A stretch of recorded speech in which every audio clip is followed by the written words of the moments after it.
And we're live! Hello! Hello. Everyone Hey. on- from Twitch, TikTok, wherever you are. Welcome to Dicecream One-Shots! How are you all doing? Yeah. Super excited to be starting this with all these lovely players. It's pretty fucking insane that this all happened because I made a post like 3 weeks ago, and then now I have like just this group of players that all want to play together. Getting to meet all of you and everyone in this group as well has just been my effing pleasure. So very stoked to get things going here. All right, well, why don't we just go quickly around, if you guys just want to introduce yourselves, just by name, by TikTok handle, however you want to go for it, and we'll go from there. Let's start with Duke. Okay. Hello. Hello, everyone. My name is Duke. I go by One Shot Questers. I have been playing D&D for a little less than a year now. It's been almost like 9 months. Oh, you're a baby. I am a baby, and I'm already a DM. And yeah, I have my own. I have my own Twitch channel that's called One Shot Questers, where I focus solely on one shots. So this works out perfectly. And yeah, that's just about me. Awesome. Boom. All right, Serena. Boom. Hi, I'm Serena. I've been playing D&D for like 6-7 years. I think I started off as Pathfinder, but then went from D&D. From there, I am currently in like 9 different campaigns that I rotate through with different groups of friends. Yeah. My current ongoing like weekly one is Curse of Strahd, which is amazing. Yeah. All right. I'm super excited. Awesome. Curse of Strahd's what we're playing in our main campaign too. We fucking love it. I saw that actually. Yeah. Yeah. All right, I Marshall, love Curse of Strahd. you're up. What's up? I am Marshall Goes. I do a bunch of goofy TikTok D&D videos. I play D&D for about 5 years now, and I DM my own homebrew campaign with my friends on the weekend. And you know, I love D&D a whole bunch. Sick. Thank you, Marshall. Michael. Hey, what's up? Michael. I've been playing D&D for about 8 years now, along with Pathfinder, Fantasy Age, a whole bunch of tabletop RPGs. Love it. My TikTok handle is KC20, where I do a bunch of silly, nonsensical TikToks. So I'm excited to be here. Thank you so much. And then last but not least, Hi. I'm here too. I'm Shanda. I'm the D&D mom. I have been playing D&D for a very long time, over 10 years. I'm not sure exactly how long. I started with 3.5, and I'm playing in 2 regular games. I am DMing a game, and also I run a D&D club for children, where I teach them how to play D&D. Teach very them nice, young. very That's nice. so cool. That is Also, awesome. I make nonsense TikToks. Me too. I think it's safe Fine. to say we all make nonsense, weird TikToks. All right. I blew well, vape into a coyote's skull today. Like, I mean, I didn't know that. That's pretty badass. I want to get into character. Yeah. Jesus Christ. All right. right. Well, we should just get this started, everyone. We will get into character descriptions in a little bit. But for now, shall we start? Yeah. Oh yeah. Only been ready since 2 weeks ago. Okay. Right. Your world is blanketed in darkness. A soft satin piece of black cloth covers your eyes as you sit in a bumpy wagon, feeling the stones in the path under the wheels and awaiting your arrival at an unknown destination. Beyond the wagon walls, the sounds of birds chirping, rain falling against the wagon's roof, and wind rustling the leaves of trees? Bushes, maybe? You're not sure. But the endless squelch of wheels through muddy grass and pattering of rain against the cart make you appreciate the roof over your head and the dry wood beneath your feet.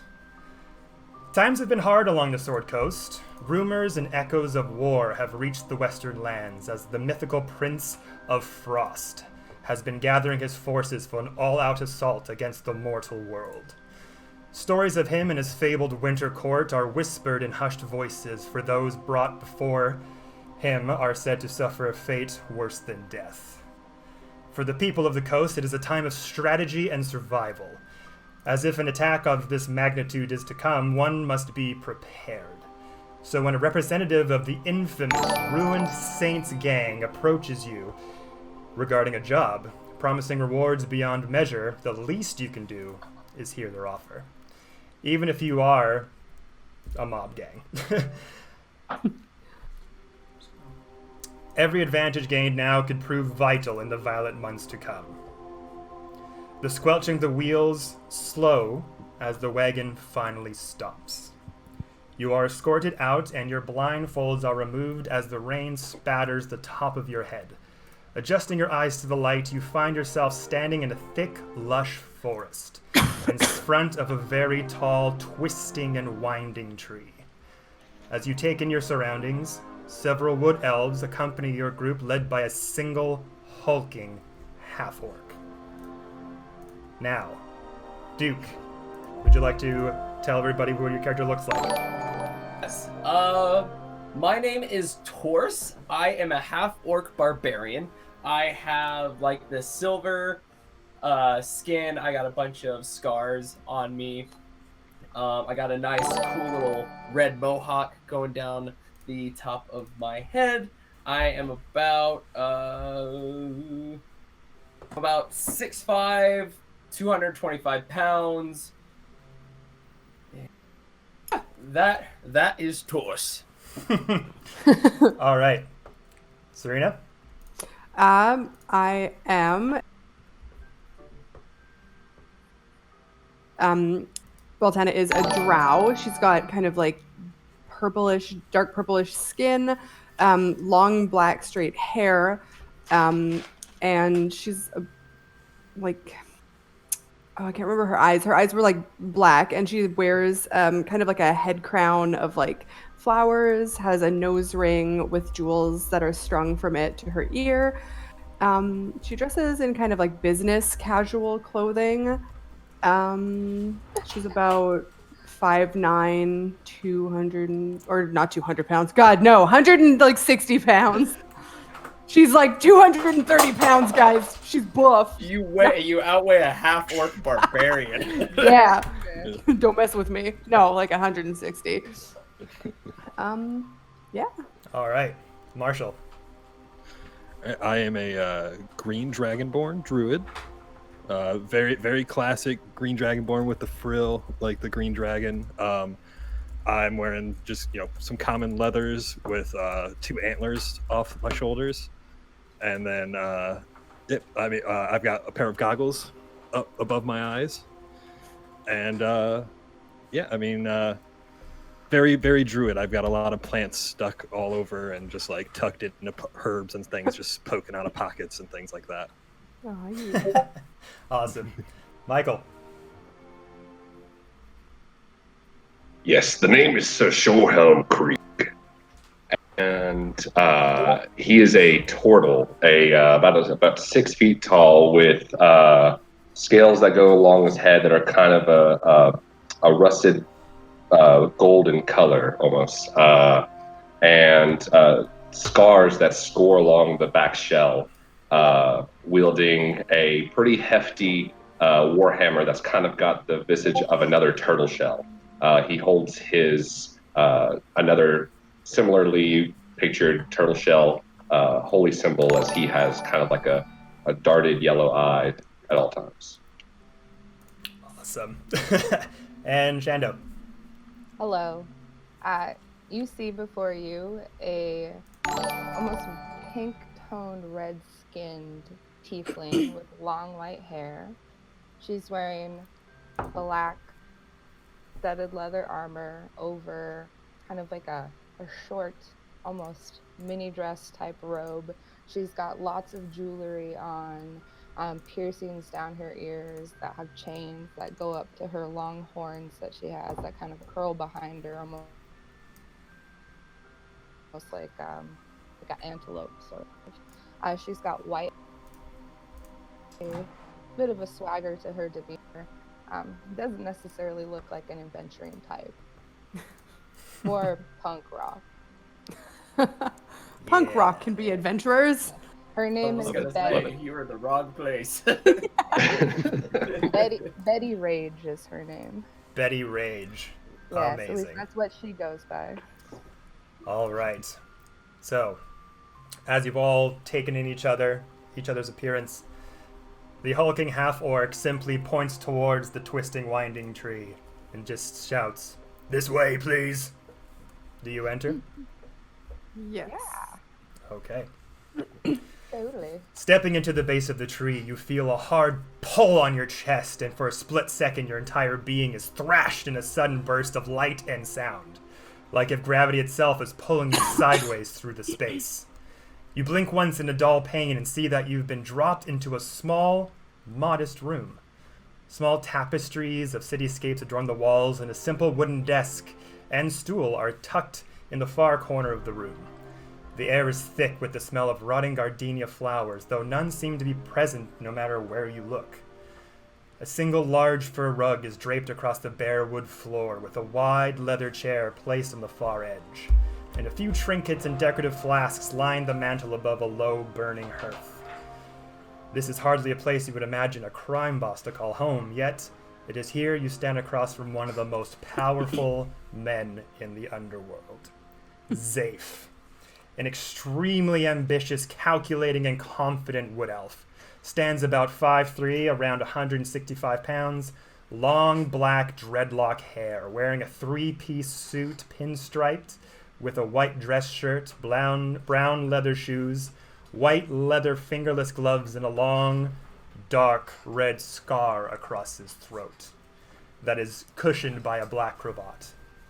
He sits casually in a chair, occasionally fiddling with the stitched brown eye patch that rests over his left eye. After a few moments, the half-orc lifts the desk in the corner and places it in front of the seated man. Zafe reaches into his coat, pulling out a blood-stained scroll and unrolling it onto the table between you. "This job isn't gonna be easy, but work is work, and you're all here. Shall we begin? I've heard a lot about you all for this job, and I'm very grateful that you could make time for my presence here. I've heard many of you have a special skill set that I'm going to need if I'm going to be able to pull off this extraction. Baltana, I've heard from my associates that we're in the same business. A fellow drug trafficker yourself, I've heard. Yeah. That would be right.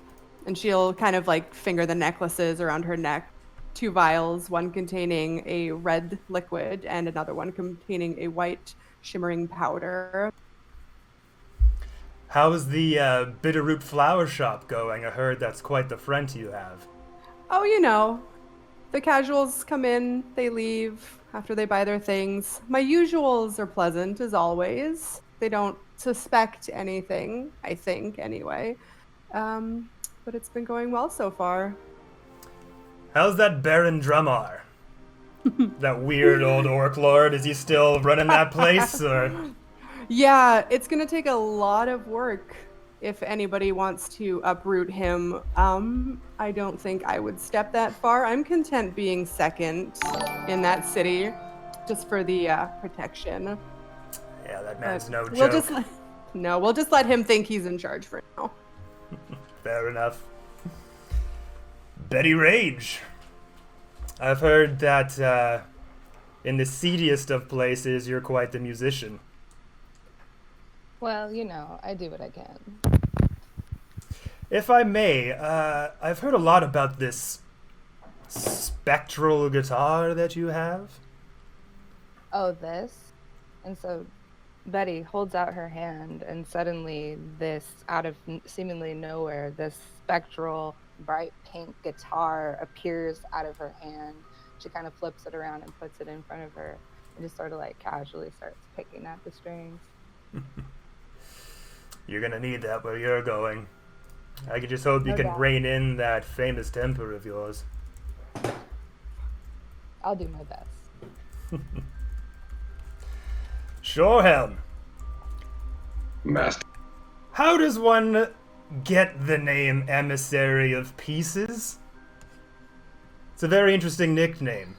I've never quite heard the story before myself. Dealing with certain individuals such as yourself and esteemed counterparts in various ways. You see, I usually go by the older terms that my predecessors gave with the emissary of peace, but I like to add a little bit of spin. Well, I hear you're quite the problem solver, and you'll have plenty of problems to solve where you're going. Barakish. Am I pronouncing that properly?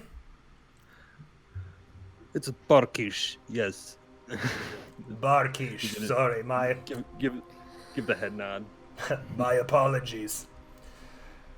Barkish here and I have done a few jobs together in the past. There's been situations where I may have to dispose of some unwanted cargo, and Barkish is the man that sees to it that they're gone. Pretty good with animals, I must say. As you know, nature reclaims everything in time. Do you want to show them the teeth? I was gonna kick out of seeing those things.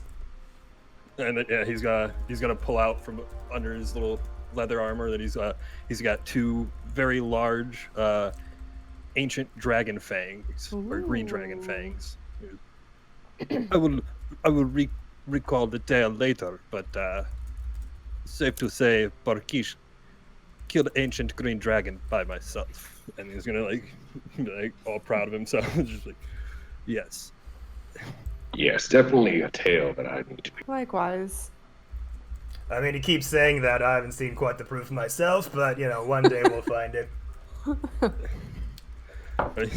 He's gonna kind of give a side eye and just be like, well, I will show my skill in this extraction job.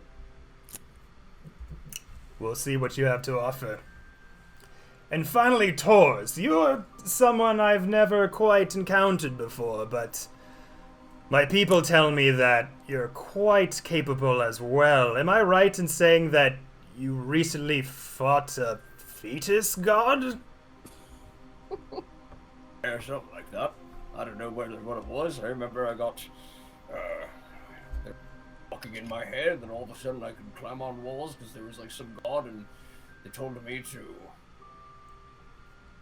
I had a bunch of souls in it, and I don't know. I was just doing what I was told. How does one get controlled by a fetus? Did it just like appear one day, or?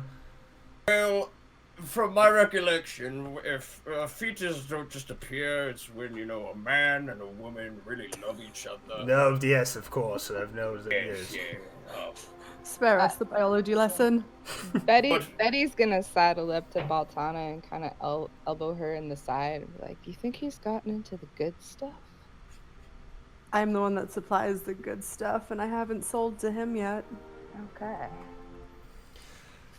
Well, I guess it's a tale for another time then, but I really do want to hear more about this fetus god. I find that quite interesting.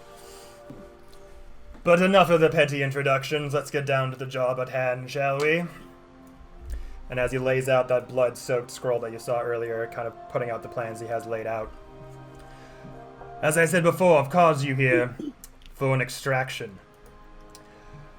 As you know, the Prince of Frost is starting to gather his forces to lay waste to the Sword Coast, and I'm looking to get in a little bit of a favor with him. One of his prized warlocks, Imbros, has recently been captured into the slave pits under the grand hippodrome of the city of Brass. It's fairly powerful and should aid you once rescued.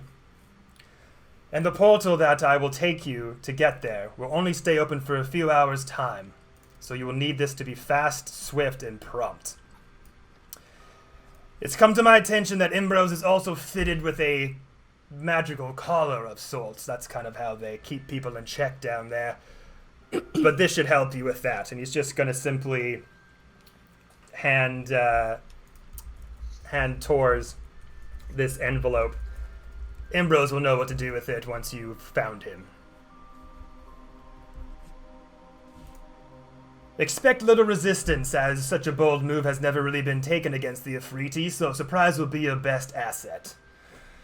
But once again, blend in, don't call much attention to yourself. It's a fairly bustling environment, so you should go pretty well undetected unless you give them a reason to notice you. Hiding in plain sight. That's kind of the idea. Perfect. Also, And of course, are there any particular atrocities that these Afriti do not know about for us, or that we might stay away from? atrocities, not so much. There's just going to be a lot of selling and buying of humanoids and creatures of all different types. The slave pits takes place underneath the grand hippodrome, so there will be battles going on. It's a very festive kind of environment. I've been there a few times myself, bought a few purchases in my time. It's pretty fun if you know the right people. I see. And for doing this for me, I of course will do much, much for you. And I'd like to offer you this as a bit of a down payment. And as he kind of says this, he has the hulking orc in the corner, waves him over, and he's going to hand you 2,000 gold each. Jeez. Wow. And that's just to start. I hope that once this job is over, we might be able to make this an ongoing relationship with one another. I like to keep good people around me, you know? Can relate Understand. to that? All right. Well, you've got your mission. Should you have any more questions for me, now would be the time. You don't have any spaces where your name should not be mentioned. Any bad bridges that have already been burned within the city of Brass? Not to my knowledge. I like to keep my hands free and pretty clean of the deeds that I get involved with. Very well. Do you have any contact down there that we could meet with that might be able to give us more information? Unfortunately, the Sultan in charge of the city of Brass is not the friendliest fellow. Ambrose has been down in the slave pits for some time, so he might have made friends on the inside that he might be able to give you some hands on your escape.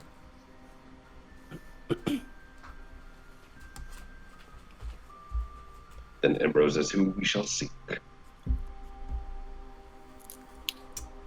Alright, well, if that's all, Rakesh here will guide you to where the portal will be started. And don't worry, you'll know it when you see it. If we don't know. And with that, Come on, let's go. Barakish is gonna come up and put his arm around her. Don't worry, fetus killer.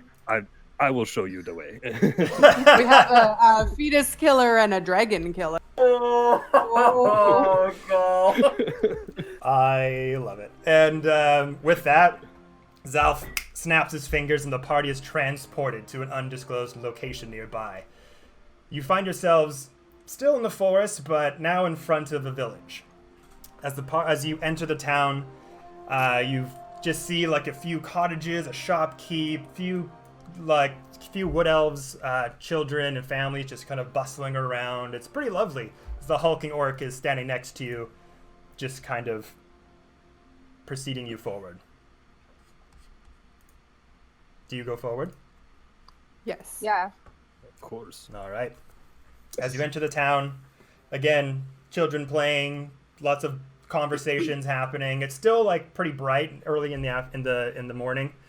When all of a sudden you start to see smoke coming off of the chimney of the shopkeep.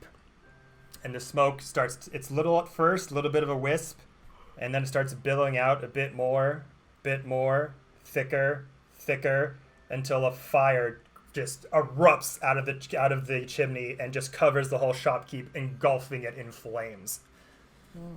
You can surmise that this is probably the sign he was talking about. The villagers start fleeing from the sudden explosion of fire. And as you kind of go closer to this, you kind of make out this circle opening within the rubble that's starting to happen, that the shopkeep is starting to become. Would you like to go forward? Yes. Yes. Yes. All For right. sure. He knows how to allow us an entrance, yes. A bit flashy for my taste, but I like it. I feel like we could do a bit better, but I'm down. Okay. Stepping out of the blazing portal, flakes of cinder fitter about to herald your arrival. The intense heat and thick, humid air washes over like stepping into a freshly steamed sauna. The walls and floor are made of pure gold while magical fire dances along the ceiling. As you start to take in your surroundings, you realize you are very much not alone. A sea of all manner of creatures, humanoids, monsters, and Afridi cover this bustling slave market. The muffled roar of the crowd can be heard overhead as the Grand Hippodrome praises its recent victor in the ring. Many of the bodies and creatures that you see are sporting iron collars with elaborate writing engraved onto them. Those that are not are hulking men with whips and chains or well-dressed noblemen. Despite your flashy arrival, nobody seems to stop and take notice of you. In fact, as you take stock of the slave pits around you, you can see others arriving in similar flashes of cinder, while others vanish in likewise fashion. You can see a small crowd of people gathered ahead of you. You hear the calling voices long before you see the sources. As you get closer, you see that there is a bidding war going on for merchandise in a slave auction. A large being of fire directs the show while a tentacled humanoid stands beside him. And thank you, everyone, for your bids on these Azers. These busy little worker bees, you know they're suited for the Hippodrome, but should you have a shed that needs building or a wall needs repairing, they're the ones for the job. And then they all kind of clap along. Yeah. Up next, though, our main event. 2 creatures so fearsome that they'll be welcome in the ring above. Up first, bound from the deepest pits of the southern lava range, floating at an incredible 17 feet 6 inches, we call him the Blazing Inferno. And you see a muscular Efreet holding a long black iron chain, the end of which is affixed to a collar around a swirling column of fire with a pair of white hot eyes. And sorry there. The second part is, why is this not coming? He doesn't seem too big. Just a baby, really. A most impressive specimen, but if the fire is a tad too hot for your liking, perhaps our next item is more for your tastes. Stretching to over 10 feet long with guns the most swole demon would envy. He goes by one name, Razor.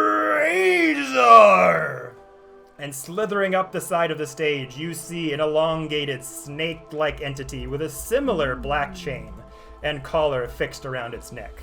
Along its back are a series of flame-like fins, but where the head of a snake would be, instead, is a humanoid torso with long muscular arms and now opening muscular arms. And now, opening bids start at 1,000 gold pieces for each of these fine specimens. Who would like to start? Save yourselves from raising your hand lest we become part of it. They'd be so helpful at my flower shop. Parkees just like half raised and then just goes, Just like, never mind. Glaring eyes. Eddie is staring at that Towering Inferno guy like, yeah. like, daddy. Betty. Would you like to roll a wisdom saving throw for me? Would I like to? That's up to you. Well, that's true. First roll of the game. That's an Let's 18 go. plus 4. Oh, damn. 22, big man. 22. Okay, good to know. So as this bidding war starts erupting, people are starting to put their hands up, going 1,000 gold, 1,025 gold, 1,050 gold.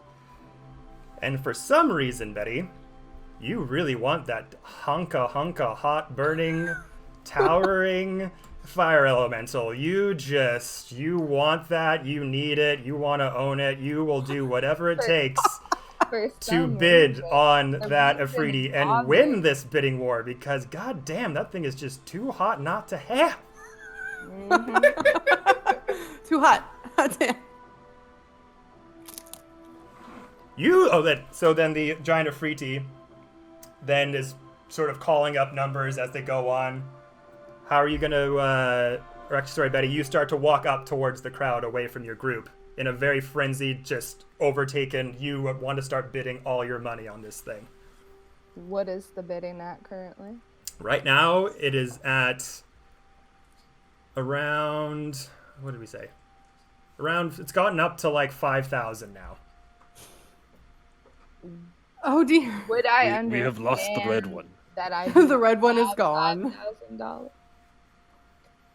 So you currently do not have 5,000 gold, Correct. but you have 2,000 gold, and you are going to do whatever it takes to get this giant fire elemental under your control.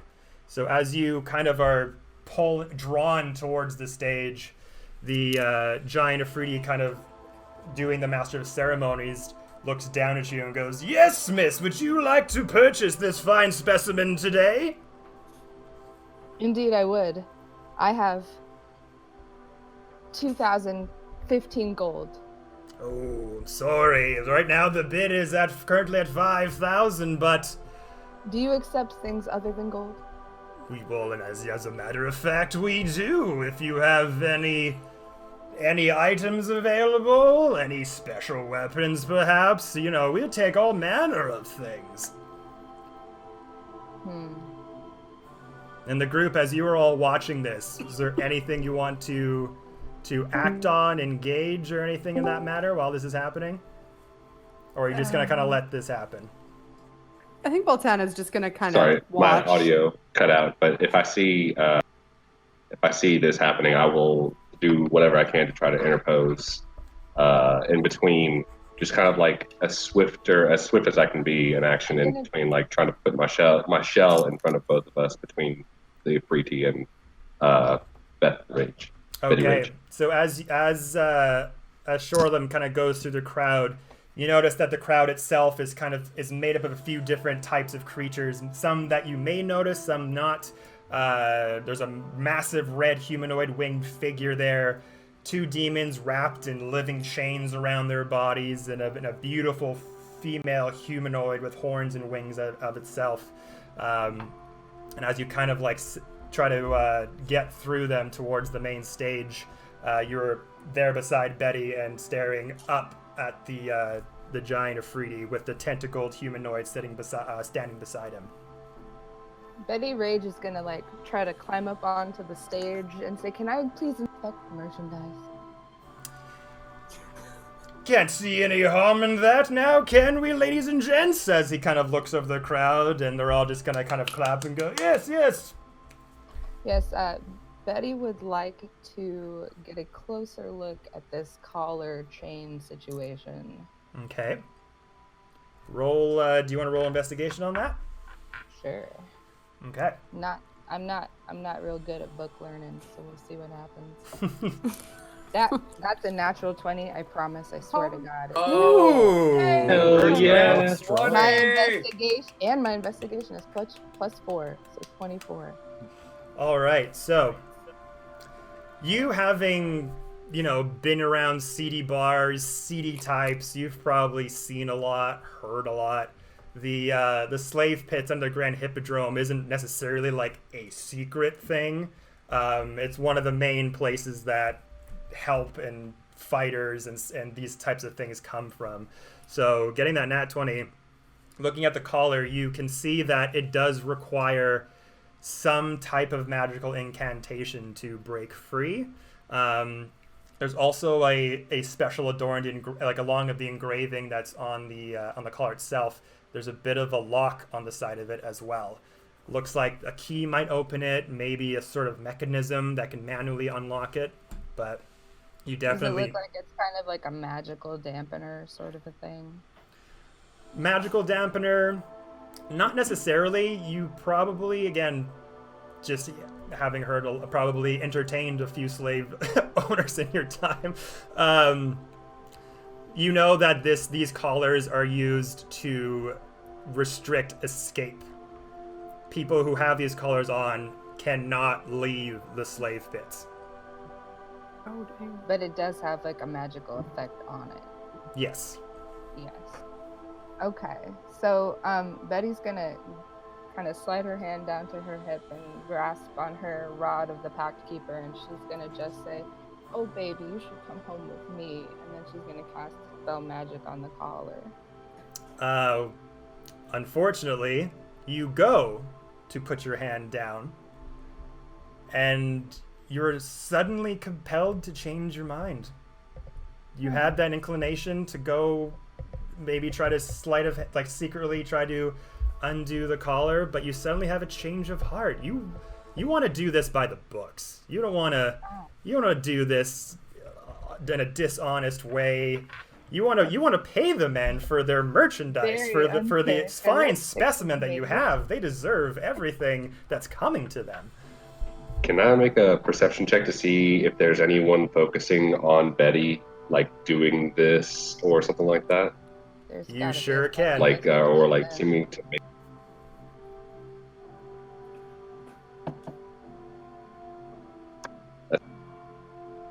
Pardon me, say that again? That is Big 10. It's a 10. You kind of survey the crowd. Now you have to remember this slave market is like just so many things going around. There's tons of people here looking at the stage. There's slave owners carrying just groups of people by collars and chains, people coming going by the portals. It could be a bit disorienting. And also you don't really want to make it too obvious that you're sort of looking over your shoulder. So at the second, you're not really picking up on anything so far. Gotcha.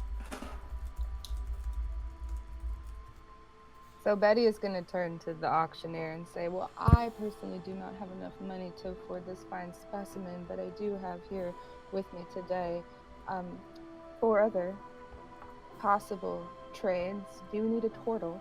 You need a half orc. How about this drow over here?" Betty. Excuse you. Now, that is interesting. Where are these people that you speak of? She's just Person's going to gotta raise turn his and hand. kind of point. Right here. Goes over there. No. Bring them up here. Let's get a good look at them. Everybody, looks like we've got some new merchandise on the table. Hey! And they all... Betty's going to do like the Vanna White, like, here they are. Oh, gosh. All right. So, if you weren't found out before, you've definitely made yourselves known now, as the crowd is looking over their shoulder, wondering where these other people we were are. supposed to be hidden, correct?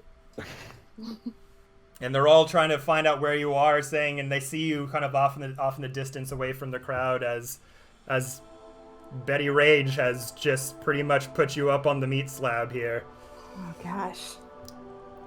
Come up here! Don't be shy. Then you see some Afridi guards start to like close in to kind of like usher you forward towards the stage.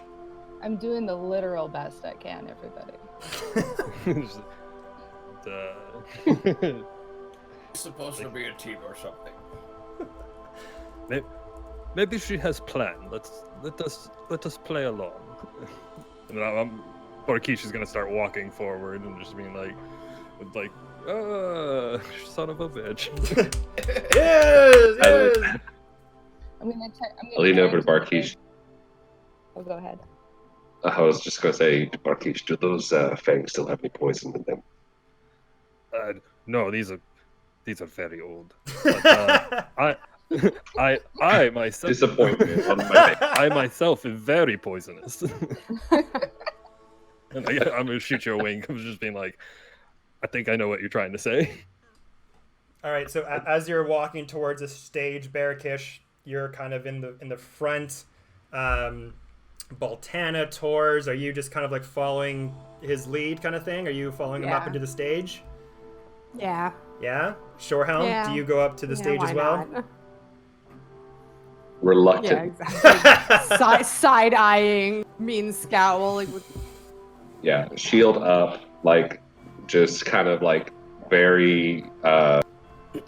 Betty's gonna like go rush up to the edge of the stage and try to help you guys up and say, "Hey guys, really, could you please lend me maybe about 5,000 gold? I'm a little short, but this guy, he needs to come home with me." Betty, why do you Betty, need this? you I can don't get know why, but I need it. You sold us. What? Look at You have to feed it. You have to take care I of it. feel like You gotta go to the What are you going bathroom to keep- somewhere. I'm like 3,000, maybe 4,000 gold short. I will make it worth your while. 4,000. Why do you need it? Why do you need it? How could I not? None of us need it. Why do you need it? It's like it's better to go in prepared. You know what I mean? Like this guy on our side, we can't lose. Also, he's gorgeous. You know I can turn into Sweetie. one of these, right? Oh. Problem solved. Let's go.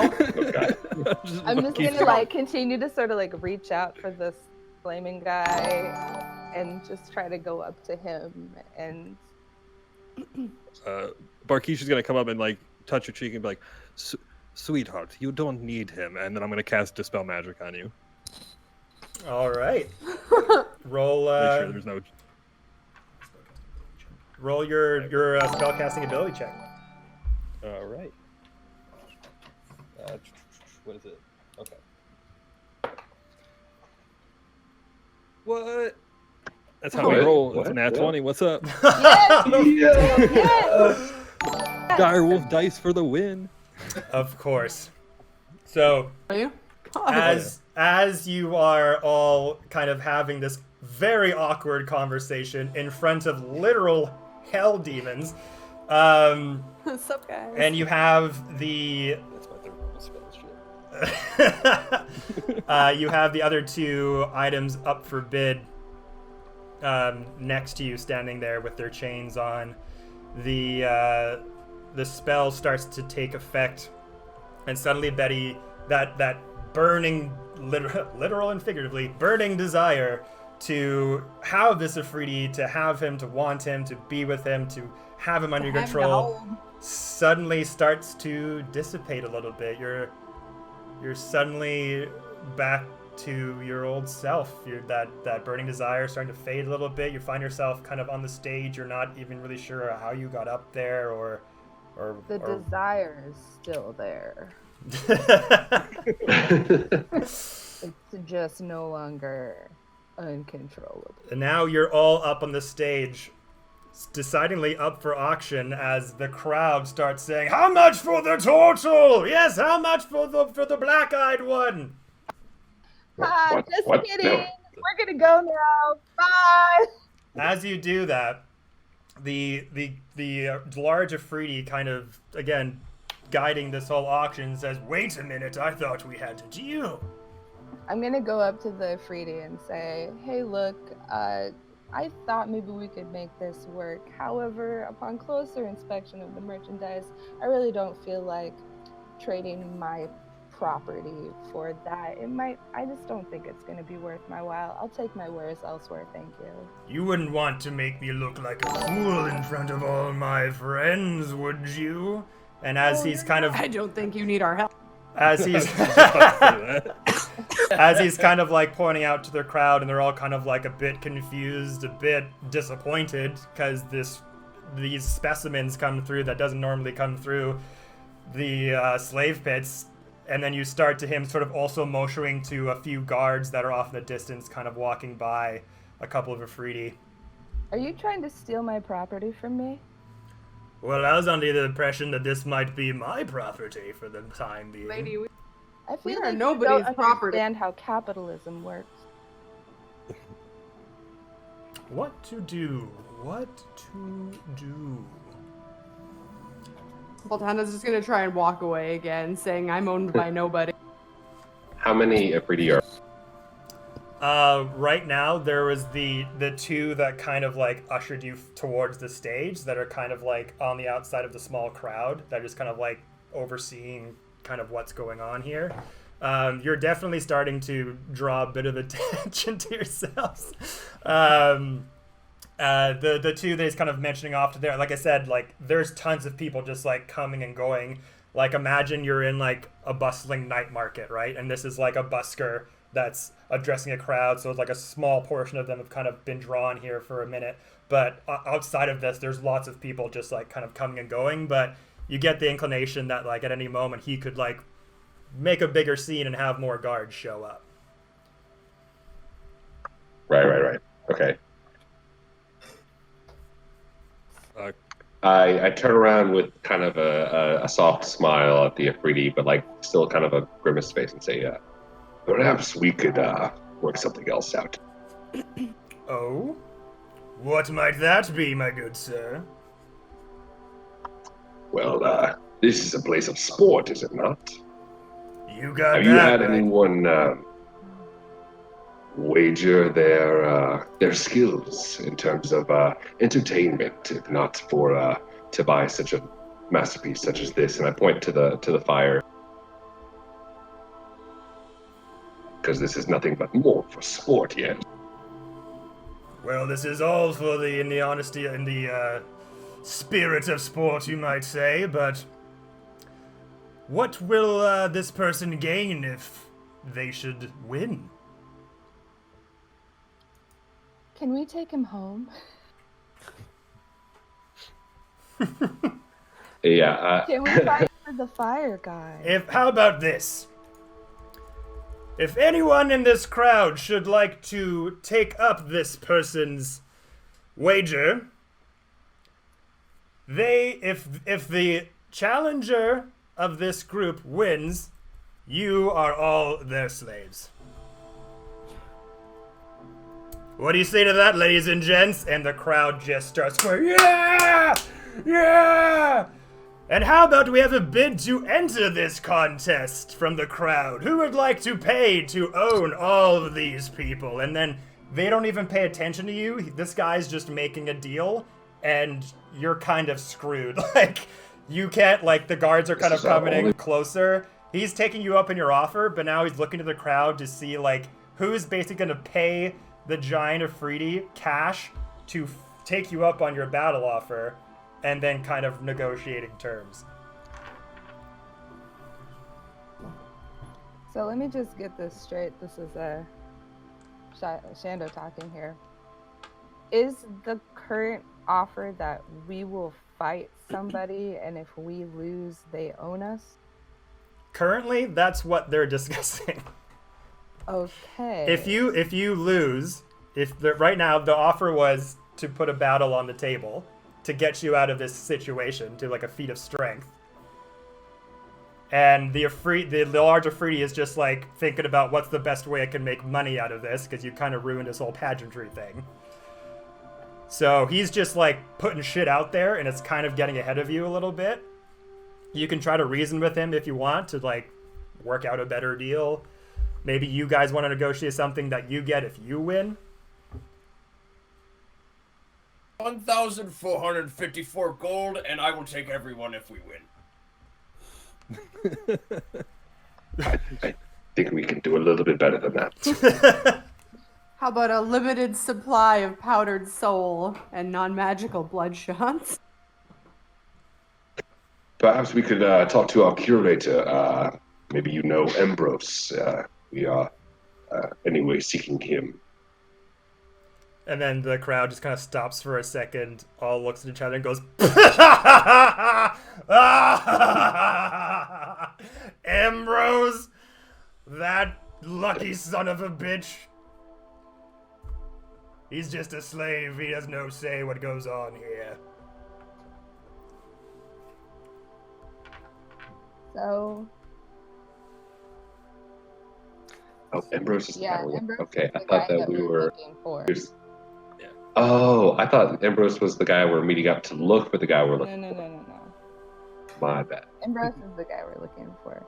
But if you knew that, you probably wouldn't have said that. Probably not. I would have made up like a random name. I would have said like some other. So then, as this commotion's kind of going on, there's one Afridi from the crowd that kind of comes forward, and he's gonna shout, "You there! You there! Come here! You said you have a wager? I think I want to take you up on your offer. I knew it wouldn't be long till someone came about and made this place so much more interesting than it has been this whole time. My name is Golem El Sama, and if your wager is to basically offer these people as slaves should they lose, I'm willing to give you something as equal value if you should win. Say, I don't know, you could have gold, money, information. Sometimes that's more valuable than all the gold in the world.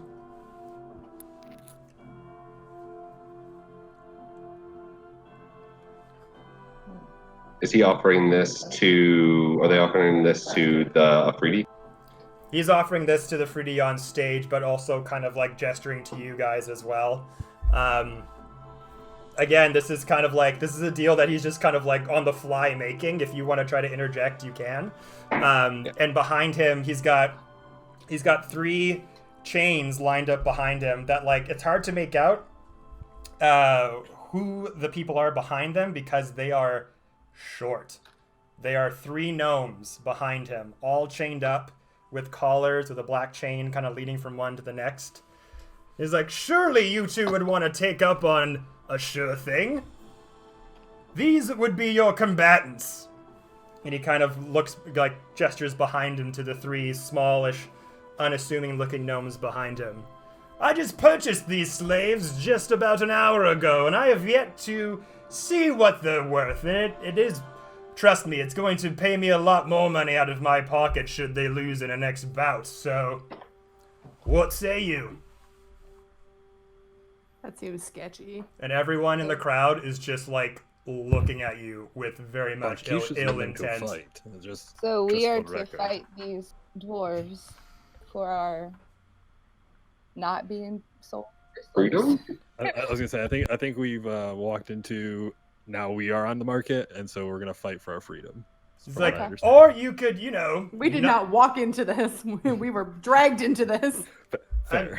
I mean, this noble Afriti appears doing you quite the justice, because most of the time, the collar would have been on you already. Yeah. This is me talking with everyone. I don't think there's any way out of this right now. I think we just need to fight. Yeah. Very well. I'll definitely like look at Tors and be like brandish my warhammer and be like, a fight is fair. I mean, and Betty's just gonna like twirl the little chains. I guess if this is what it's come to, I'm really sorry.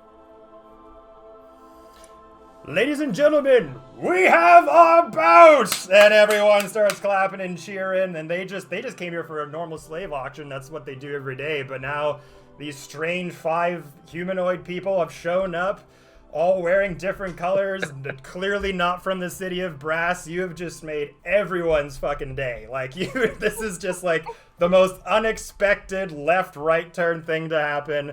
And trust me, in the city of Brass, like, especially in these slave pits, they love to bet, they love to see bloodshed up. You're underground from the Hippodrome. Like, these are like the drunk UFC fans that just watched UFC and then they're watching like a fight in the parking lot going like, yeah, more!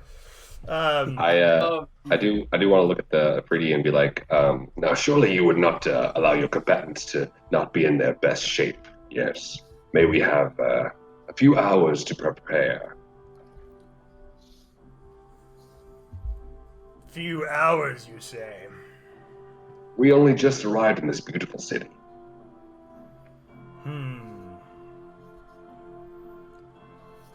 I'm just gonna look at the crowd, and they're just like, they see them just like all getting really hyped up for this fight, and I'm like, you embarrassed me once. I don't think you'd want to embarrass me again.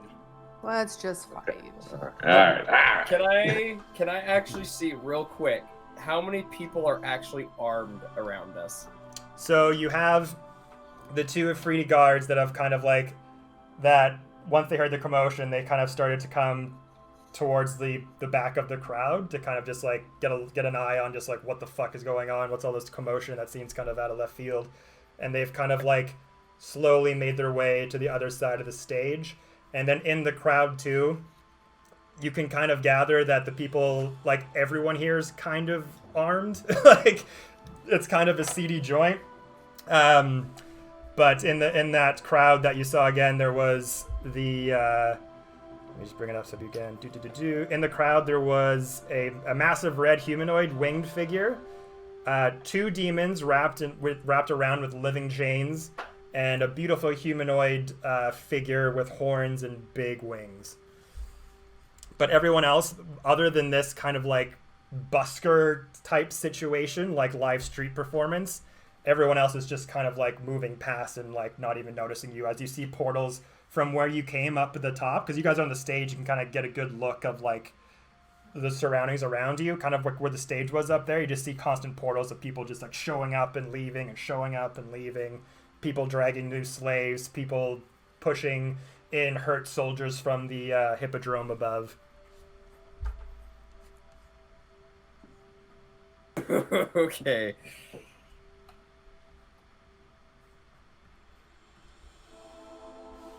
All right. Never mind. Yeah. Never mind. Anyone want to try anything else before we get to the next spot, or? No, sir. I I think that's it. I was gonna say, I think we're about to fight. All right. So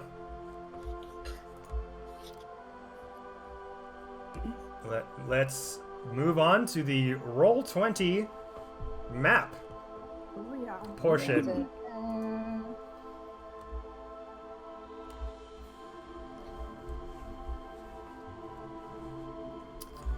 Okay. So the Afreet that kind of gestured this, the one with the three gnomes, kind of starts to call you over away from the crowd a bit, as like a little bit of a circle has started to form around you of the audience members. And sometimes it's safe to say that random fights break out in this place all the time. Slaves just sometimes will try to escape, maybe stab another fighter who did them wrong in the ring. So like this thing is like not uncommon that just like a random fight is occurring. Like slave owners will just pit their fighters against one another just for sport all the time. So this is drawing a bit of a crowd, but it's not like out of the ordinary, right? Like you're not gathering the attention of like the security on the floor kind of thing, if that makes any sense. Okay. So are we're not like in a... Okay, is this what we're doing? Are we like in a pit right now? Is that the thing? You are not in a pit. You are still in that sort of entrance courtyard that you came into. There's kind of I imagine that the beginning part of the entrance to the slave pits, there's like sort of 3 levels, right? The entrance that you came on top of was kind of this half circle platform with stairs descending. Then there was kind of a floor, a square floor surrounding that, and that's kind of a first level. Then there's stairs descending from that to another floor, then another floor. Then it kind of goes into like the prison cells and the chambers of the different fighters, and more deals going on here and there. Okay, so we're still on the same level as everyone. That's correct. Yeah, you're still on that first entrance level that you came through. All right, good to know. Yeah. Okay, so as Golem El Sama, as he introduces himself, the Ifriti kind of stands off to the side as he goes to each of his gnomes and waves his hand as the locks start going off the gnomes in front of you, and gestures to all of you. Shall this be 3-on-3? Maybe you want to go 5-on-3? I mean, I don't know how weak you guys are. My gnomes might be a little bit stronger than normal for you, but I'll leave it up to you. I could give you odds if you like, whatever you're feeling up to, as the crowd starts to gather around you as they're just like salivating at the mouth to see like what's gonna happen. Could I see like maybe like an insight check or survival check or something like that to see like how hardy these gnomes look? Like, are they still alive because they're battle worn type thing? Yeah, sure. Roll insight. That's a 7. 7, Bob. Truly the strong. Yeah, so you are sort of all kind of, you know, doing a little bit of stretch, getting prepped up for the fight to come. And Shorehelm, you kind of giving the gnomes a once over. They definitely look like they're a bit beat up. Like they look like they've been in these slave pits for a while. Their skin is like heavily tanned. There's cuts all over their faces. Their clothing is just kind of like tattered rags, and they're very like dirty. But they look extremely angry, like really fucking like rabid dogs, like, and they're just kind of like waiting, like a dog looking at a piece of angry meat, but they know not to anger their master, so they're chomping at the bit, but they're just standing there ready for him to just like give the signal.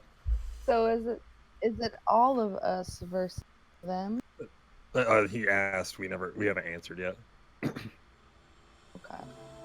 Do you think 3-on-3 I don't know could if- win? Or should we go 5? I don't know if I pride. feel like we are someone. I feel like someone is a favor, and I wonder if this is someone we. I mean, if you feel like 3 of your fighters can't go up against 3 of my gnomes, I mean, by all means, bring them all on. I am a humble Ifrit, ready to give gifts to anybody who should want them. Isn't that right, everybody? And everyone's like, yeah! And they all start going, parsh, parsh, parsh. And could you tell me one more time what this man introduced? Pardon me? What this guy? What is his name again? His name, he pronounced himself as Golem El Sama. Golden El Sama. Thank you. I'll whisper to the group and say, like, I do not think this is a place for pride. We should all. Let's do it. Sure. Very well. And before we Is get this started, a weapon fight, or is this like Oh yeah. fist fight? Nah, bro, bare hands. No, it's Okay. weapons as these Punch the gnomes. as you guys. Sorry. Torus is gonna bring out his Morning Star and ready his shield. All right. I'm gonna touch my new tortoise friend and then be like, "May the bear endurance be with you, my friend." And I'm gonna cast enhance ability and give you bear's endurance. So you're gonna get 2d6 of there you temporary go. hit points. Damn. Oh, wow. Thank you. Let's go. But I rolled like Let's go. shit, so you're only gonna get 4 HP. But Hey, at least Oh, that's okay. 4 HP. Yeah. I'm at and then you have advantage. 104. Yeah, and And as you 264 over here. you have advantage on Constitution checks. as you guys are kind of Oh, hell. strategizing and talking to each other, Golem is just gonna start like work out the crowd and being like, "Come on, everybody! What else should I bid on these losers today, huh?" And he's like, "I've got 2 front row tickets to the death match later today, up for grabs as well," and just throws them down, and is just like getting one of his other slaves to go around the crowd to start like taking bets in the fight, like who's gonna win, who's gonna lose, sweetening the deal. Just FYI, you got a lot of reverb happening on my end. I don't know if that's just me. Reverb, I okay. have a little bit of. like a minor, not an echo, but just yeah. All right. Is that better? No. No. Okay. Uh-oh.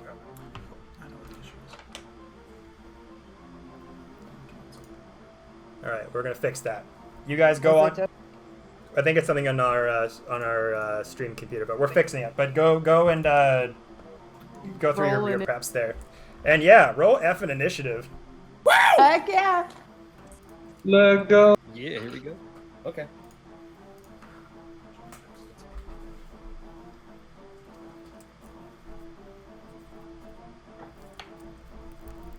Okay.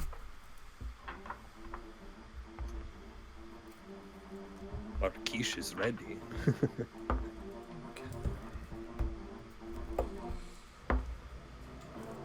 Oh. Shout out to Sentinel Shield for giving me that advantage on that. Because All right, let's do the audio test. Is still reverb there, guys? No, it's gone. Sounds good. It's gone now. Okay, awesome. yeah, we're They say stream. I got a message from somebody watching the stream. They said there was no reverb on their end. Okay, weird. I mean, it sounded cool. It sounded like you were on a microphone. So. Hey. It sounded like you were an announcer in I know. Happy accidents, guys. All right, so 25 Happy little to accident. 20. Dirty 20. Dirty. Nice. Yeah. Our quiche is ready. All right. 20 to 15. 16. 16. Okay.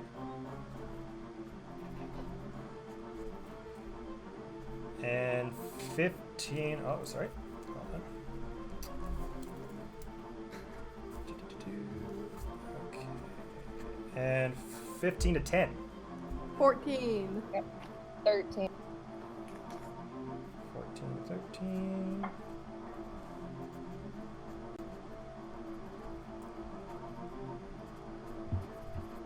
Oh, shit.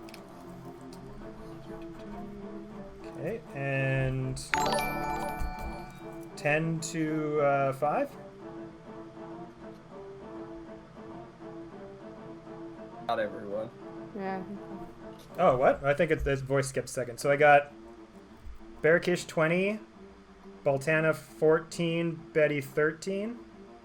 I was at 16. Short hum at 16. Oh, 16. There we go. Sorry about I that. got a 16 as well. And you got a 16. Okay, there we go. There we go. Happy my first roll wasn't a nat 1. Yeah. Sorry there. I think the audio just skipped for a second. Okay, and...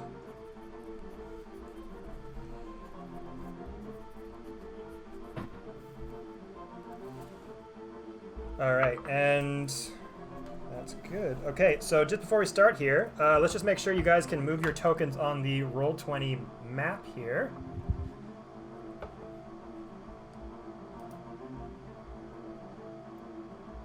Yeah, I see one move in. One move in.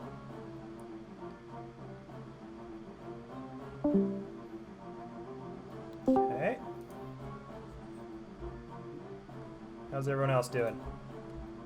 Yeah, my Okay. Yeah, sorry. Discord. All right, you guys are gonna have to fill me in on Roll20. How do you move your peepees? just touch them and drink. Yep. And So you should just be able to literally put your cursor over your character there, and then just move it. Do I have to click and hold, or is it just like? I think it's click and hold, yeah. Arrow All keys. right, well then. I was gonna say, I don't think I can move mine. I'm highlighting. You can't move yours, okay.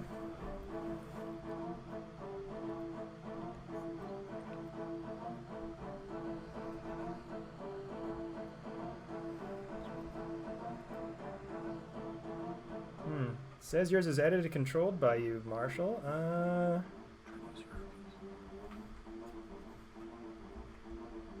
you know what? I can always just move yours for you as well, Yeah, I'm okay with that. I mean, if that works. it'll help us keep it moving. Okay. Yeah, sorry about that. Not sure why that's happening. It says it's assigned to you and everything. Okay, so as the gnomes are just sitting there, raged out, ready to go.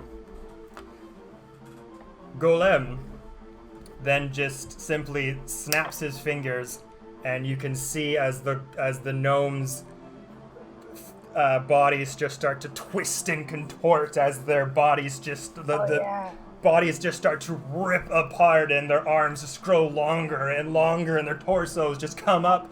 A head comes splitting out of the top of their head and raises up, and you see in front of you A fetus! a fetus. Not again! Flashbacks, PTSD. Oh, God, fetus. You see Good thing we three have fetus layer. humanoid figures erupt out of those gnome bodies, wearing big long cloaks with red adorned designs on them, holding giant spears with hoods covering their faces. And as this happens, Golem is just laughing uncontrollably. He thinks this is the funniest fucking practical joke he's ever played in his entire life. And as these humanoid figures kind of reach up to their hoods, they pull them back, and you're staring at what seems just like a normal human face. Different colored tousled hair, some longer, some shorter, one with a beard, one with a scruff, one with a mustache. Except you kind of look over to the side of their face, and you can see this snarling, growling hyena head coming out of the back of their head. Lovely. This is my kind of party. Oh lord. And What part did you go to? And we will start with Barakish. Smack 'em good. Oh, I plan on it. I'm gonna use my wild shape Yes. and turn into a giant scorpion. Very nice. Yeah. Start it off right. Let's just Oh. why not? Let's just fucking go for it Yep. right off the bat. Okay. So yeah, I'm gonna go ahead and turn into that, and then I'm gonna use I'm gonna rush forward, and then I'll go ahead and attack the guy right next to the Afridi. So you're gonna attack the one on the far left there. Yeah. Okay. Oh, why is it? All right. So right there. Yep. Beauty. And So as you transform out of your druid green dragon shape, your snout elongates, your limbs buckle and change as your bones crack, skin just changing and emulating into the giant scorpion that changes in front of all of your compatriots for the time being. It's a pretty crazy sight to see his dragon just transform into this giant fucking scorpion. His dragon tail simply just turns into a scorpion tail, the giant stinger lashing out. Make your move, yeah. sir. all right, then this is gonna be the first claw attack. All right. Ooh. All right, my dice have betrayed me. I don't think an 8's gonna hit them. Fortunately not. They're all kind of standing there in a weird unison battle stance, and as you go for that first claw swipe, he's just gonna duck out of the way, standing in place. All right. They just matrix. Yeah. Yep. And then second claw attack. Oh, come on, dice. You let me roll a nat 20 on that. Dispel magic. And then, that's going to be a 6. Ooh, once again, swiping again, he just stands in place and simply, like, effortlessly just matrix just moving out of the way with each claw swipe that you have going on. All right, and then the last hit or last attack is going to be a sting attack. Okay. Okay, that might do something. 14. 14. And this is the sting attack? Yeah, this is going to be the sting So attack. you go for your one claw, he sort of ducks down forward. You go with your second claw, he then, still standing in place, bends backwards as the second one goes over here. And as you go for the third strike, you just simply go for your stinger, and he just raises his spear with one hand and just like hits it like this and raises it up with one hand, blocking it. In Scorpion, oh shit. Never go full scorpion. Yeah, that will be my turn then. That is your turn. Okay. Up next are the the humanoids with the spears. So, Oh, no. since there's We go one right down. in front of him that tried to attack him, pretty much just gonna go and try to hit you, Bearkish. Let's see here.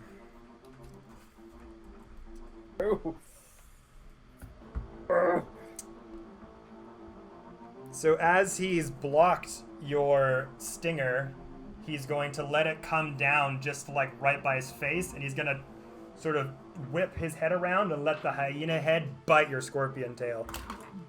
Whoa! Disgusting. Disgusting. That is a shit. That's not good to hear. 27 to hit. Whoa. Surprisingly, that does hit. That makes contact. Shit. All right. Let's see here. You got this, Buck. Ooh. Ow. Just you can do it. You can do it. Oh. Let's see here. He's gonna go bit. Oh. That is going to be 13 points of piercing damage as the hyena's jaw just bites into that scorpion tail of yours and just locks in that jaw and starts like thrashing it around uncontrollably. Whoa. And while he has you there with his bite, is going to make 3 spear attacks against you. Jesus Christ. Merry Christmas. Well, it was nice playing with you guys. Don't bother coming back for part 2. We all die Have a here. great night. Yep. I'll be rolling a new character at midnight, crying and serious. Because Betty couldn't keep it in her pants. You know what? Do not slut shame Betty. She's All right. doing the best she can. Let's just see if these 3 hit. So the first one is a 24 to hit. Yeah. Second one. Ooh, I don't think that's going to work. 11 to hit. 11 does not hit. No. Sorry. Okay. Third one. We're good. Oh, that's I not had to make my concentration checks for the bear's endurance. I was like, oh shoot. That is a 15 to hit. 15 just makes it. Oh, shoot. Okay, so 2 attacks at a 3 makes it. Let's see.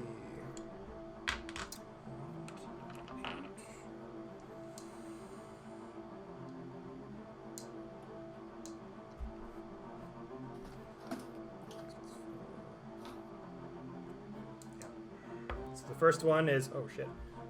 6. So that's a 10 points of piercing damage from the first one. And 12 points of piercing damage on the second one. As the jaw has basically your your tail locked in place with its jaws thrashing it around. It's going to just like as its back is towards you, take its spear and just drive it like this with 2 hands right into the main part of the scorpion's body. Ooh. All right. I'm Friends. still a scorpion, but I am hurt. All right. Next up is one of the other humanoid figures with a spear.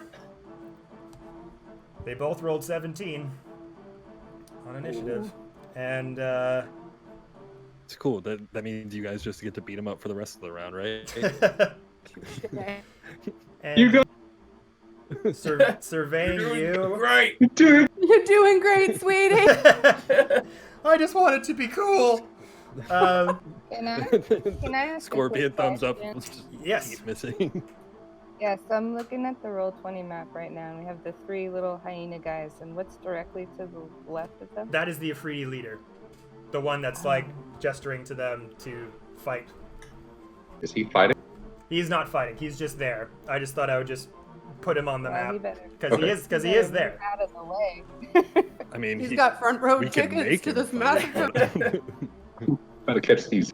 And then I have a Catch these flames. second question. Yes. Are there any other like friendlies or potential friendlies in this area that if I had like area Everyone stuff- is just clapping, cheering, loving the Like insanely.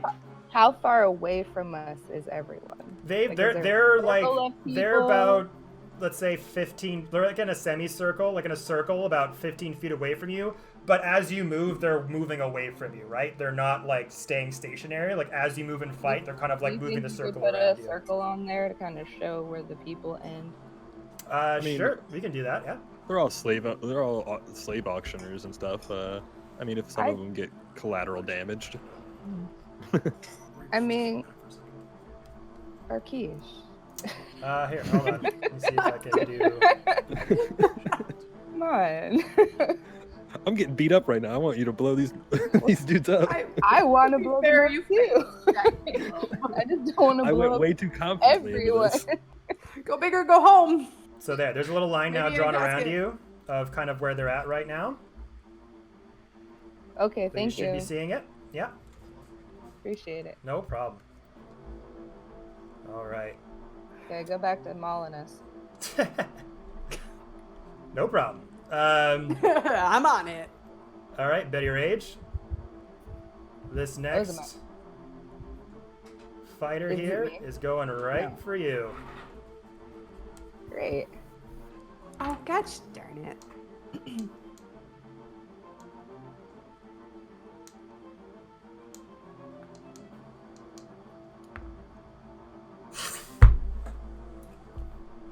That's a nat 20. Oof. Special. Oh no. Oof. All right. Shit. That's fine. I'm fine. Let's Everything see. is fine. So we're gonna do 1 bite attack and 3 spear attacks. Which was the nat 20? He has multi attack, so it's gonna be, yeah, we'll do the spear. And so the bite.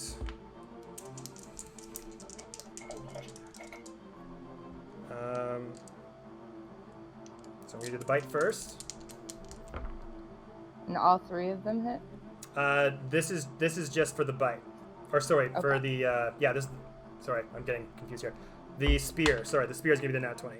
That's right. Okay, cool. Just wanted to. Yeah, make no sure. problem. Sorry, I am keeping track When you're of all not, this. when you're not in the same. I got room too as- excited about a nat Oh. 20. It barely ever happens to me, so I was very much taken aback. I'm happy to help you out there. All right, so that's gonna be D plus 4, so 4, 5, 6, dot 2. So that's 12 points of piercing damage for the nat 20. Cool. Can I use my reaction? You sure can. I would like to, as a reaction, cast Hellish Rebuke. Hellish Rebuke. All right, go for it. Ooh. So it is the Dex 18. Dex 18. Okay. Mhm. And One of my favorite parts about playing a tiefling. Yeah. plus 5. So that's 21. Okay, that's sad. So he takes half of this. Okay.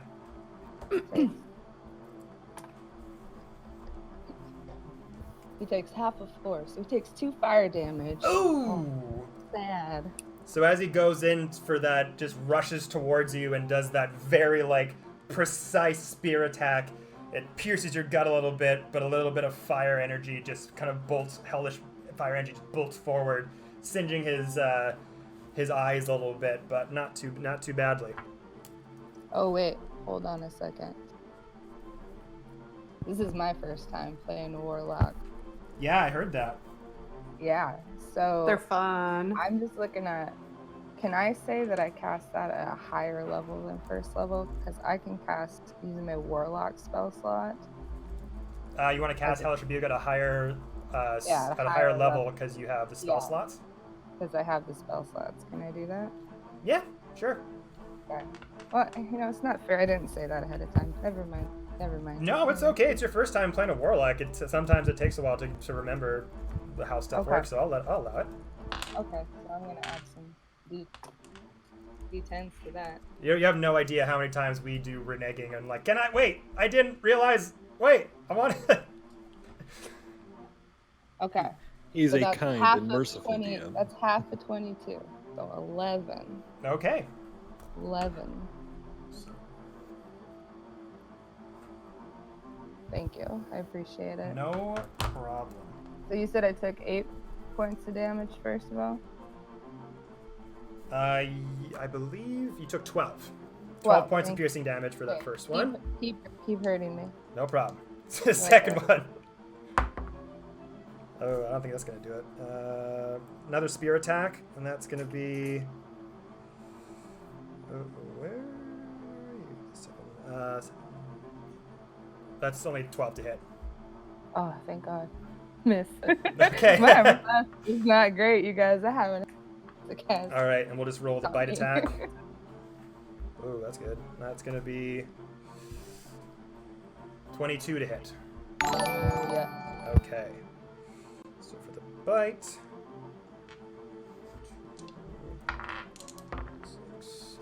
6.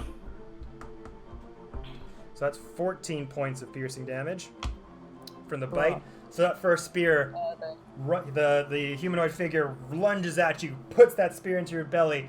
Just, you kind of back away a little bit, so it skins you a little bit on the gut, and a hellish rebuke energy just bursts forward, kind of singeing its eyes as it kind of loses focus. It goes in for another spear, but you're able to just like dodge right out of the way of that second one. And as he kind of goes for that spear thrust, you dodge. It uses that momentum to kind of turn around and just puts its back towards you as that gnarling, snarling hyena head just lunges at your arm, locks onto it, and starts thrashing it about, just throws you to the ground. Delicious. Am I prone? You are not prone. Sorry, you're not literally on the ground. I should be more specific about that. Sorry, thrashes you about and pushes you. No, actually, it's just going to launch onto you and then let go. There you go. I'm not bloodied, but I'm close. Oh gosh. Ooh. All right.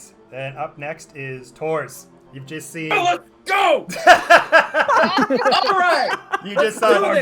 Turtle time. You just saw these humanoid figures with these hyena heads just sprout from these gnome bodies, rush to your friends, and have just been putting the hurt onto them. What do you want to do? All right, Taurus is gonna go. What is happening? I drew a line. Oh, Taurus sorry. is gonna go right there, right between both of them, and he's gonna freaking rage. He is going to rage. All right. Yes. And then he's going to swing one Morning Star to the one on the left and one Morning Star to the one on the right. All right. So roll attack on the one on the left. Ooh, yeah. Okay. The one on the left is going to get a 25. 25. That does hit. Roll the damage. Okay. That is 15 points of piercing damage. Nice. Nice. And the other one is going to be a 28.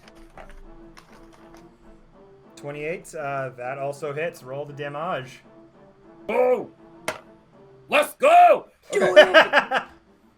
The other one is going to be 20 points of piercing damage. 20. Ooh, look at you. You really did kill that fetus god. All right. Didn't stand a chance. All right, so as you see your friends kind of in a bit of a tight spot, you just instinctively are like, all right, enough fooling around. You dart forward in between that space that you see. You take out that Morning Star and just start twirling it around, and at one fell swoop, smack one in the head, and use that momentum just to smack the other one in the head in two 360-degree angles. They Let's go. They both take the hit, smacked right in the head. They kind of almost look like they're about to be toppled over, but they use their foot standing and just stand right back up and are both just looking at you with ill intent. Let's do this. All right, Shorehelm. All right. You are I will move in Oh gosh, everybody moving in. No.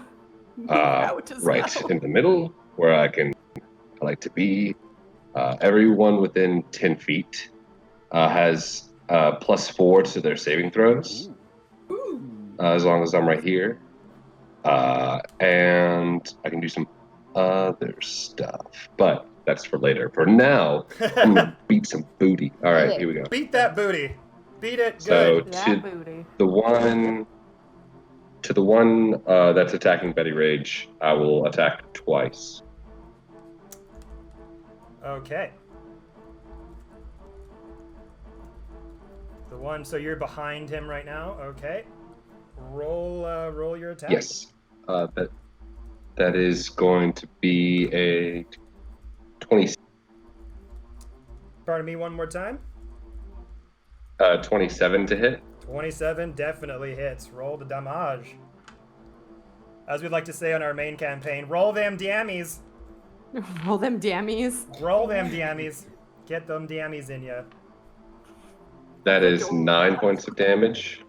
9 points of damage. Okay. And then the second attack is going to be a 15. And the second attack is A 15. 15. Unfortunately, misses. Oh. All right. Well, that is it for So what were you attacking with again? my Warhammer. Just looks like it's like two really hard steel turtle shells. Kind of. Oh, sick. So as you kind of place yourself strategically in this kind of middle area, you get up behind the heavily wounded Betty Rage in front of that humanoid figure with the spear, and you go to try to clock it over the head with your Warhammer, but with the eyes of the hyena kind of giving it its perception back there. It starts to like mid-duck out of the way, but doesn't duck clearly, so it still gets clocked, but it's more of like a grazing hit. And then you go instinctively again, sort of use the momentum, you bring your Warhammer up, try to go for just a big old smackdown on top of the head, but it instinctively just slides out of the way as you impact the gold ground that you're currently fighting on and make a giant like crater into it with your massive hit. As the crowd just starts cheering, "Ah, yes, kill them, cut them to death!" Oh my god. They're just going crazy. Ooh. And up next, Baltana.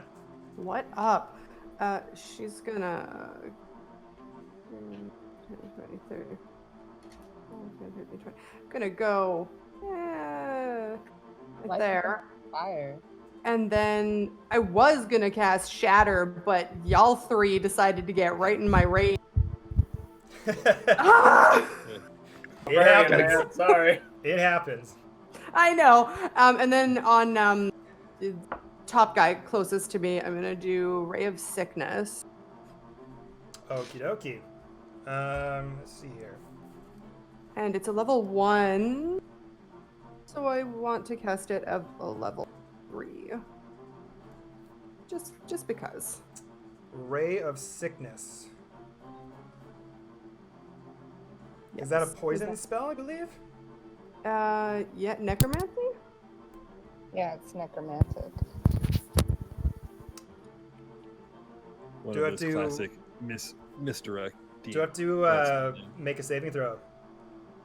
It is it's a ranged spell attack, but if it hits, they have to make a con saving throw or be poisoned until the end of my next turn. Gotcha. All right. So roll to hit.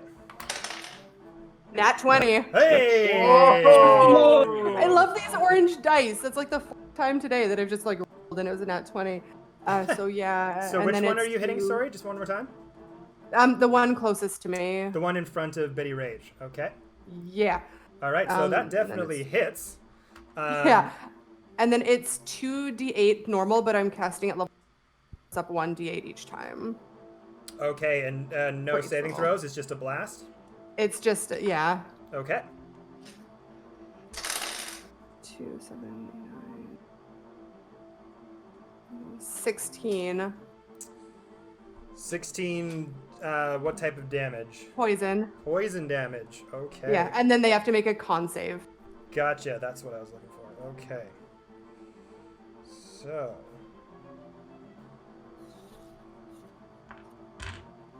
And it's like against 16 as the DC.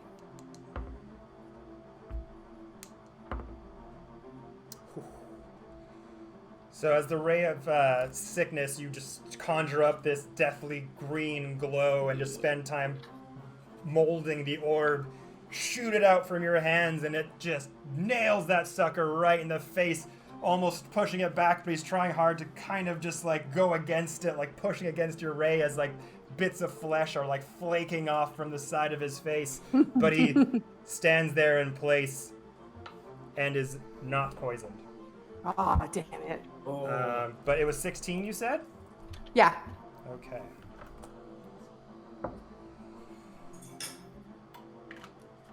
Okay. Again, it has a bit of scarring on that right side of his face, but still looking pretty good. He's still got a hearty stance to him. Punk. Okay. Then next up, we have Betty. Hi. So I'm going to do like a nice power chord on my guitar.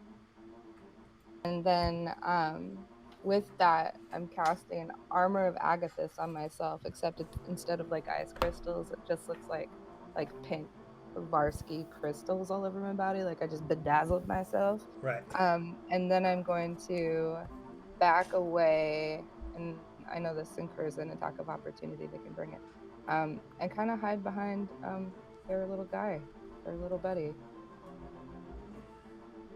Their little buddy. All right, so we're going to get an attack of opportunity on you from the humanoid in front of you. Or I should just call them demons at this point. Are they demons? They're not like were hyenas or something. So, attack of opportunity, I don't think that's plus anything, it's just a straight hit, right? I mean... Or is it plus strength? Right, you add your normal modifiers and stuff like that. normal. Right, so I think it's this plus strength. That's going to be 19 hit. That hits, and he takes 25 cold damage. Ooh. Nice. Okay. So 25 cold damage from hitting the armor. And then depending on whether or not, how much damage he does to me, that just sticks around. Okay. I think it's just going to use a spear attack. And then I get 25 hit points from that too. Soul Sucker. Nice. So that would be 4, 5, 6 piercing damage to you. Cool beans.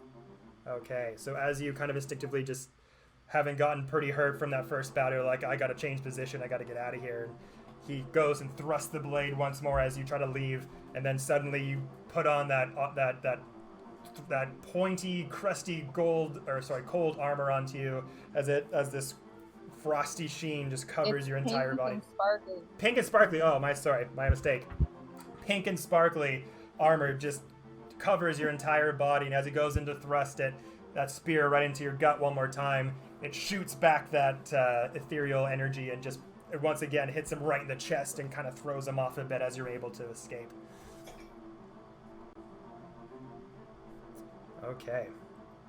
Is that all you want to do there, Betty? That is all I want to do. Okie dokie. Top of the round, Barakesh. With a disappointing first round.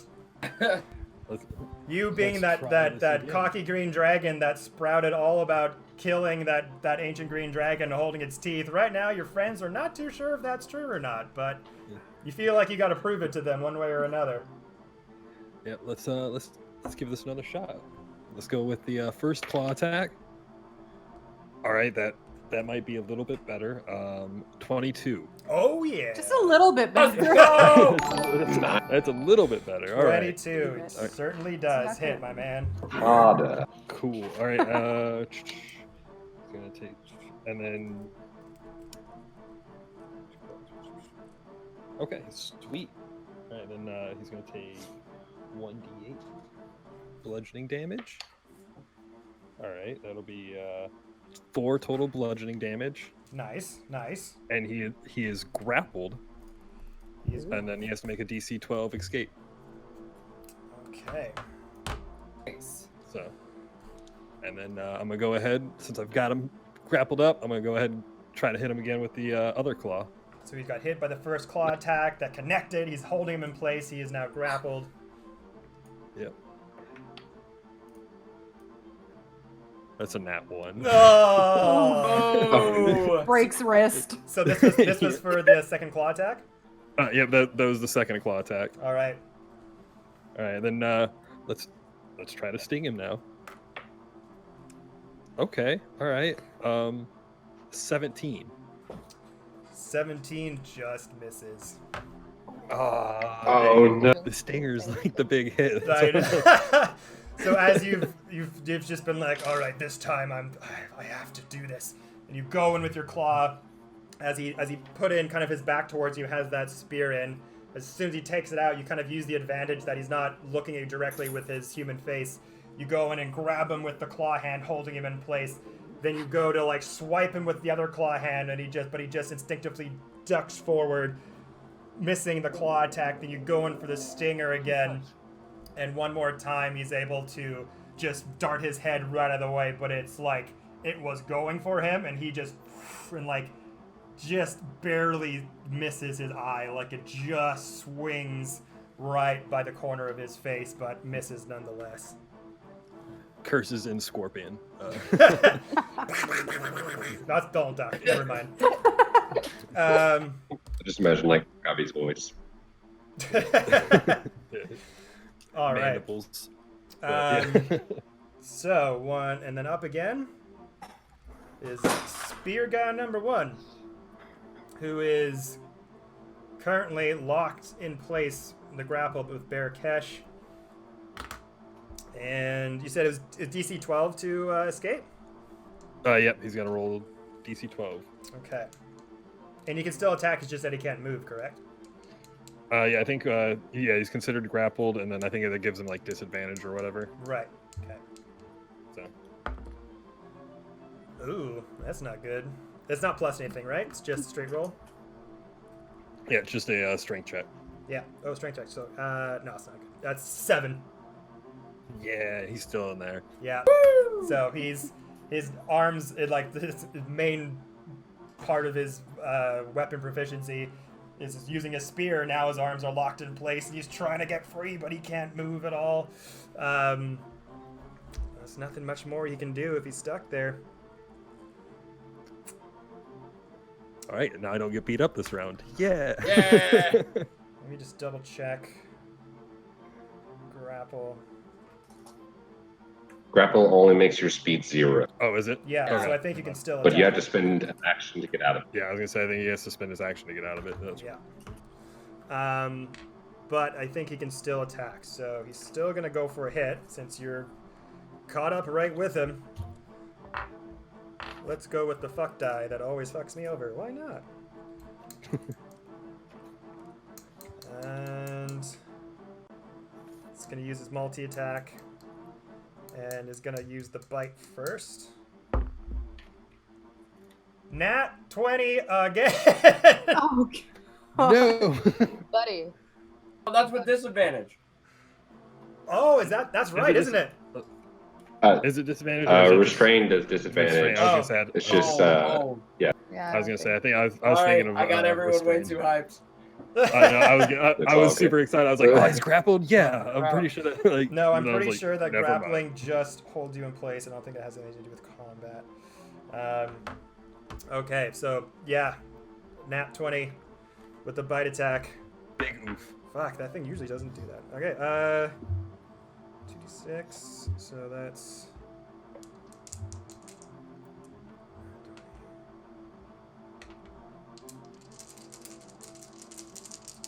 It's 2d6, so it's going to be 4d6. Right, because it's double the dice, not double the damage. Yeah, it's Double the it's die. not a good dice sound when you're on the opposite end. That's Oh, a yeah. lot of Nope. I got you. So that's 8. So that's 13 points of piercing damage from the bite. And then we're going to make a 1 spear attack. That is 21 to hit. That hits. Okay, second spear attack. That's lower. That's 15 to hit. 15 just hits. That is Oh. the armor class. Oh, All right. So we'll do one. We'll say he's only able to do one-handed because he is partially grappled. I'll say that. So one attack with the spear, one-handed. Oh, dumped out of the thing. That is a 8 points of piercing damage for the first one. I am no longer a giant scorpion. Oh, no. Yep. So he's no longer grappled then. Yep. Oh shit. The second one, Transform into me, just hand Yeah. on the. Hold him. holding Oh, his no. Buddy. holding his chest with a human hand. Second one is 6 points of piercing damage. All right.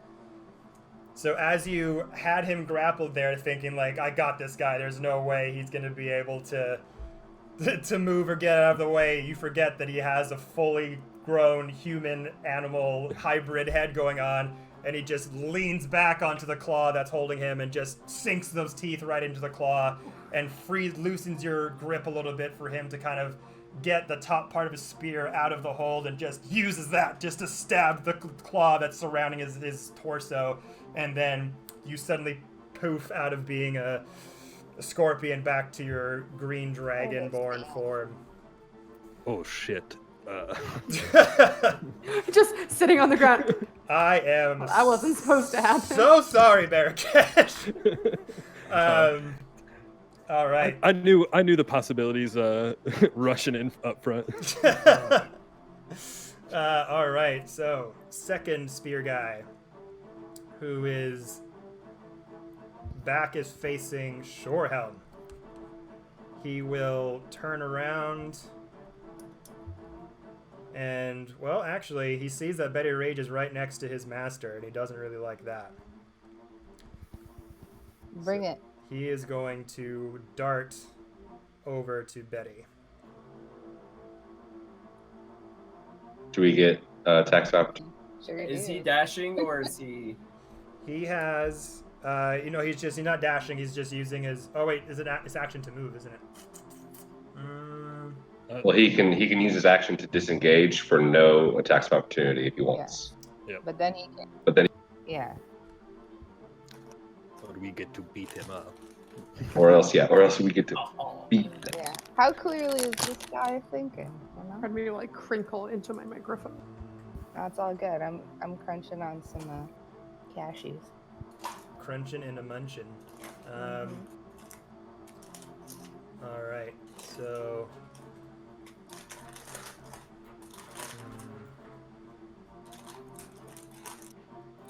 Oh my god. Release my seaweed. Thank you. Release my seaweed. Release my seaweed. Whoop, phone. You foul. Yeah, I'm gonna disengage Seems from. stack. Whoa, went way too far there. Oh, he really disengaged. Whoa! Whoops. Went too We far were- there. He's like, and I'm going. No, I'll we disengage scared him away. from Shorehelm, so I can run over towards Betty. Why does that keep happening? Sorry there, guys. So yeah, you will get attack of opportunity, Shorehelm. If he, Yeah. Okay. so you are disengaging. Yes. Oh well, then I unfortunately do Yeah. not. Oh no, You're sorry, my mistake. Not disengaging, but I will move away from you. So I will. Gotcha, I'll gotcha, take gotcha. the Okay. attack of opportunity.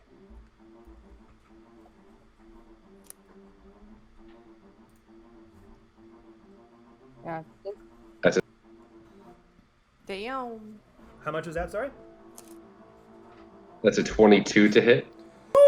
Whew, 22 sure does hit. Roll that damage. Roll them dammies. The dammies. Get them dammies on. I will throw a smite. Ah. Oh shit.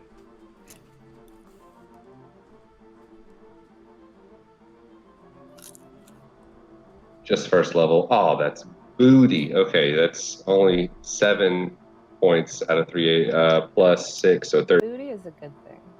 Booty is a good thing. Sorry, say that again, Is it a good Michael? thing? It got us into this situation. That's 13 points of damage. I rolled a 1, 2, and a 4 on 3. Oof. 13 points of damage. Okay.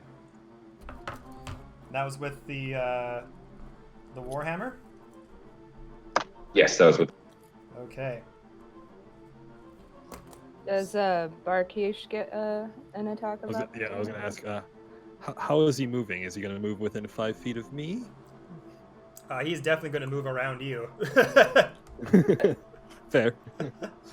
So if we want to, just for players' sake, so I won't move like directly over there. So let's Yeah, I was gonna say. I figured he would. go like If he doesn't move around me, just like 5 that. feet back. Like and then, bah, bah, bah, right there. Gotcha. All right. And so he is going to. So yeah, moving away from him, seeing his master, kind of like, no one's made any threatening moves towards him yet, but definitely seeing Betty Rage position herself over there. He very much, it's just been drilled in his head not to let anyone get near his master at all. So he's run over towards Betty and is gonna make an attack on her. And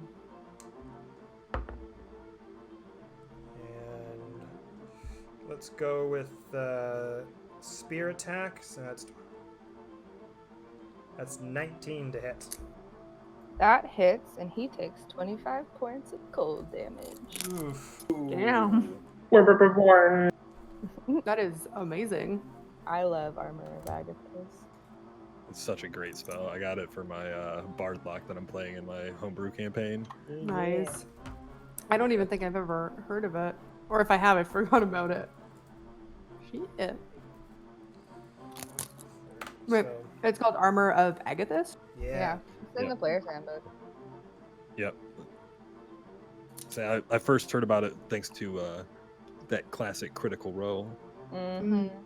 But I was I'm like, only wait, on what? like You- episode 13 of season 2. Oh, no. So he instinctively I know most of the spoilers though, so. runs over, goes in for the attack with the spear, and then gets hit with the spark pinkly ethereal Spark energy thrusted back at him, and is taken aback a bit, and now you can see that blast just like started to cave in his chest a little bit, and he's very much taken aback and just kind of like stumbles forward. That ravenous killer instincts now starting to wane a tiny bit. You can see he's getting a little bit exhausted. Just seeing what else he can do. Well, but he hit me, so he still gets to roll damage. He does. Yeah. And spear. Sorry. That's gonna be.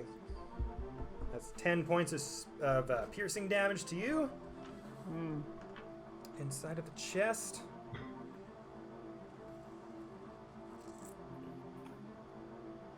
Alright. And then he's got 2 more attacks out of the multi, but I don't know if I want to do them, because he's gonna fucking get blasted back. But I think You I kind of sure have to.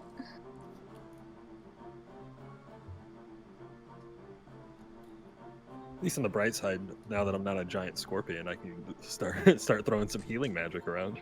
Thank God. That's true. As long as I still have the temporary hit points, Armor of Agathis is still up, but if he takes me down, too much more goes away. So, I learned today that paladins don't have healing word. Really? Oh, Yeah, Oh wow, it was wild. I was like, wait, that's crazy. Druids get it. That's That's weird. So he's gonna. because I was like, classic cure word. Nope, Yep. he's just gonna keep going because he's been told to protect his master at all costs, so it doesn't even matter. All right, he's gonna make the second spear attack now. Mm-hmm. That is a 17 to hit. Yep, 25 points of cold damage. Ooh. He is looking rough, real rough.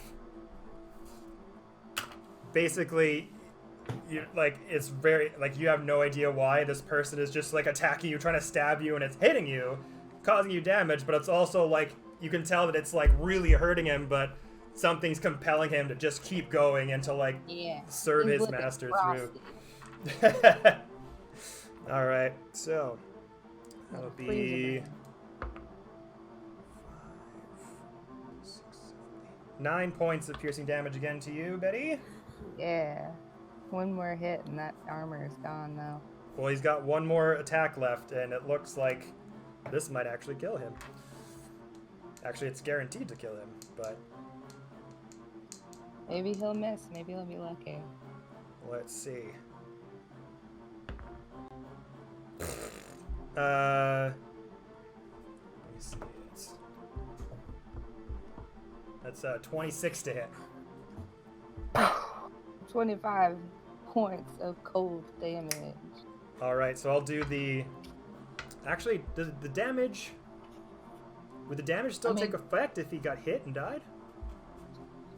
Yeah, I think so.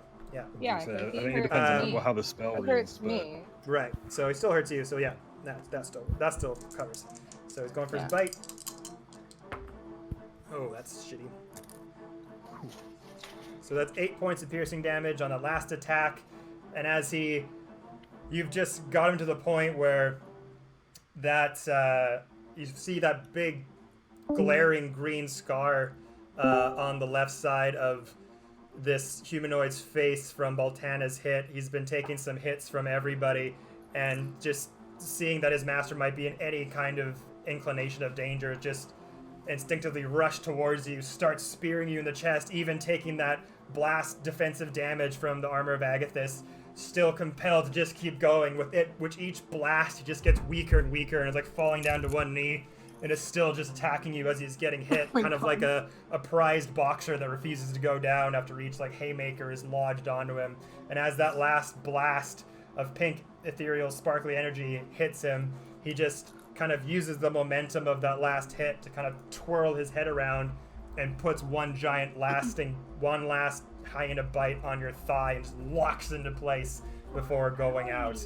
And that, my friends, is the end of the first humanoid.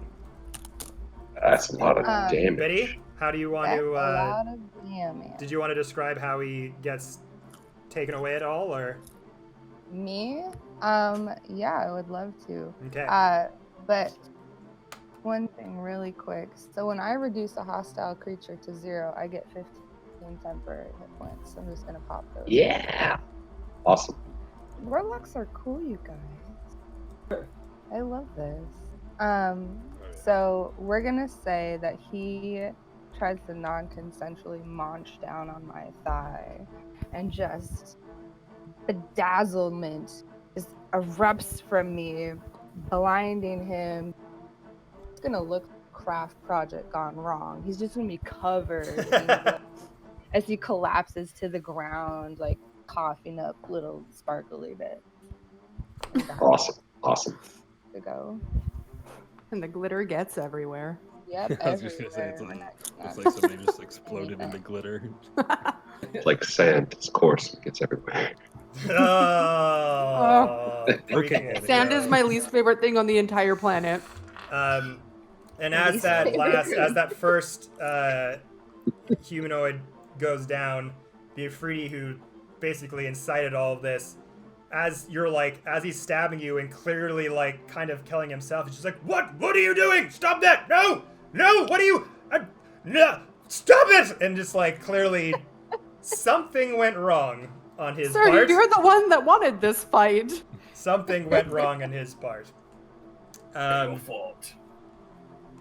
And we are going to move on to, so that was I believe that was the second humanoid, correct? I think we got the first two down. So Tors, I think you're up.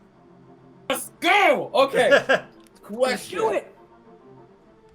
Question. I see Golem. Yes. Oh damn. Do you want to attack him? You still got the entire crowd here, like, raging on, like, going, whoa, whoa! And just, like, as that first humanoid died, like, what the hell was his problem? Why did he do that? Who cares? This is awesome! Doors. All right, Tors. Can I attack him? You can certainly try. My favorite words. Let's freaking go. Okay, where is he exactly on the board? Where is he on the board? So he is, I think you're in between two of the speared humanoids. He's Wait, off is to the this- left. This is him? The red, he's right next to Betty Rage. He's the demon covered in flame. Oh, I Between- didn't know that. Okay. Yeah, this guy's Torse is pissed off. He doesn't want to be an object, so he's gonna move over. So they both get an opportunity to attack me, though. Okay.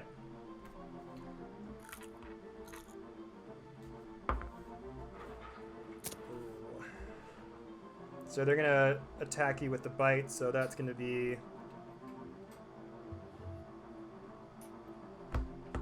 That's a 22 to hit? Yeah, that hits. Okay. So they're gonna go for their bite. I think you're still in range of 1, so I don't know if you get the second. If I'm not mistaken, I don't know if you get the second one. Well, if he's wedged in between two on either side, moving out, I think attack of opportunity, they both get it. Or yeah, they both Yeah, do. they both do. Yeah, they do. Okay, so that's 10 points of piercing damage from the first one. And I have resistance to piercing, so that's only 5. Okay, only 5 from resistance to piercing. And, ooh, that's only gonna be... That's a 12. That does No, not hit. Sorry, 11. That does not hit still. That does not hit, okay. Even a bigger miss. So, as you try to, like, you've seen these two, you've clocked these two in the head, you're kind of ready to go out for them. They're both kind of making, like, position themselves, ready to make their move, and you just kind of look at the slave owner who's like, you just see him going, like, just, like, freaking out over his dead slave, and you rush out of the way, and one just, like, does the same thing, spins around, leans the back of his head into you, and clomps onto your shoulder, but you instinctively just, like, push off of it, and as the other one goes for the same attack, you see what's coming this time, and you duck around it, kind of bobbing and weaving as you spin around and move around to the other side. I am going to roll initiative for the slave owner now, because he is... Wow, let's do this! You just put him in combat. Oh, And he is an Afridi, so... oh good. Okay, so that's not too good.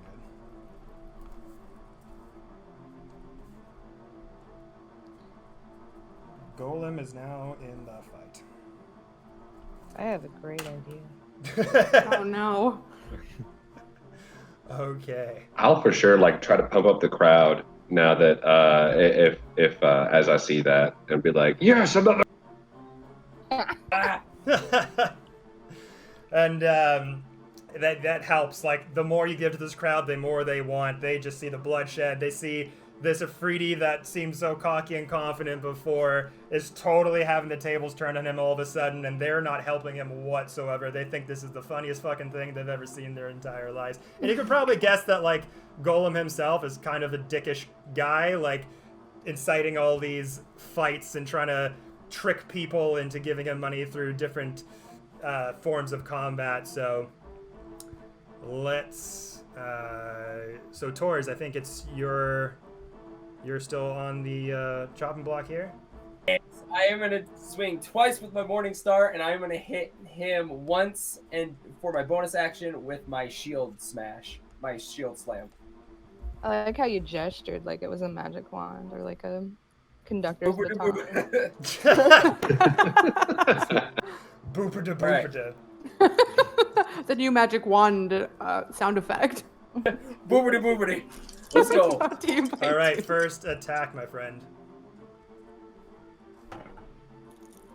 Ooh, that was okay. First Good attack noises. is a 27. is 27. That fucking Damn. hits. The other one is a 20, a dirty 20. Dirty 20, yeah. They both hit. All right, and the shield is a 17. So it's 3 attacks. 17 just hits as well. All 3 Yeah, hit. baby, let's go! All right, Taurus, make me proud. All right. Okay.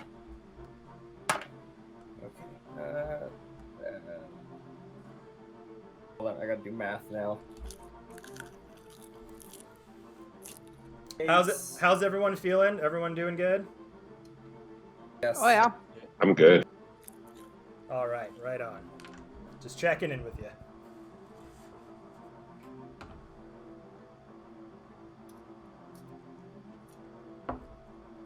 Hi everyone in Twitch chat if you're in there. I don't have the layout in front of me right now, so if anyone's been They're having a commenting- grand old time. Oh yeah. So enjoying my seaweed ASMR. Nice. Takes a total of 43 points of damage. Woo! Oh my god. Good Damn. job on Smack that. him up.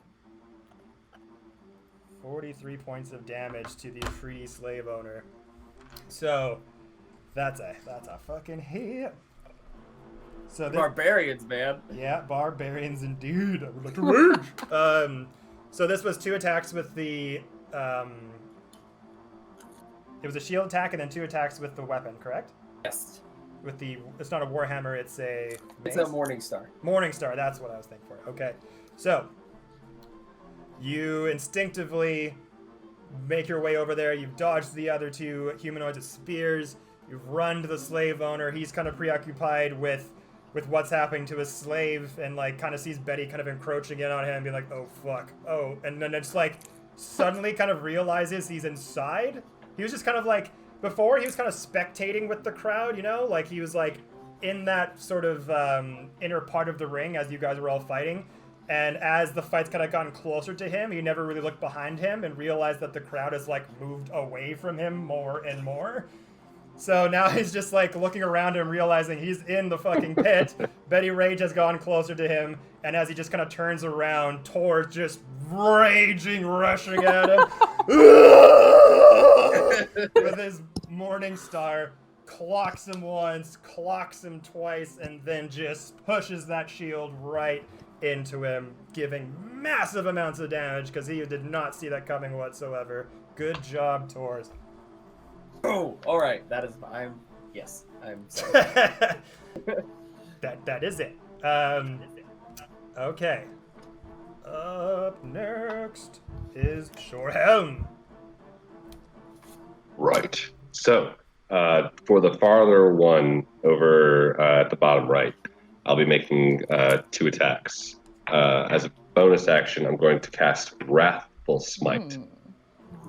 Wrathful Smite. Okay. All right. That first one is not going to hit. That is a 2 plus 9, so 11. 11, yeah, unfortunately does not hit. And for the second attack, that one is much better. That's a 16 plus 9 for 25. 25 definitely hits, my friend. Roll that damage. All right. So we got a D8 or D6. All right. So that is 10 points of damage. Okay. 1 point of that is psychic damage. I don't know if that matters, but they have to make a wisdom saving throw. Okay. DC 16. DC 16. Okie dokie. This is a wisdom saving throw? Yes, sir. Okay.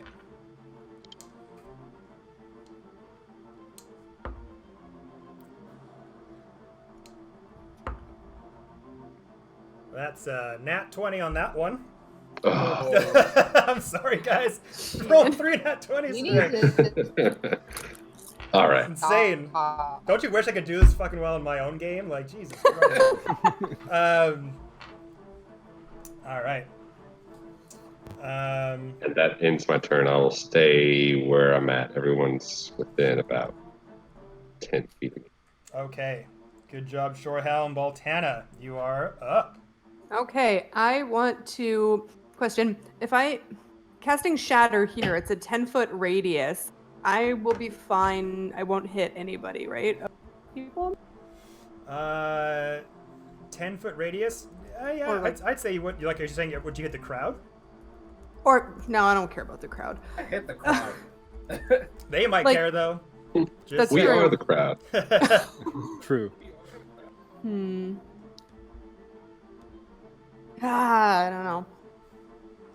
But you're like right now, if you were to cast something with a 10-foot radius around you, you wouldn't hit the crowd.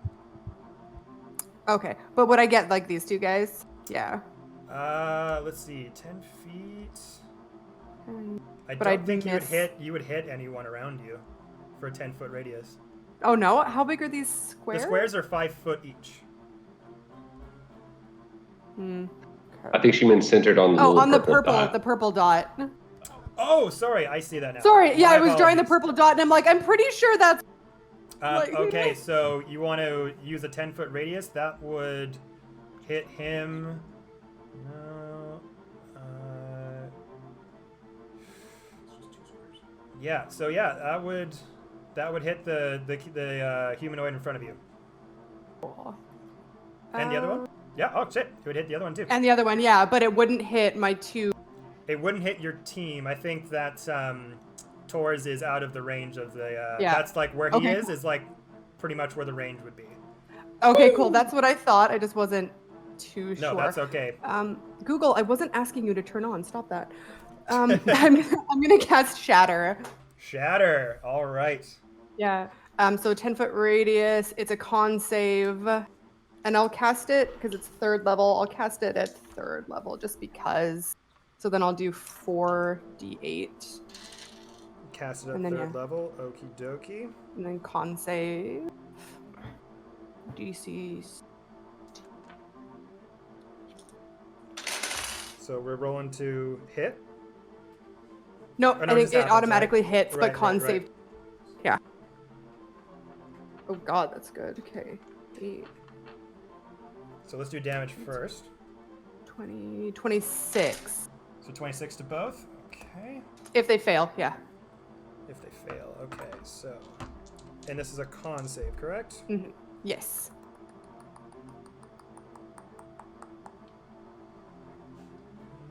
Just checking something really quick. Sorry, guys.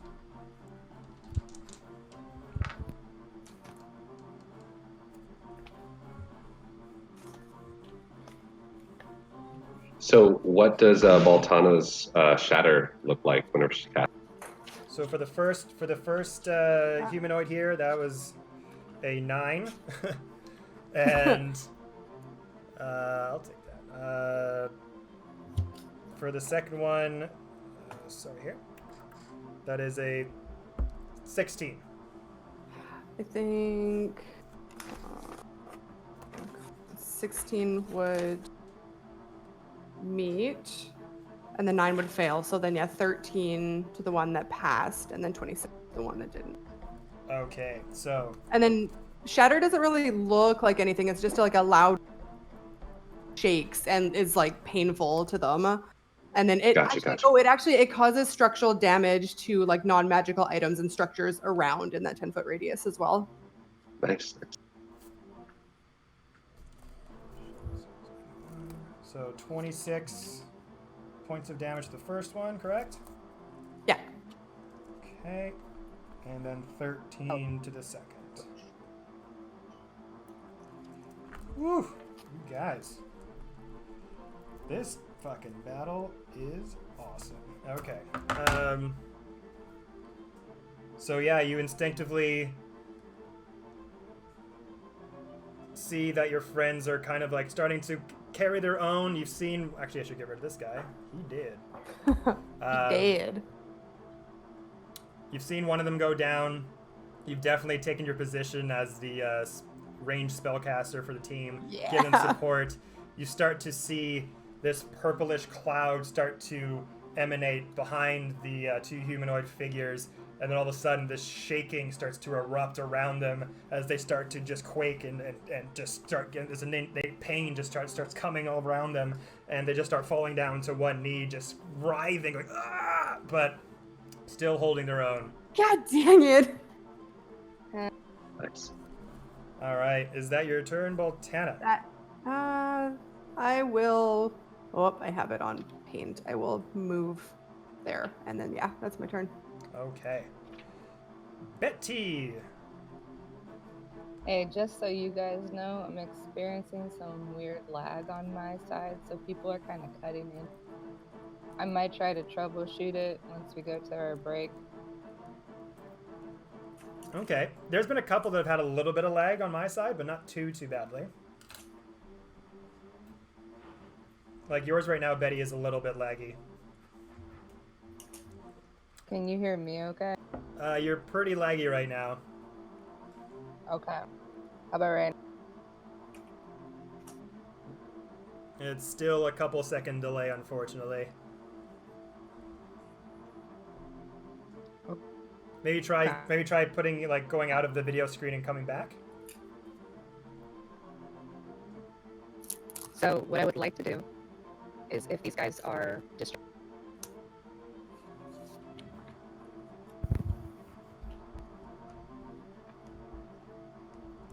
Yeah, sorry, Betty. We can't hear. Oh, okay.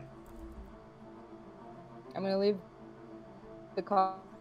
Oh no. Okay, no worries. Oh no! It's fine. Now she's dead, and it's only the They've four of taken you. Now she's dead. We've lost. All of a sudden, a portal opens up from underneath her, and Betty just Swallows her whole. falls through the golden.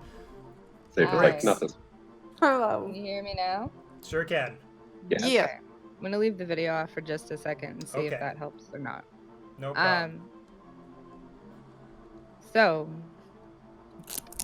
do these chumps look distracted by this ear-splitting, shattering spell? Do they look distracted?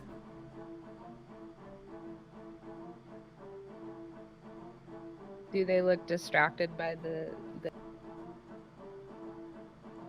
They're not distracted per se. Like they've definitely taken a hit, and they're just getting over that intense feeling of pain that they just suffered. But they're not necessarily distracted. Maybe just like a little bit of blurred what vision. I'd like But I'd like to press it. sorry, say that one more time. Okay. I would like to cast a self, and I would like to look exactly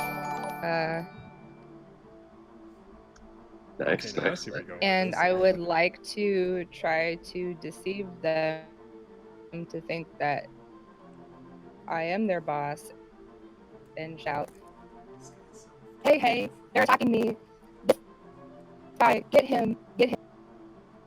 Nice. Okay, you're cutting out a little bit, but what I think you were saying was you want to cast Disguise Self and look like the Ifrit slave owner, and then start shouting at the two of them to attack the original slave owner? Dang. Nice. Yeah, that sounds awesome. Let's hope these are really dumb half hyena head people. Okay, I'm sorry. I don't know if Betty's trying to talk right now. I don't hear anything. Hi, I'm sorry that this is happening. I need to go problem solve. Would that work? Yeah, we can definitely try that. So what's the, so you're basically doing Disguise Self, and then would it be a deception roll? Or, yeah. I think you would be doing Disguise Self. You've made yourself look like the Ifrit. He just suddenly sees a copy of himself standing right beside him. You're shouting at them like, he's over here! The players! The crazy woman with the crazy guitar is over here! And we'll roll deception checks to see if they buy it or not.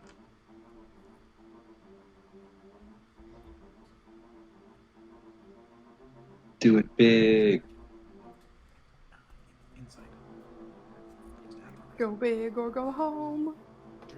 So that is a 7. So So it would be your Deception It's a versus 6. my insight.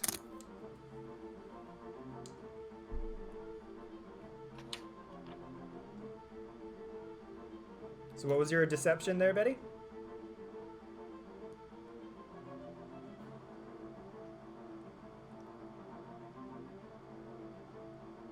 Are you there?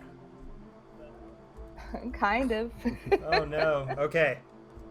What was the deception roll that you got? That would be 16. 16. Okay, so we'll do for the first one.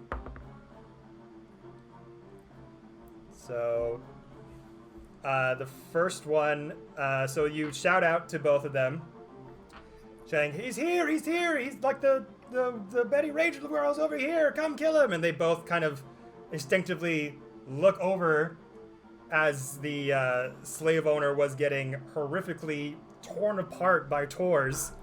They did sort of see him, and they see the original slave master in front of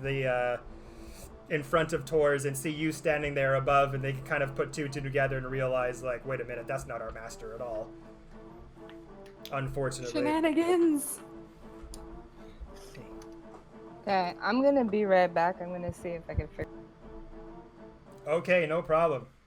Good luck. Yeah, just take me out of initiative for a second. I'm sorry about this. I have no idea what. Should we take our break The real quick internet. and then see if she can?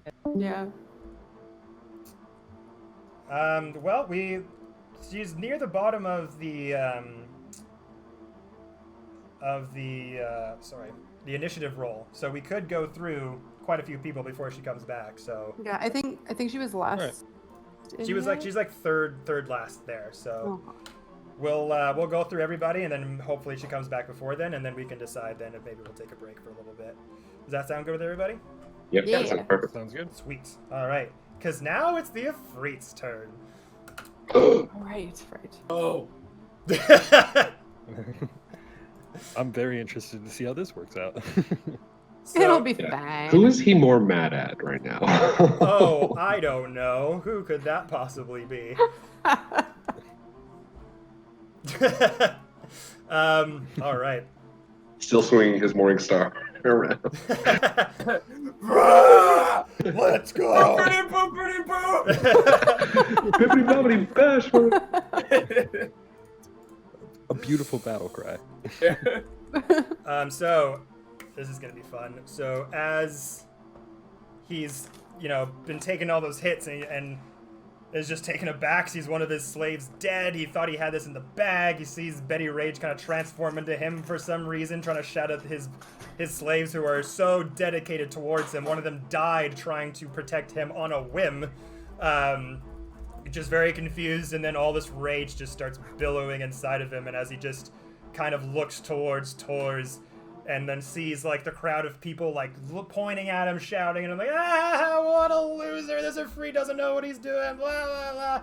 He's taking in all of that atmosphere, and then you can see him start to just the flames start to erupt from his pores and from his hair as he starts to grow larger and larger and casts enlarge on himself. Ruh-roh. Ruh-roh indeed. So let me just bring this up really quick. We got He's that. bigger than you. Should I? So it's double in size. So actually,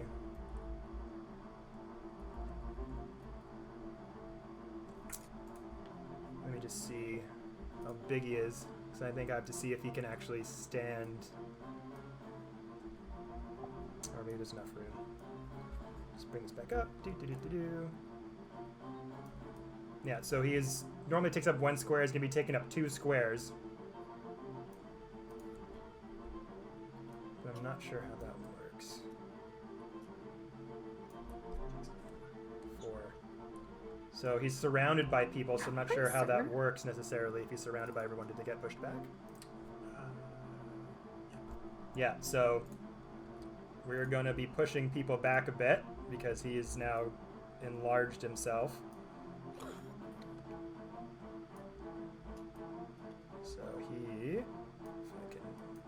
correctly.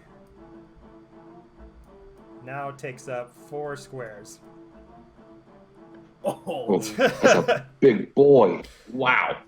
So the Ifrit. guys, I am so sorry. What have you done? And he's here to do some business with the big guy. Pissed me off. So the Ifrit casts enlarge Now on he's himself mad. as the clothes on him start to kind of rip apart Hulk style as these bulging red-skinned muscles just gonna come die. out of him, and he just grows larger and larger and grows. And Tors, as you were kind of like standing up to him being like, yeah, what's good, you start to just go like Nothing's good. Nothing's good looking at up all. as he gets larger and larger. So he's cast enlarge. That is his action. I don't think he can attack now. Okay.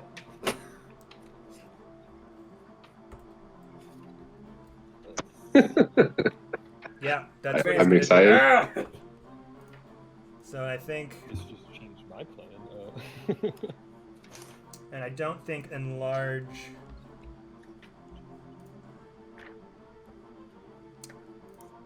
It's right. So its scimitar as well grows in size. He takes the scimitar from his belt that has also been growing with him. So this scimitar that also just had the basic components of a normal scimitar also grows in size with him, as this sort of thin curved sword now grows into a curved meat cleaver the size of Tor's. God, that's horrific. Bring it on! We should just give you a shovel. Just everybody get a shovel so we can keep digging this hole ourselves. And I don't think it touches his hit points at all. So for those of you, I bet so doesn't touch his hit points. So his hit points are still the same, but everything else is bigger, much bigger. And I mean everything. All right. Boy. Next. That's weird Can't flex, hurt but mouse. okay. Yep. All right. So up next is the other humanoid with a spear.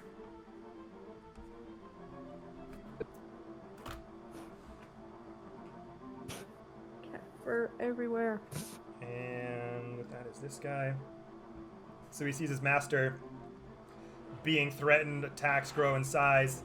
He is going to make his move, the one on the left, and go rushing towards Tors.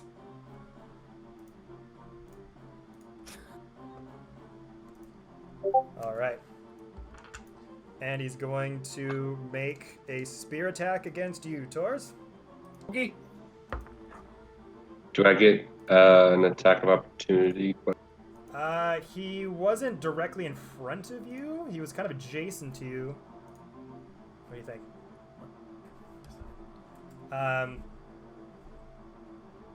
So he wasn't in front of you, but he was adjacent to you for attack of opportunity. So no, I think he has to be in front of you to be able to do that. Gotcha. Yeah. Okay. So let's do this. So for the bite attack, that is going to be 22 to hit. That will hit. All right. Let's go.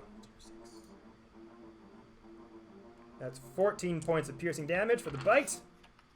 That's half, so it's 7. Ouch. 7, okay. And then for the spear, that is... that's 19 to hit for the first spear. Does hit. And the second spear, 21 to hit for the second spear. Will hit. Okay. So for the piercing damage, we're doing two-handed. First attack. That's 10 points of piercing damage on the first one. And 12 points of piercing damage for the second one. All right. So, as the second humanoid runs towards you, sees its master being threatened. It's the rage in the humanoid's eyes. If it wasn't like burning before, it's just exploding now. And it runs before you in its very precise fashion and just goes with 2 strikes with that spear, and then kind of locks in your arm to move in its head towards your neck and just sinks it right into the clavicle there. This is the best you got. All right. At the top, we got Barakesh. Okay. This is an open ceiling, correct? It is not an open ceiling. The ceiling above you is, where do I have it written? I think it's, crud. Let me just triple check here. Is it at least 100 feet? That's the only thing that matters. Is it 100 feet in the air? Yeah, it's around there. Okay. And the ceiling is adorned with magical fire as well. Oh, okay. All right. Well, if it is 100 feet, then yeah, I'm gonna go ahead and cast Call Lightning on the giant fucking devil person now. On the enlarged Ifrit that you pissed right off. All right. Yep. See, now I'm gonna go. Oh, this is no good. Just, just Need lightning. lightning. Let's go. Okay. And then I need him to make a dexterity saving throw, or Ooh. Dexterity saving throw. Okie dokie. You Yep. got it, boss. That is going to be an 18. Oh, he beats it. Damn. Oh, really? Yeah. So, But yeah, he's gonna take half damage. half damage. Okay. What was it? D10. This fight is fucking hilarious. This is not how I thought this was going to go down, but I am loving every minute of This this. is the longest battle I've ever been a part of. Ends up being 3-day one shot instead of 2 because this battle Oh. takes 10 hours. Right. Okay. In so- like D&D time, this has only been like Like 5 minutes. 45 Like seconds. 5, yeah. Yeah, this has all just been 5 like, minutes an or 45 explosion. seconds. Which Yeah. one? 2. That's true. So the Right in the middle. Out. Right in the It's great, guys. Right in the middle. I'm loving this. I love that. It was like, keep yourself discreet on a stage. Let's wreck them. Yep. Center of it.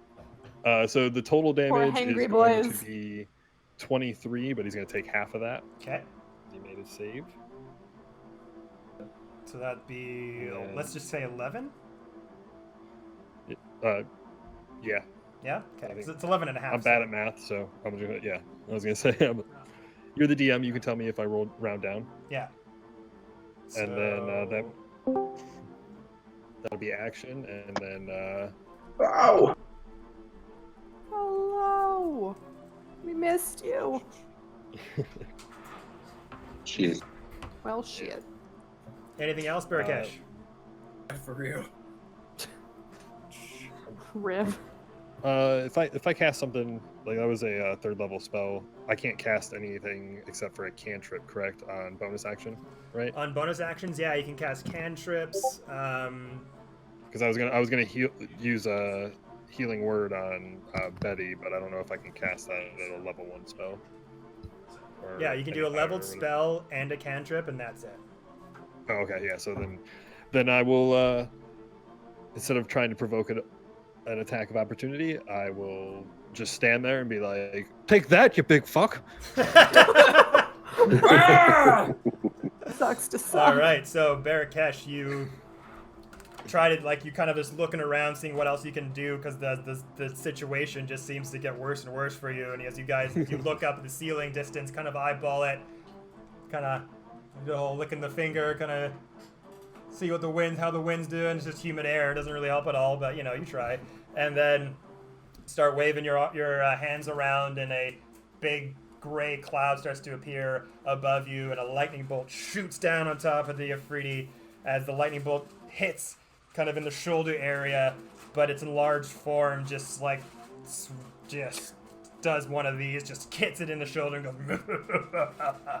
goes You're next. Shite. If you survive that long. Yeah, what you gonna do?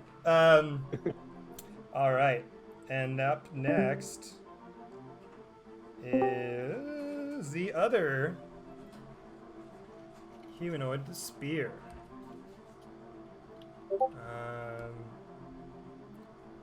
So where is he right now? So he is directly in front of Shorehelm. And he's just fucking gonna go for it. Why not? Gonna make an attack against Shorehelm here.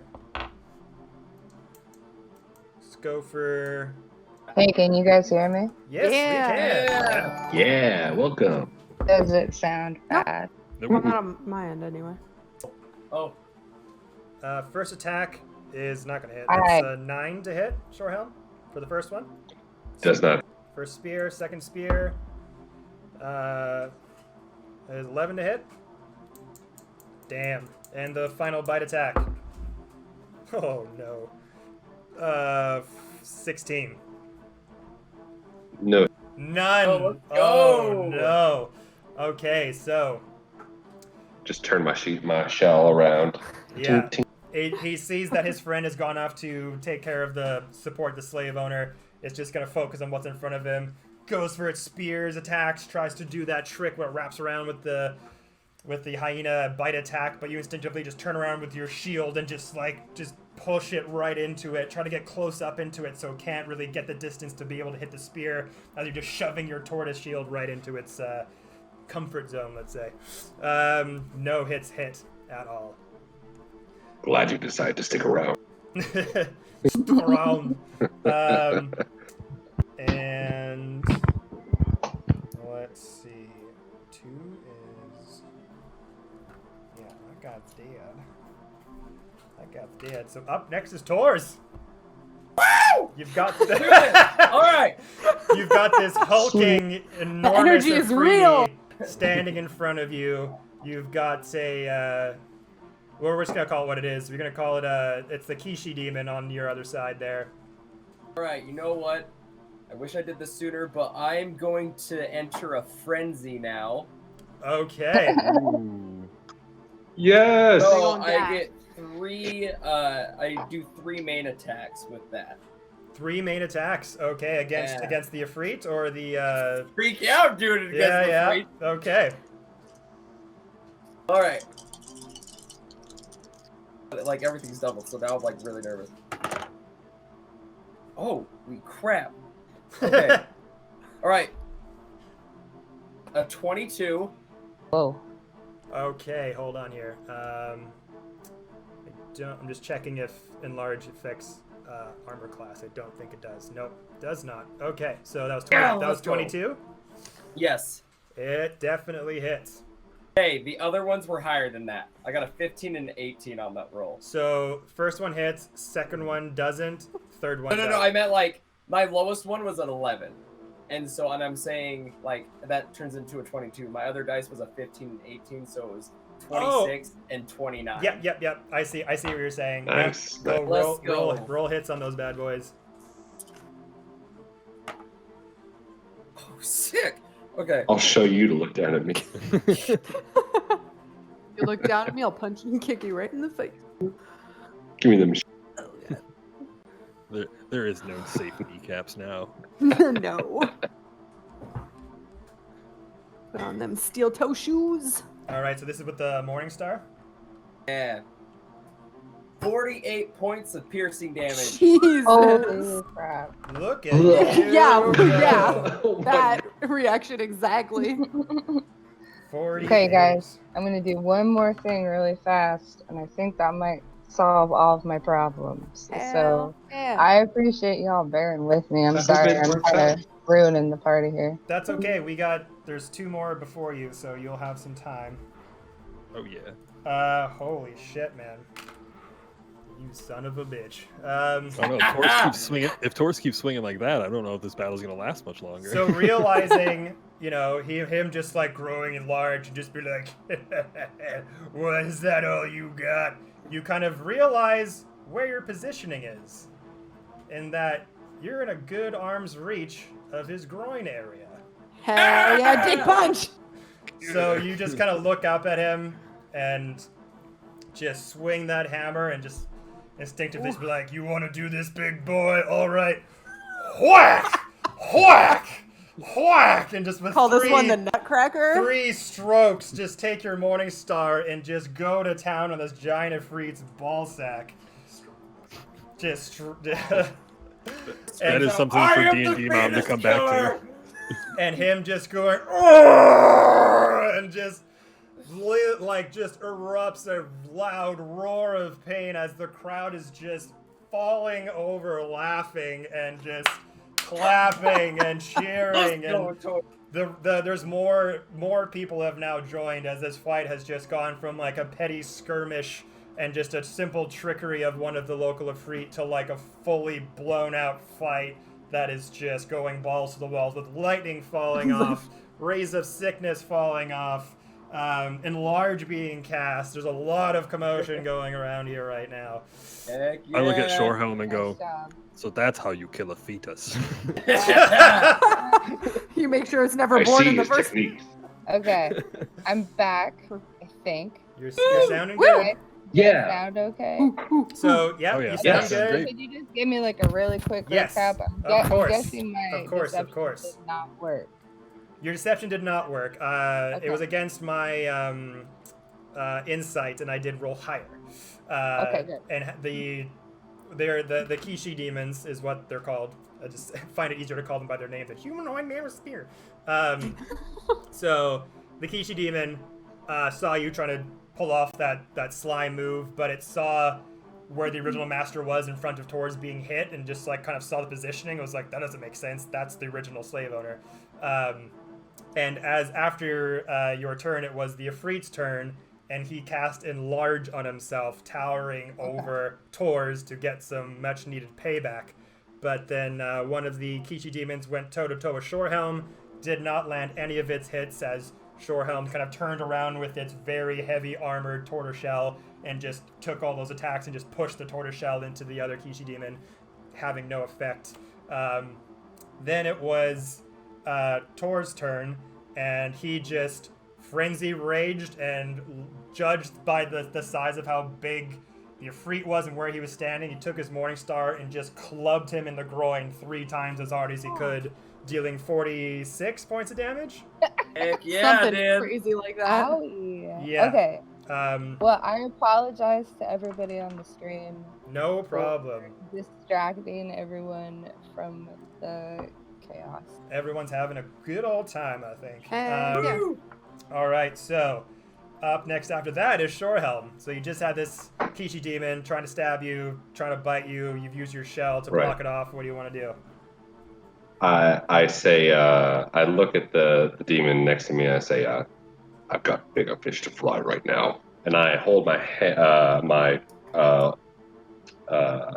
my warhammer up towards the Ifrit that is now enlarged, and I need him to make Make a story. a wisdom save. Wisdom saving throw.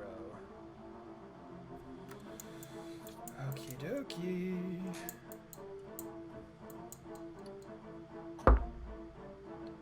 That is going to be 15. That just fails. He is, I No. cast whole person, and he is paralyzed. Yeah. Oh no! Let's go. So All Shorehelm. attacks have advantage, and every melee attack within 5 feet is an automatic. Ooh, snap. Oh He shit. cannot make actions. He automatically fails strength and dex saves, I think. Nice. Along, and I look around at everybody. I say, "Get the big one." Okay. So So as you kind of look around your surroundings, you're putting your shell into the other Kishi demon, you start to kind of like notice what's going on with the giant Efreet over there with Tors and Betty Rage nearby, and you instinctively just say that out loud, put up your warhammer, and this energy sprouts from it. This ethereal wind starts whirling up around the Efreet, and the sort of hand-like gesture starts to sprout out from that whirlwind of energy and start to encase him, and holds his hands and play his body in place with two giant ethereal hands. Love it, love it, love it. All right, good job, my friend. That was quite the smart move. I'm actually going to move here, just right, like so I can stay within range of everybody. Okay, so I think I get attack of opportunity for that.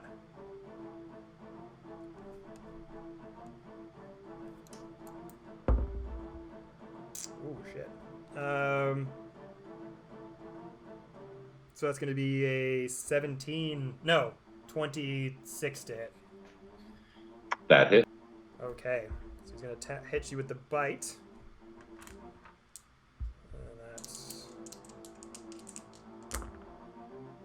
Whew, double... So that's 17 points of piercing damage. First blood. As you move in place to get closer to the Efreet, again, kind of with your arm, kind of like leaving your defensive stance and putting your arm up to cast that spell, the Kishi demon sees that opportunity, lunges forward with the back of its head with the hyena head, and just latches on and starts lacerating your bicep muscle, trying to restrict you from ever holding up that warhammer ever again. Jeez. Yeah, that is a natural 20 on the concentration check for the whole person. Nice job. Okay. There you go. And then to get out of hold person, I don't know if I'm supposed to roll or is it another contract? It's at the end of his turn. He can roll another wisdom save against it, or unless I lose my concentration. Okay, gotcha. All right. Good job, Shorehelm. Baltana, you are up. All right, we're all attacking big guy. Looks like it. Cool. Fuck him up. I am going to... Oh, that is the wrong button. I'm going to cast Shatter again, but from right here. Little purple dot. And I'm going to cast it as a level 4. So I get to do 5d8. What's the range on that one? Nice. And it is a con save. What's the range on that one? It's 60 feet. And then the 10-foot radius. I think you might have to move up the square. Me? Yeah, because I think Okay. if you do it from there, that won't exactly reach. Oh.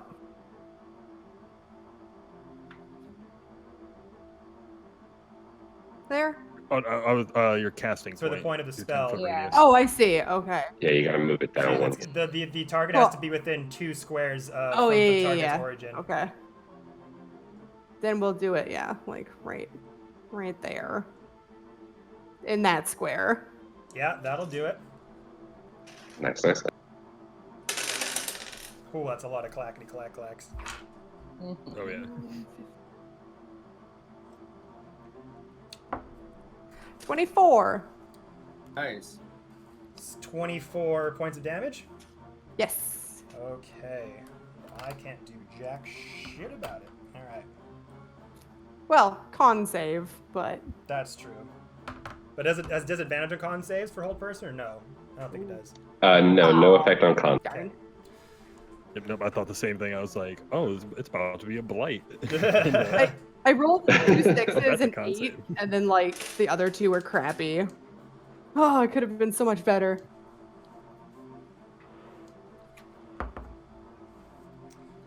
So a con save, that's going to Yes. be an 18. Oh, it passes. Oh. So just 12. Only Boo. 12, okay. 86.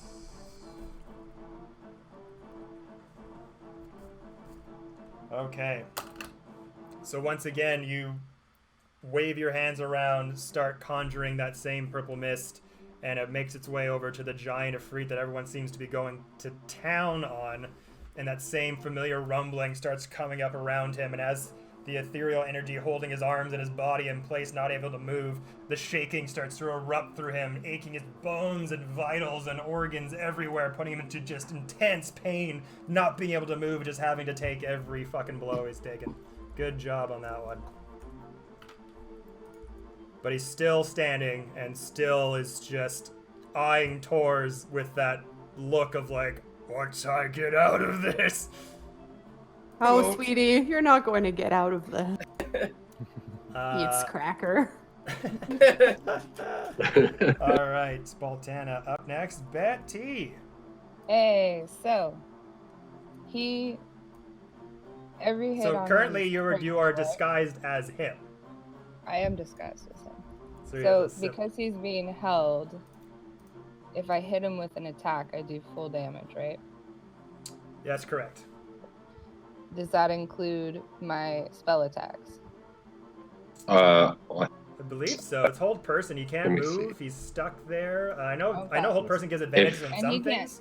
can't take attack of opportunity against me, right? I don't think he can take attacks of opportunity because he's held there. What are you saying? You're talking and I was interrupting you. Oh no, you're good. So it says any attack within 5 feet of the creature is an automatic critical hit. Okay. So Cool. and then attack rolls have advantage on it. So I'm gonna go ahead and power chord my guitar, and I'm gonna hit him with 2 bolts of Eldritch Blast. So So those Tenacious D playing in the background. exactly. So these. So do I roll with advantage with these? But does it matter? No, I believe you roll with advantage because that's the ability of hold person. Attacks have advantage. No, do they not? Okay, so the first one Yeah. is 18 plus 10. Oh yeah. Yeah. So 28, and then the second one is 11 plus 10, so 21. Yeah, both And definitely hit. And they're both gonna do the full Eldritch Blast damage. Is that right? you still roll, but you double the dice. Either double the number on the dice, or you double the number of dice. Okay. Yeah, so it's like if you hit with a nat 20 basically, but you still roll for the damage. Okay. So then this is gonna be.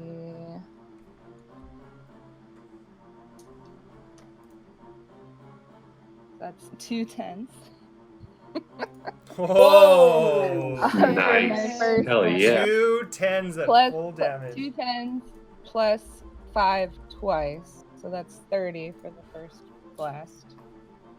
And then a 7 and a 5, so that's 12 plus another 10. So that's 22 for the second blast. Jeez. So what's that all together? What did I say? 30 and 22? 52. Whoa! Bring in the pain. Thanks for that hold person, buddy. Bring in the mother Gotcha. flippin' pain. How's he looking? Crispy. He is looking rough. He is looking very, very rough. And then as my move, I'm going to just go 5, 10, 15, 20, 25.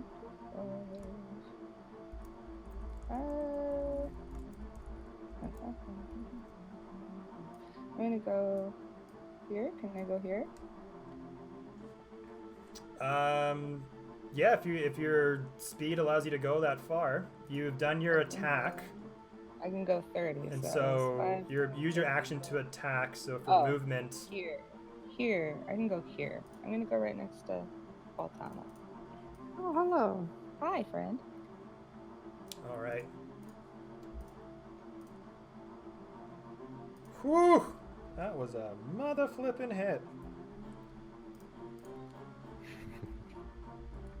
It wouldn't have been anywhere close to as cool if it wasn't for that hold person. So Hold person is a goddamn godsend. So Yeah. as the whole person's holding him in place, very rage, you kind of look up at him and just pull out that spectral guitar and just wail on two excellently strummed 80s ballad power chords. And it just rings in the ears of the Afridi and just causes bleeding to come out of his ears and his nose and his eye sockets. He's Is just he crying blood? just cringing in place, Yeah, boy. not being able to move whatsoever. And he is looking rough. He is looking real rough. Oh jeez. Okay, good move, Betty. Next up is the Ifrit Golem's turn.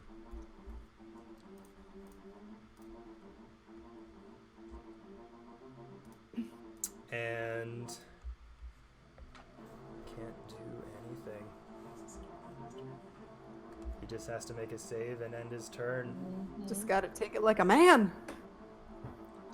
The DC is 16. DC is 16. Con, right? Wisdom. Wisdom. Okay. Thank you.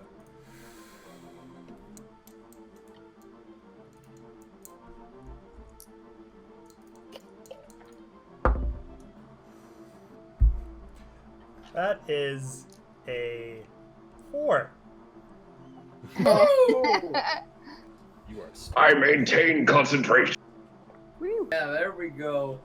So he is locked in place, not being able to move, and he is starting to look real worried. He thought the old trope that bigger was better failed him miserably in this instance, and is surveying down at all of you and kind of looks at the other two Kishi demons, and he's held in place. He can't even he can't run away. He can't even escape. He is kind of realizing the very stupid decision that he made trying to do this whole thing and regrets it very much in this moment right now. All right. So after him is the other Kishi demon. So the Kishi demon, the one that is... Are those two Kishi demons that are on the board still in play? They are still in play. Okay, They have not cool. been taken down quite yet. Okay. And they're doing moderately well. They're not showing signs of that they're down and out, but they're still holding strong. Still got a hearty spirit within them. And seeing that their master is getting just shit kicked by the 5 of you, from spells, blasts hitting the groin, ethereal old person, blasting of sound waves just hitting him from all sides. The Kichi demon is gonna look over to you, Shorehelm, and just give you this piercing, dead-eye look and just wave a hand in front of you and say, "Release him." And you're gonna have to make... Did I anger you? You're gonna have to make I believe, it's a wisdom saving throw. Let me just triple check. Wisdom saving throw. Let me just double check that for a second.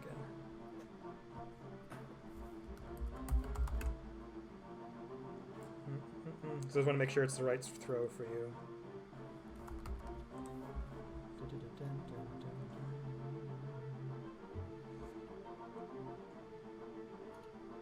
Yeah, wisdom saving throw. All right.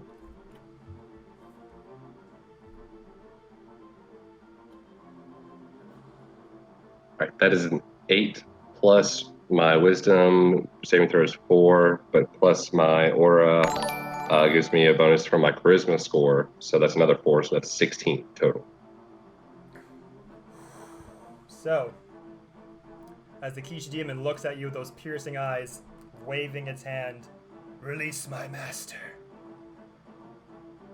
You stop for a second, look over at the Afrits and say, "It shall be done." Boo. No! Dang it. And you release Hold Person off of the Afrit. Damn. Okay.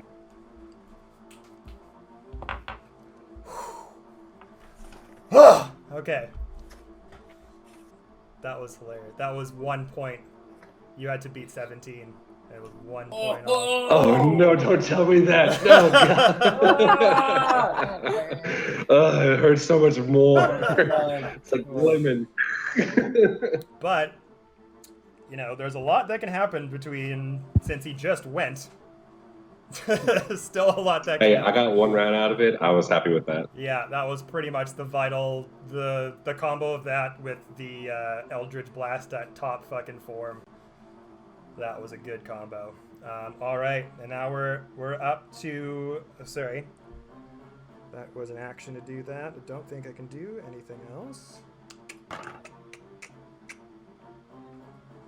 Nope. Okay, so he's gonna move. He's gonna move. Am I still under his control, or was that just like a 1 command? You are under his control until. Got Let me see here. Which one is it? Is the one on the bottom or the one on the right? It's the one that's beside on the right of Shorehelm.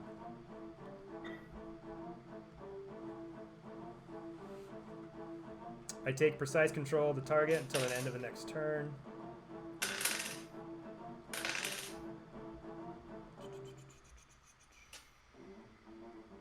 So, yeah, no, it's stuck in there. There's nothing you can do right now for it. Okay, cool. And then he's going to move. Actually, no, he's going to. What's he gonna do? No, he's gonna stay put. He's gonna stay put. All right. That's it. That's his move. Barakesh, you're up. Okay. So you just saw Got your this. teammate drop the hold person for whatever reason. It seemed like you had a good gain on things. Yeah. Shit, that that wrecked my plan. Well, let's go ahead and let's try to end this for sure. I'm gonna just go ahead and cast Blight on the Free. Okay. I need a con save. Nice. I'm like, Can all we right, have that one enough too? games, and then point and then cast Blight. Casting Blight on the Ifrit, making the con save.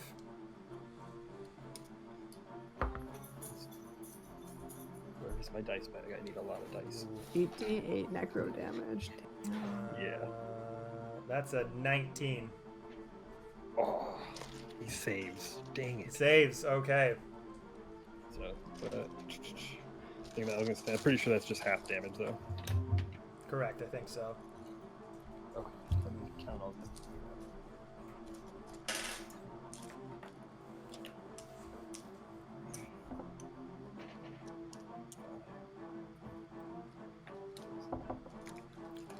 And don't worry, after this combat, we will have a short break and then continue on with the rest of the adventure. Oop. Here we go. Everyone's doing fantastic. This is so much better than I thought this was going to go down. You're doing fantastic. You're an awesome DM. Oh, thanks, The guys. best. Appreciate it. Ow, my knee. Oh, she's down. Oh god! Okay, watch There's some good damage in here. we just hear you. Ow, my knee. And we look over. You're just on the ground. On the ground. Immediately throws heels. Oh Like god. someone spare the dying. Ah. Ah. Ah. In the corner for like 10 minutes. Who put that All right, boulder there? it'll be 41 total damage, but you'll take half, so Jeez. 20. Oh. I know. All these I was rolls. like, oh yes, it's so much. Wait, he saved. Dang it. So it's 20 damage altogether? 20 damage altogether. Necrotic damage. Heck yeah. Necromancy magic. And then as a bonus action, if is he still alive? He is still alive. Does he Alright. look like he's at least blood? Now I Just- need a dex save. Just hold this. Sorry, guys. Give me 1 second here.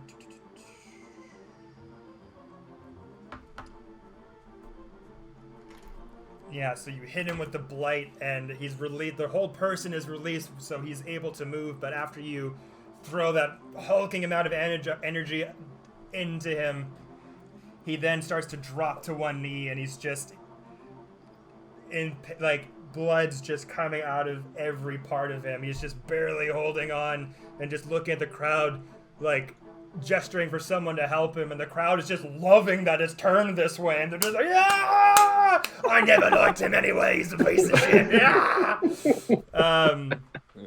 But he is still standing. All right, well then I need a dex save from him as my bonus action. Okay. Because Call Lightning is still up. Oh, I am the yeah. master Nice. of nature. Dex save for the lightning blast from above. That is a 16.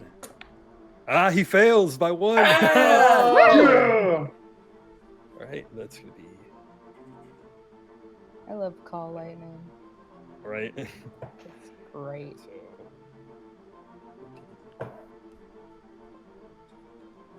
So that'll be 20 total damage, lightning. How do you Nice. want to do this?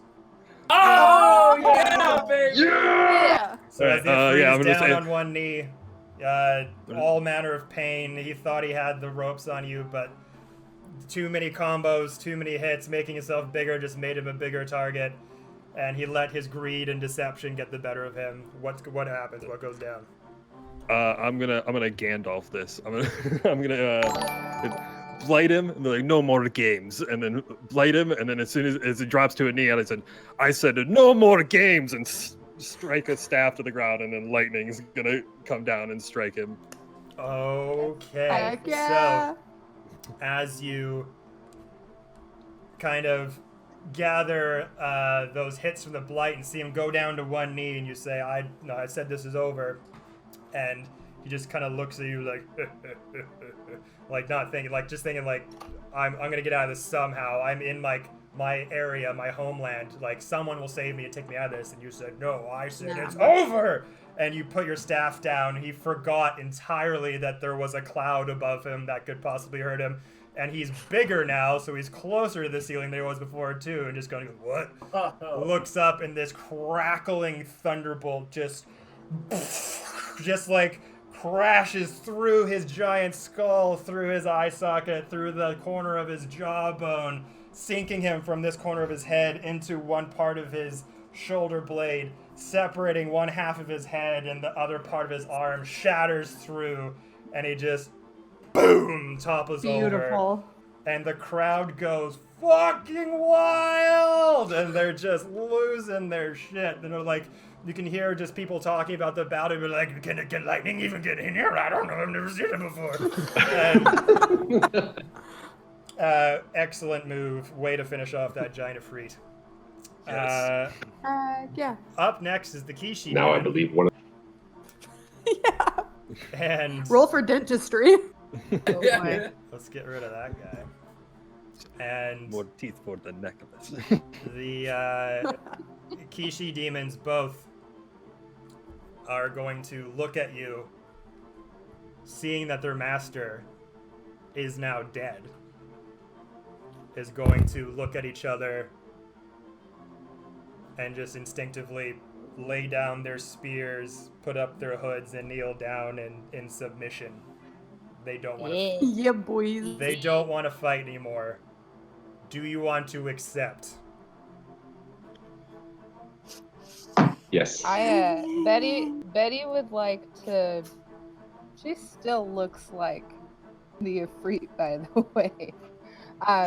She Oh, wants yeah. to angrily, like, try to scare them essentially, and maybe kick up some thaumaturgy and make my voice really boomy and say, Nice. you have two choices.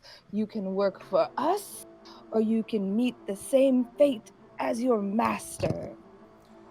And everyone in the crowd is just like, yeah! And everyone's just shouting. They're like, new owner, new owner, new owner, new owner. And the Ifrit, or sorry, not the Ifrit, the Kishi demon, just sort of knelt down with their spears held to the side. Just say nothing and then look up and say, we will do whatever you say, my new master, and just kneel down in front of you. Sweet. Oh. Sweet. Ooh. It's not that hot fiery guy that I wanted, but supposedly You'll fine. do. I like that. So, with that, the battle has now ended. The crowd has gone wild. You have, from where the crowd was before, of like 12, maybe 15 people, there's like a good like 30 to 40 people all surrounding you, cheering, clapping, just going crazy, just like, oh my god, that was amazing! Woo! Is big tall fire guy looking? He's over at that stage that what the auction was that you're kind of a little bit away from, but he's looking over in your direction, and it's kind of hard to see because he's just basically like a living flame with arms and legs and like Oh God. little eye sockets, but he's definitely looking your way. He's giving I wink at him. Oh my God. if the fire elemental had eyebrows, he probably would be doing the same. Waggling them. That's right. Waggle, waggle, waggle. Definitely looking your way. You can see that he's been paying attention to the fire salamander that was on stage that the whole crowd forgot about. They've just been standing up there while that Afridi that was leading the auction with the tentacled humanoid beside him were just like looking on, and there you can see them in the background like clapping. They're like, ah! And then his tentacled humanoid has kind of made his way towards the crowd, starts collecting cash on who was going to win and who was going to bet on losing and things like that. As this happens, you see a group of Afridi guards start to walk towards you from that sort of general prisoner area that was sort of ahead of you. And they walk like, all right, enough, break this up. Who's responsible for this? And that's where we'll take a break. Okay. All right. Awesome. All right. And then we have to How's fight every- 3 more. No, no. How's everybody doing on spell slots? I'm fine. Good. I'm- I don't have as many as we started with. That's for sure. yeah. I only use 3. Whew. I popped. You 4 guys. total. Holy shit. Yeah, So shudder, ray of sickness. that was hilarious.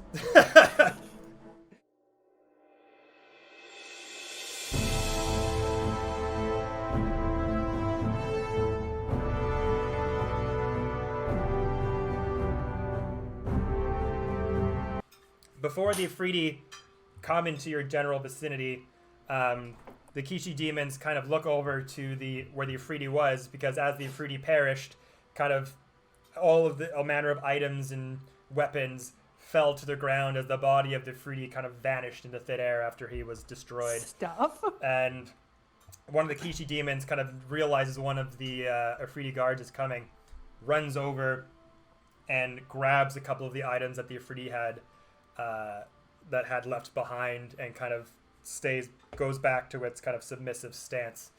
And one of the Afridi guards comes up and says, all right, break this up, you've got work to do, you've got better things to do, get out of here, what's going on here, what's happening?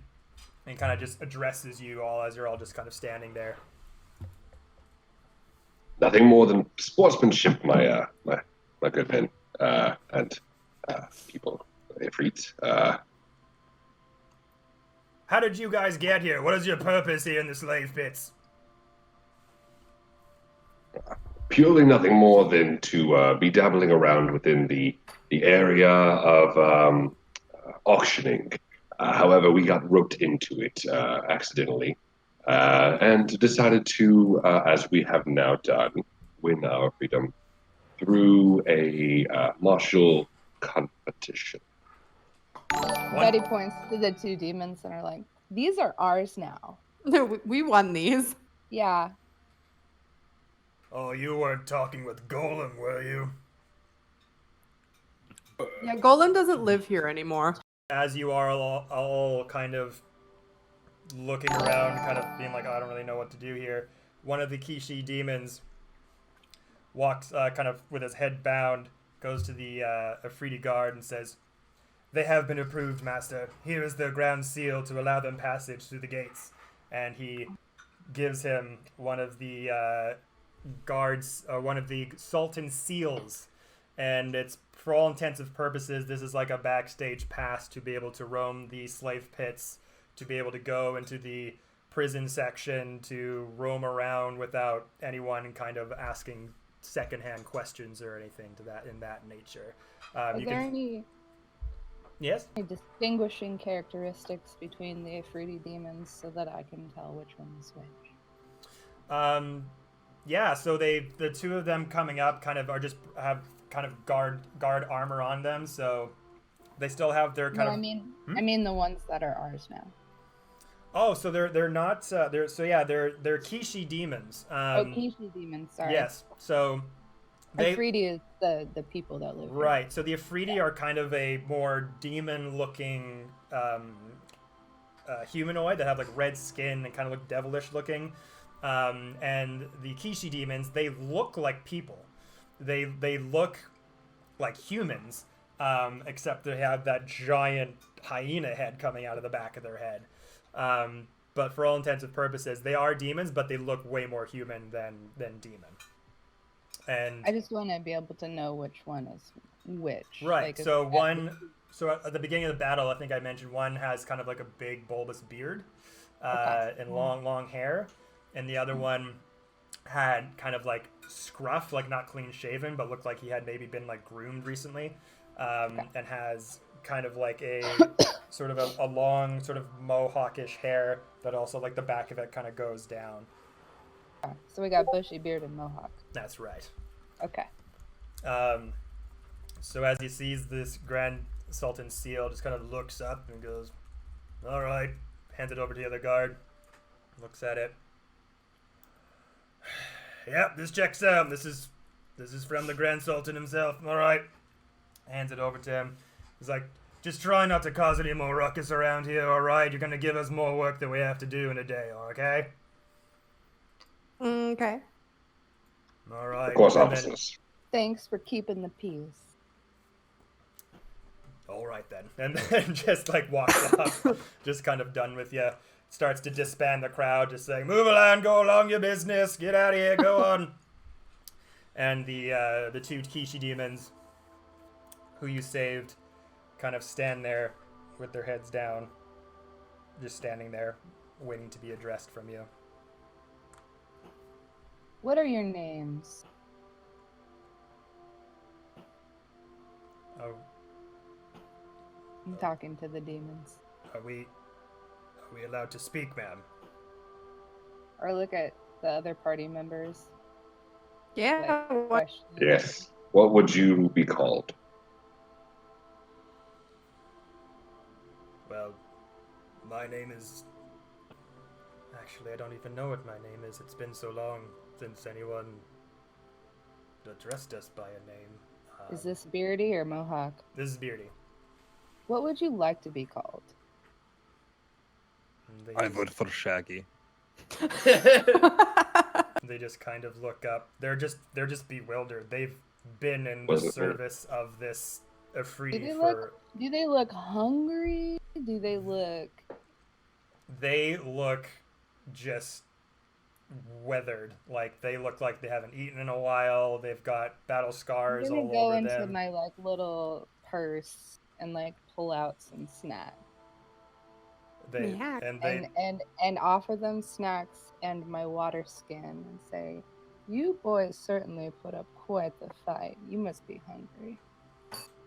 They go, "Yes, very much, very much so," says the Mohawk one.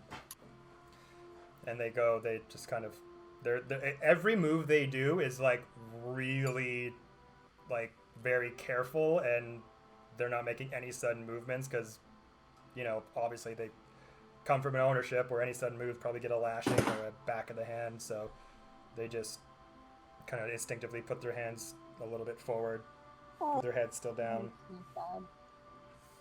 And you give them the food and the water? Yes. Okay. So, Beardy and Mohawk, we'll call them for now, take the food and they just start to, their cloaks still up over their hyena heads, and they kind of munching on it and taking a little bit of water, and they kind of break off a piece of the food and then just kind of like put it in the back of their cloak to feed the hyena heads that are behind them, and you kind of go, perhaps we should move where there are less peering eyes. Yes. Mm-hmm. I think that would be a Agreed. good idea. Whatever you say. Yeah. And they just So I guess we'll start to meander towards whatever looks like an inn, where we can kind of reconvene and take a short rest or something like that, if that's okay. there is no inn here.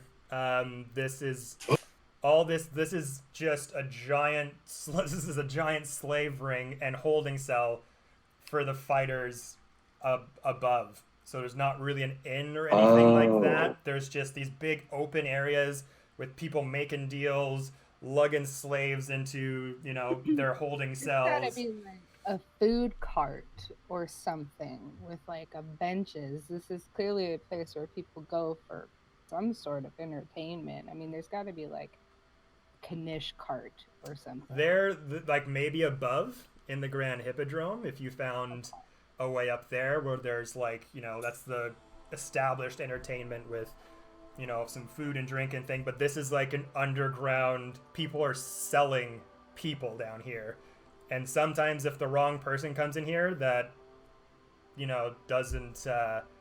doesn't belong, they just slap a collar on them and they're stuck here forever. It's very much like human trafficking down here. This is like people, you have to know how to get here. It's not very well known that this is happening underneath the Hippodrome. This is just a seedy black market operation. It's not one that someone comes to stay overnight. It's a place to do business. It's a place to like get your goods, make some dark deals, and get out. That's why you saw so many people just like coming in and out at the beginning. Right. There's no alley or anything. Well, from this, you like again from where you are, you like we described at the beginning. There's kind of those 3-level proscenium concrete sort of stages that sort of go into the main part of the slave pits there.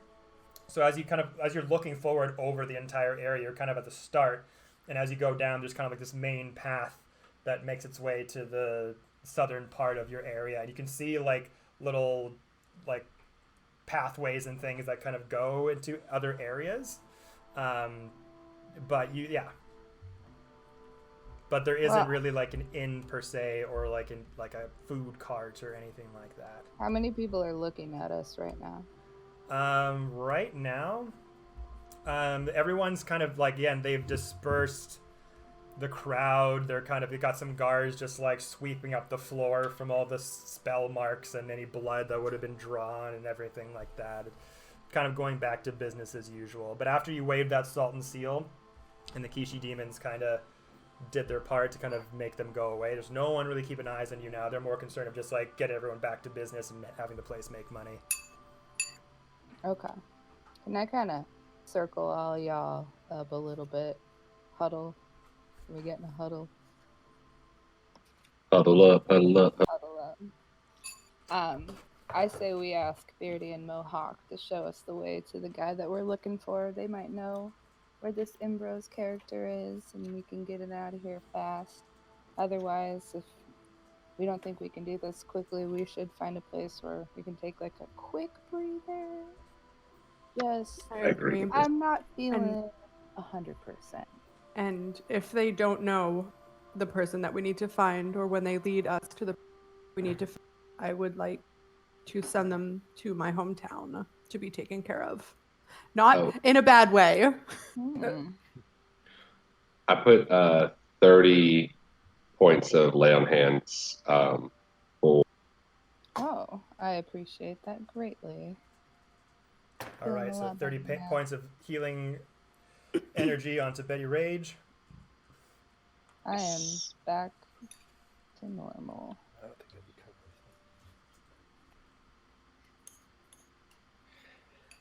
it'd be All right, is there anything else anyone would like to do right now?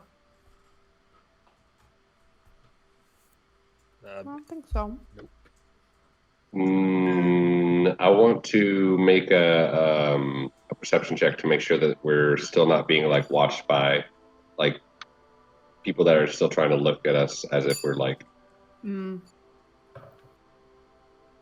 Okay, sure. Go roll perception. Or like just making sure we're not.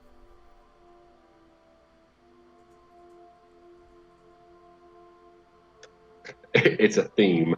I swear, that's a 4. No. I'm just clueless, just like, just very La-di-da. Yeah. Geralt. Just Geralt.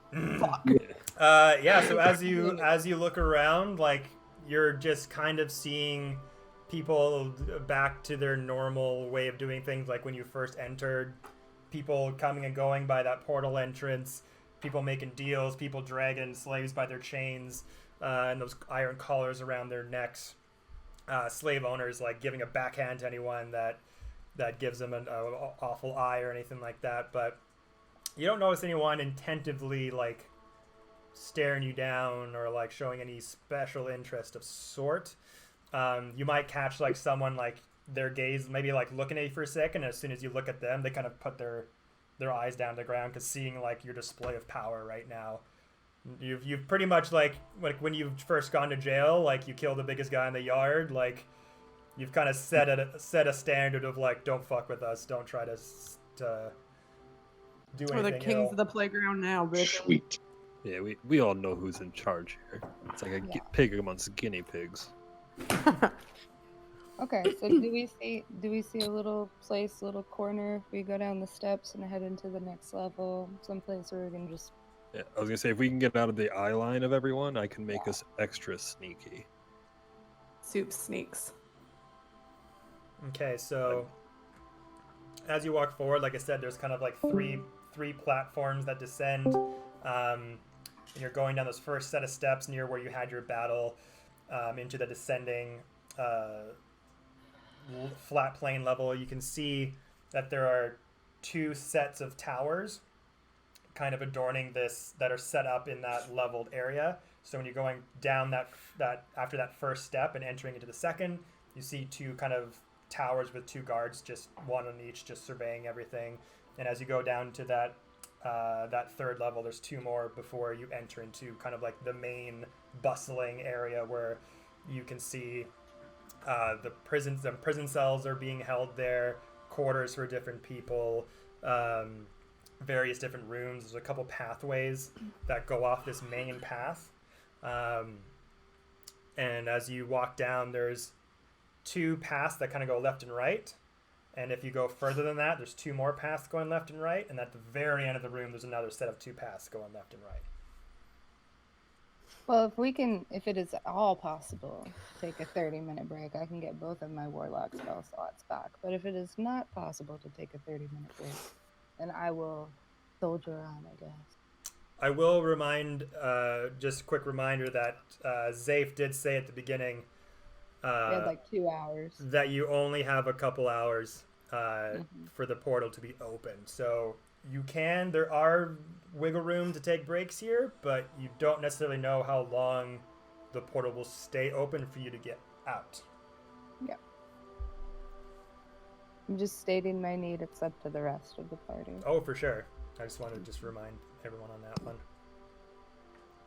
If you need a long rest, then a short rest, then I'm good for.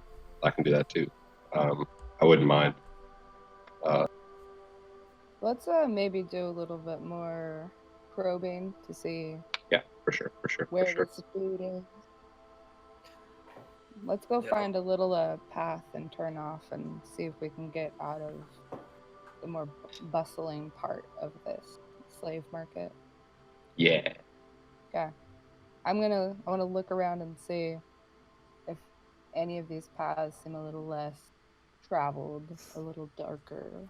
Okay. Well, as you get to the first sort of pathway that goes left and right, they lead into 2 kind of darker rooms. They don't necessarily, you can't really see like where they lead necessarily, but you look over to your right, you kind of see a dark sort of area that kind of turns off from there, and same with the other place. And pretty much like all these, for those first 2, that's what you see. Just two pathways that go off to darkened areas that then the pathway leads off from them, but you're not sure where they go or what's on the other side or... What do y'all think? And as you're walking down this main pathway, there's people kind of walking past you, coming from both angles, from behind you, front of you. Like everyone in this area, like, all has somewhere to be and knows where they're going.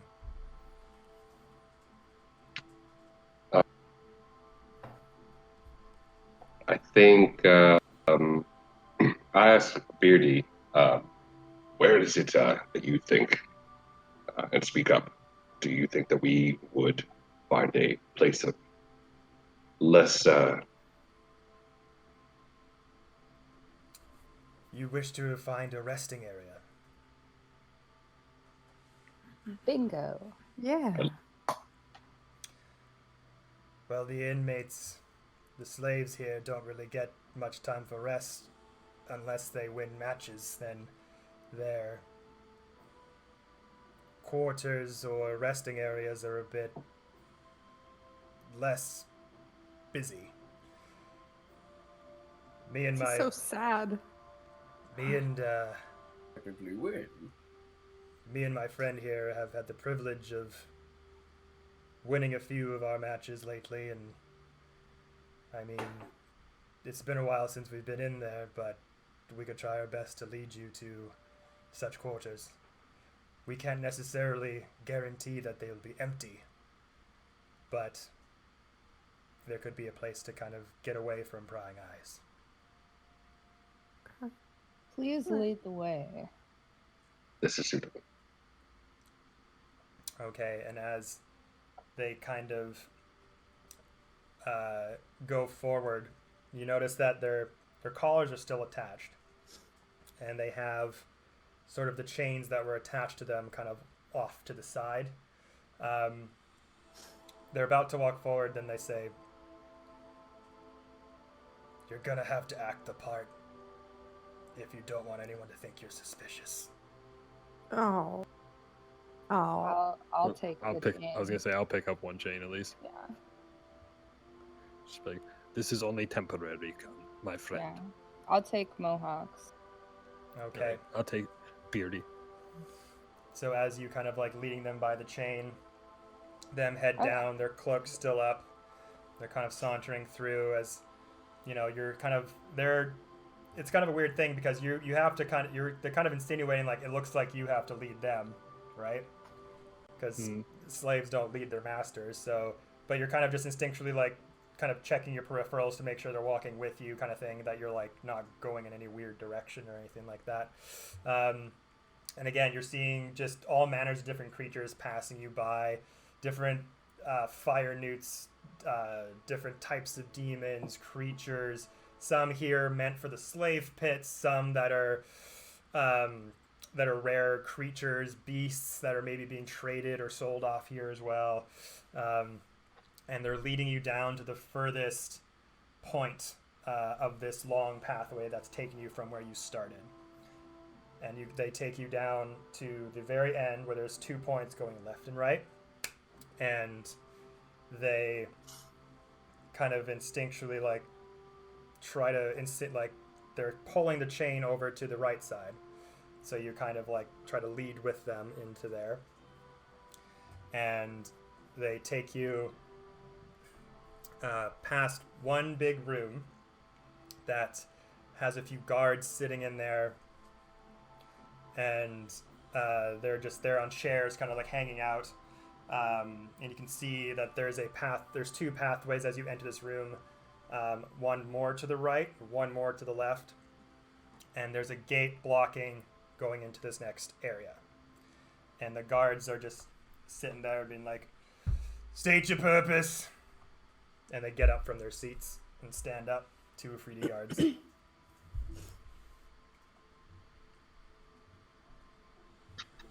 We have just completed a combat and have remained victorious. So we are looking to seek the resting place for them. Seek the resting place. Did you fight up in the Grand Hippodrome? Didn't have time to make it there. Oh. And the other guard like nudges him like, "This is the guy that won the fight earlier. The one at the top. That killed Golem." "You killed Golem? Oh god, I hate that motherfucker." Well, you're welcome. Your friend must be a fan. Oh man, you have no idea. We all hate him around here. We're boasting around, tricking people into fighting him. I mean, it was good sport, and we all had a laugh every time he tricked him with his little gnome thingy, but he boasted about it way too often. We were getting kind of sick of it. Thanks for doing us all a favor. And Our pleasure. are these the fighters here next to you? Indeed. Yes. And they the Kishi demons are just standing there. And then they just go, the other one goes, oh, weren't there 3 of them? Where's the 3rd one? He was not victorious. Yeah. Second Took one for the team. Could have gotten 3, I guess, but oh well.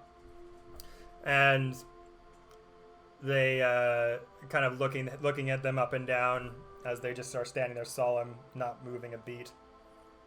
And the Afridi guard just kind of walks over to him. You can kind of sense that, like, these guys are bored. Whatever they're doing, like, they just have nothing going on right now, so they're kind of inspecting the Kishi demon. And he kind of just takes his finger out and just, like, starts jabbing it in his face as he just, like, starts doing Hey. Our merchandise.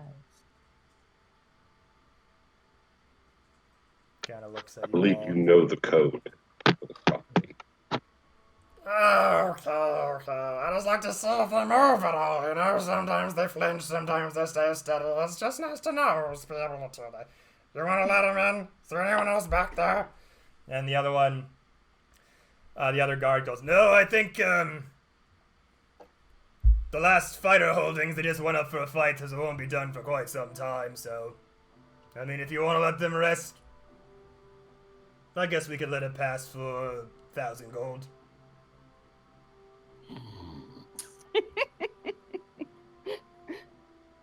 It just Person's looks gonna like go done and hand him like 1 coin.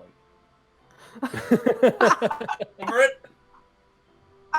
just looks at the other coin and just looks back at you and it's just like, how do you think the gods make a decent wage down here, my friend?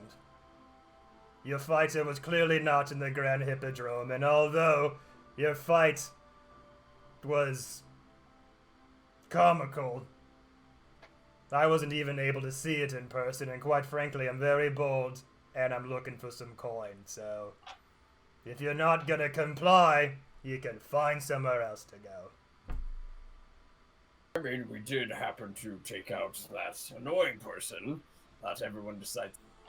So it should be a little bit easier, a lot more, I guess, laid back. If you don't say it, he's gonna pull out 1 more coin and like slip it to him. And they That's 2. just looks at each other and goes, I would have killed the guy myself eventually. I mean, he was always talking stuff, and I was just like looking at and But you didn't. And they just kind of look at each other again. 1,000 gold. Fine. But you have to leave us alone for at least 45 minutes. That sounds so sketch. This is the most expensive 7 minutes in heaven. That's why it's 45. There you go. It's 45 minutes on the elemental plane of fire. There we How go. about this? Much better. We'll Yeah. take the 1,000 gold and not slap iron collars on all of you ourselves. Oh god, this again. I'd like to see you try. Oh, yeah. I'm gonna do the That's same thing that we did to Golem. And I try to do an intimidation check and try to scare him into just letting us in. How do you want to intimidate him? Can I help with that too? I just help- want to look at them and just yell, just like, let us in! Like, just fangs bearing. I believe I'm taller than them, is that right? I think so. What's your height again? 6'5". He's a big boy. Oh shit. I think. Yeah, I was gonna say, I think me and you are like over 6 feet. Yeah, it doesn't really say how tall. Yeah. Yeah, you're definitely taller than them. So you're just gonna shout at them and go, "Let us in!" Yeah, pretty much. Like Christian Bale, Batman style. When he does me. that, I want to use thaumaturgy and I want to make like all the torches like flicker. There we go. Okay. Yeah.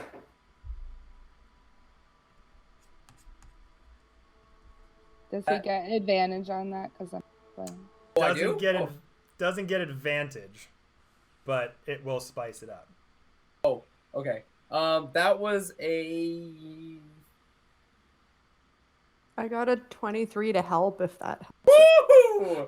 I've got proficiency in intimidation. Well, hold on. Thanks. So we gotta do this in unison. So, Tors, you are going to intimidate them by just shouting, "Let us in right now!" And Betty is going to use thaumaturgy to flicker the lights and everything. And then, Boltana, how are you going to intimidate them? I'm just gonna kind of like walk up behind him and just be like, or we will rain hellfire on everyone you, and you will not see devastation like this for the rest of your measly lives. And just like stare deadpan into their eyes. Okay. So, Tors, you rolled An 18. 18, and Boltana 23. 23. Okay. So as you kind of like start to really like push out the chest and make your presence known, the lights are flickering, that deathly that death threat looming over them. They kind of realize it's 5-on-2 in a dark area where no one really is right now. And they kind of look at each other, and the high-pitched voice one says, I think that barbarian over there crushed the Afrita's balls to death. I'll crush yours too if you don't let us in. That's what I heard anyway. We weren't there, but... I'm gonna pull out my morning star and just shove it right between one of them's legs. Okay, and then he just kind of looks down and looks back at you, and Is it still covered in like Afridi blood? you didn't clean it off. I did not clean it up. So he just kind of looks at the bloody morning star and looks at the Ifrit and just goes, okay. Just go right ahead. Thank you. That poor Ifrit's balls. And then as you pass by, You can keep those 2 gold, by the way. You're welcome. Yeah, I was gonna say as I walk by, I go, "Thank you for your service," and then give them one more coin. Yeah, same. Might as well just flip them a gold. okay. Yeah. So you go past the guards into this holding Make it area, rain. and you can see, like was said before, this is kind of like a resting area for the fighters that have won in the Grand Hippodrome. You can kind of see a staircase kind of lead up somewhere. You're not sure where, but you see a few cots and a few beds, a few pails lined around the room itself. Some covered in water, some covered in other things. You'd have to check to see what it is. Demon poop hill. I don't want to know. Welcome to the slave pits. So there you are. You have a room kind of sequestered off. No one's in here right now. You can hear there's battle going on where those stairs lead. You can surmise that probably leads up to the Grand Hippodrome. So there's a battle going on. They usually do a few rounds before they kind of, call a break and then kind of disperse the fighters for a bit. So you probably have a little bit of time, but you're not sure. You don't know. It could, that fighting could stop at any moment. The other guards could come in, but for right now, you have the room to yourself. Okay. So we're gonna sit around and chill out for a second, and while we do that, let's talk to Beardy and Mohawk about the guy that we're looking for. Does that sound good to everybody? Heck yeah. Yeah. Imbros. Okay, and as they you all walk into the room, kind of getting just a look of the place, kind of looking up at the stairs, don't see anyone up there. The 2 Kishi demons are just, again, they're always just very obedient, heads down, straight posture. One has kind of a bit of a limp from the fight from before, but is just trying his best just to keep a straight, narrow path everywhere he walks. Yeah. Baltana's just gonna kind of go up to them and like gently say to them, "You don't have to be so uptight around us. We're not gonna hurt you." I mean, we did kill their friend, They were trying to kill us. but They're not right now. Like, I get it. Like, I understand where they're coming from. Yeah. I did turn into a giant scorpion and try to kill one of these guys specifically. I mean, They were fighting us. we imploded their boss. Okay, fine, whatever. We'll just let them be scared in the corner. I'm just saying, it takes a lot to build That's true. trust after a thing. True. Like, you can't just be like, "Hey, it's fine. You're cool. fine. It's we're not Fine, gonna kill you. fine." Okay. We're having this conversation in front of them, by the way. Yeah. Yeah. So, do you know? Have you heard of? Oh, go ahead. No, I was just saying. I was just going to ask them if they had heard of Ambrose. One kind of like shifts his head up a little bit in recognition, the bearded one, and says, "Ambrose, the warlock. Yes, I know of him." Can you help us find him? Difficult to say. We have fought in the ring together a few times on the same side. I know that he is being kept in a more lavish quarters than most because the gods are afraid of him. Afraid of him. Have you heard about his patron, the one he follows? I don't believe so.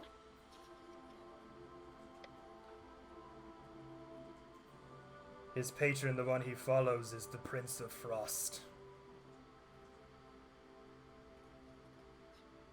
He is an Archfey patron off in the Feywild who controls the Winter Court, who has been planning a massive attack on the Sword Coast for some time. We don't get to hear much down here, but that has been traveling around for quite some time. That's why the slave pits have been so busy lately. People have been building their armies, their personal guards in the time of attack. The Afriti might joke that they are better than everyone else, but they know not to mess with him. The only reason he's in here is because of the Grand Sultan himself ordered it. And what does the Grand Sultan want with him? Respect. He was caught eyeing around the Charcoal Palace where all of the Sultan's grandest treasures are held, and he did not take a liking to that one bit. So he ordered him down here to participate in the slave fighting rings. And most of us were lucky if we get a bed, or even a pillow, or anywhere to go to the bathroom for that matter, but I've heard rumors that his holding cell is pretty elaborate. Been made to feel comfortable. Because if anything ever got out on the outside of what has happened here back to the Prince of Frost, you wouldn't want to be there. When was the last time that Ambrose had fought? Sorry, say that again? When was the last time that Ambrose had fought? His last match was about 4 days ago, I think. That was one of the ones that we participated in, and we were victorious. He's a very ego-driven man, but he has skills. He's a very powerful warlock.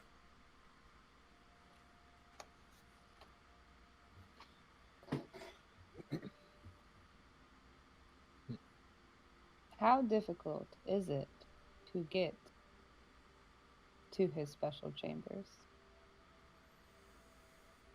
My master had the grand seal of the Sultan on him, and that will allow you passage into most places, but as you can see, even the guards won't act accordingly when it's supposed to be. Who will they act accordingly for? Intimidation and and violence mostly. I'm just saying, if we needed Oh, we're good at that. a face, if there was somebody who didn't need to intimidate that could just pass through, who might that be? Well, I mean, there is a man that Ambrose isn't the most popular person down here, but he does have allies. You have to have allies to stay alive down here, even if you have a reputation like Ambrose. There's a man who frequents down here from time to time. He is a guard of the Charcoal Palace. Now, what his relationship to Ambrose is, I'm not sure, but I have seen them be pretty chummy to each other from time to time. What is his name? What is his name? That I don't know. You know what he looks like then. I do. If you've seen them, what does he look like? Could you describe? Yes. He is a fire giant. He's Oh. pretty boastful but very unassuming as well. He's not like the other demons you find down here. He's quite a quiet fellow.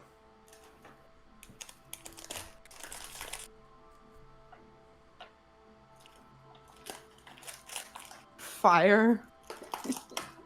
Well, this is the plane of fire.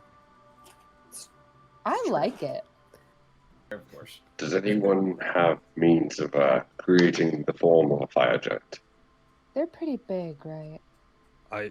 I can polymorph. Oh, I have polymorph. But does that turn I you this. into I have a- this polymorph. Can that turn you into something like? Polymorph is only beasts. I'm Oh, I was pretty gonna say, sure. is it beast or? Oh yeah, no, yeah, I definitely looked that up because I was totally gonna try to turn somebody into a dragon. I have Fight. this guy's self, but that has height limitations. So Yeah. There is one other that you could seek out, although I'm not sure you're gonna like it very much. Who would that be? he's not the guy we killed, right? No, I don't think he'll be coming back anytime soon. Okay, good. I don't think we'll be able to seek him out. Can't speak with dead. We can seek pieces of him out. How he hasn't been expired yet, I have no idea, nor do I know the relationship between him and Ambrose, but he has fought up against Ambrose many times in the slave pits with other fire newts and other creatures of all manner, and Ambrose never seems to fatally wound him. They have fought, but it feels like they have an unspoken bond between them. Huh. Or an agreement. But he is not very well liked. And quite frankly, I wouldn't trust him as far as I could throw him. Who? Who? His name is Squid. Quit. Squid. Squid. He would be held up in another holding cell with other fighters. What is Squid? He is a fire newt. Oh. Is that like the individual that was being auctioned off when we first arrived? So that was a fire salamander. Oh, okay. So they're like fire salamanders are like these slick, sort of snake-like creatures that are humanoid, that like look really like just very intimidating and very ravenous. Fire newts. Let me just see. They're not as big. They're a bit Are they smaller. like the Geico Gecko? Kind of, yeah. They're not exactly Okay. they don't exactly look like a gecko, but they look similar to a gecko. Then like the salamander kind of looked like this like spiny cobra with like human elements to it, and the fire newt looks more like a newt. It's more sleek, a bit smaller, a bit meeker, and the color of them is much more bright orange. and the fire salamander are more like dark red with a bunch Are of they spines coming off them. humanoid or are they They're monstrous? humanoid-ish. They have like they Do stand they like, upright. walk around? Yeah, they stand upright with like 2 legs and two hands, arms, How and have a tall are tail. they? They're shorter in nature, like around like 5'2". Okay. They're very much like not like a dominant species of any sort. Quit. Thinking Let's about see if it. we may have a. I'm eating a snack, by the way. Thinking about it. Would you say we are somewhere around 1,000 feet of Ambrose's quarters? 1,000 feet. Big brain on the dragonborn. I have located creature. I mean, Oh, it's, yeah. Locate his Oh. direction. I mean, it's possible. I don't. We're not privy to the security measures of this place, but you could certainly give it a try. Okay, I will wait till we are done resting, and then I will cast that, and then if it works, we may have a more of a stronger heading. As you say that, you hear another like a loud thud go from above, and then a rumbling of the crowd going, as like another victory has just taken over up above in the hippodrome. How Which long I have we believe- been down here? Pardon me. How long have we been down here? In this room right now, it's just been a Yep. couple minutes. Okay. You just kind of came in, you saw the room, then you started talking to the Kichi demons. Okay. It sounds like we may be interrupted very soon. Yes, we should perhaps make our way quietly as soon as possible. And, let me check one more spell real quick. It's locate person, It's locate creature. locate creature, and what's the requirements for it? Do you have to have seen the creature before? I can describe or name a creature that is familiar to me. You sense the direction as long as they're within 1,000 feet. If the creature is moving, in that I can know what the direction of which they're moving, Right. and then I can. But If I want to familiar- locate a specific creature, I have to have seen them up close. Right. So familiar in what sense? Like that you've seen them before, seen a picture, or just like someone describing it is good enough, or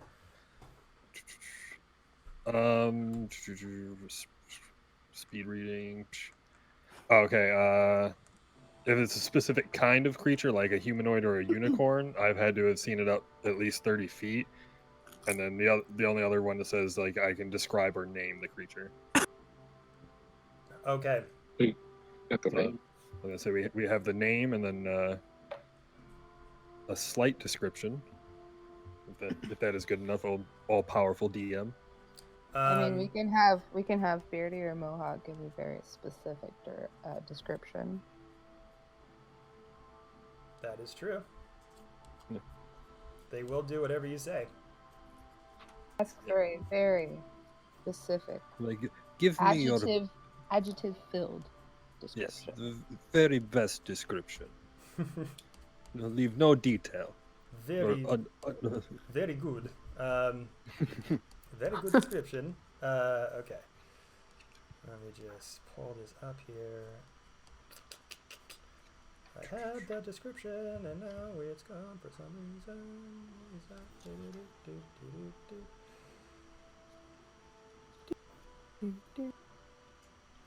Where did it go? Sorry, guys. I had it right here, and it's missing. Okay. So the you asked for an apt description of Ambrose, and the bearded Kichi demon and the Mohawk Kichi demon kind of go back and forth, giving little bit descriptions. He's a drow, Yeah. drow warlock. with long white hair. The robes he's seen him wear and garments kind of change when he first kind of started. They first started seeing him. He had like these light dark blue robes that really resembled the colors of the winter court. Uh-oh. Can't hear you, bud. Uh-oh. My thing froze. Why did it freeze? Please keep describing the sexy no. drow. I'm back. Okay. You got it? I think we got to the robes when he first, and then he cut. Okay. So when they first saw him, he was kind of wearing these light blue, dark blue robes that kind of resemble the colors of the winter court. But since then, the robe has kind of been taken away, and he's kind of been wearing this almost like Jedi-like tunic that also has like light and dark blue tones to it. And he has these white wraps around his both his hands and this medallion that he covets very closely. That's like a symbol of his patronage to the Prince of Frost. It's just like a jagged snowflake that he had made. Okay, I think that would be good enough. Also, I warn us, if we locate him, I cannot make us extra sneaky. It is one or the other. I think perhaps getting a heading is more is better for us than trying to be sneaky around this highly trafficked area. Yeah. I mean, if we can get an idea of where he is and get close-ish, then we can go sneaky. Very true. Very true. So Right, and then I why will. can't you just lay on your bed? Shoot. Like, I'm laying in a bed. No, sorry. I was talking to my cat. I'm so congratulated. But He keeps yeah, jumping on the back of my chair. and then I will cast locate creature off the description and name. Okay. And then, so as far as the spell working, does it like have a ping, or is it just like it like? It says you sense the direction of the creature's location as long as I am within 1,000 feet, and then if the creature's moving, I know the direction of the movement. Okay. So yeah. So based on that, you definitely start to you complete the spell, and then you just get this clarity, this heightened sense of things, and you just not sure how you know where he might be, but you just have a strong innate feeling of like a general direction of where to go. We have a heading. And then I will just be like, come, follow me if we are done resting.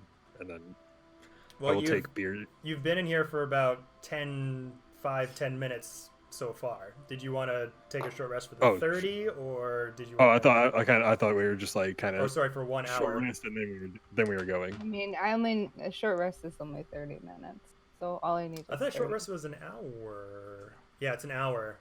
Is it? Yeah. Oh. Yeah, I think it's an hour. Well then. But yeah, we'll take that hour out, and at the end of that, we'll do the. I was gonna say find creature. Okay. Okay. So, as you are kind of resting, sitting there, again, you're kind of. Does anyone want to keep watch on the stairs or by the entranceway, or are you guys just kind of all just staying stationary, just chilling for an hour? I mean, I'm still. Horse is fine. He can go and outside the door. I didn't get hit at all, so I can chill and. I can keep an eye on the door, but I'm using some hit dice to regain. Okay. Yeah, I was gonna say I'm only gonna need to roll one hit die, but. Okay. Yeah. So, taking your short rest, you're kind of just keeping a general eye out for anything coming towards you, coming down from that guard room. You kind of hear like one more guard kind of go in and meet with the other three, but they're just shooting the shit kind of thing. You hear whispers of them talking about like, did you see that fight? That was crazy. Yeah, the ballbuster guys in there. They were going there. That was pretty mad. And you can kind of hear the rumbling of the crowd kind of roaring as battles are still ensuing. But as you're taking your rest and kind of collecting yourself, one of the Kishi demons will go up to Baltana and kind of hushingly whisper to you, but like, did I overhear that you said you wanted us, that we could leave here with you? It would be fine with me, for sure. I have a safe place that you could go to and work for either me or somebody that I know. Not in slavery, of course, but I'm always looking for helpers. Could you let us go now, please? Can you I set us free can't now, make that. please? We've done everything you've asked. And then the other Kishi demon will kind of like saunter over, and we're like, "What are you doing? Stop it!" He's like, "No, we have the chance to leave. We have to take it right now." I can't make that decision for my group. If it was up to me, I would, but I would have to ask my team. I have no qualms with your relief. And then they kind of look over, having you overheard what they were kind of talking about. I am not a fan of keeping humanoids in slavery. I have no desire to keep you as our own at all. I'm just concerned that as soon as we let you go, you're going to act in your best interest and not ours. I don't think they would dare do that. And Baltana would just like look dead black eyes. Please, we've been in servitude of the Freety for so long. We just want to go back to our home and out of this forsaken place. We won't do anything to cause you any harm or cause any commotion. We just Well, want how to are leave. you going to get home? Would you like help getting home? You came through a portal, didn't you? And you can just go through that portal? You don't Of need course. special permission? Portals can anyone can go through a portal. Okay. I mean, Do I know if that will use our use? You don't know.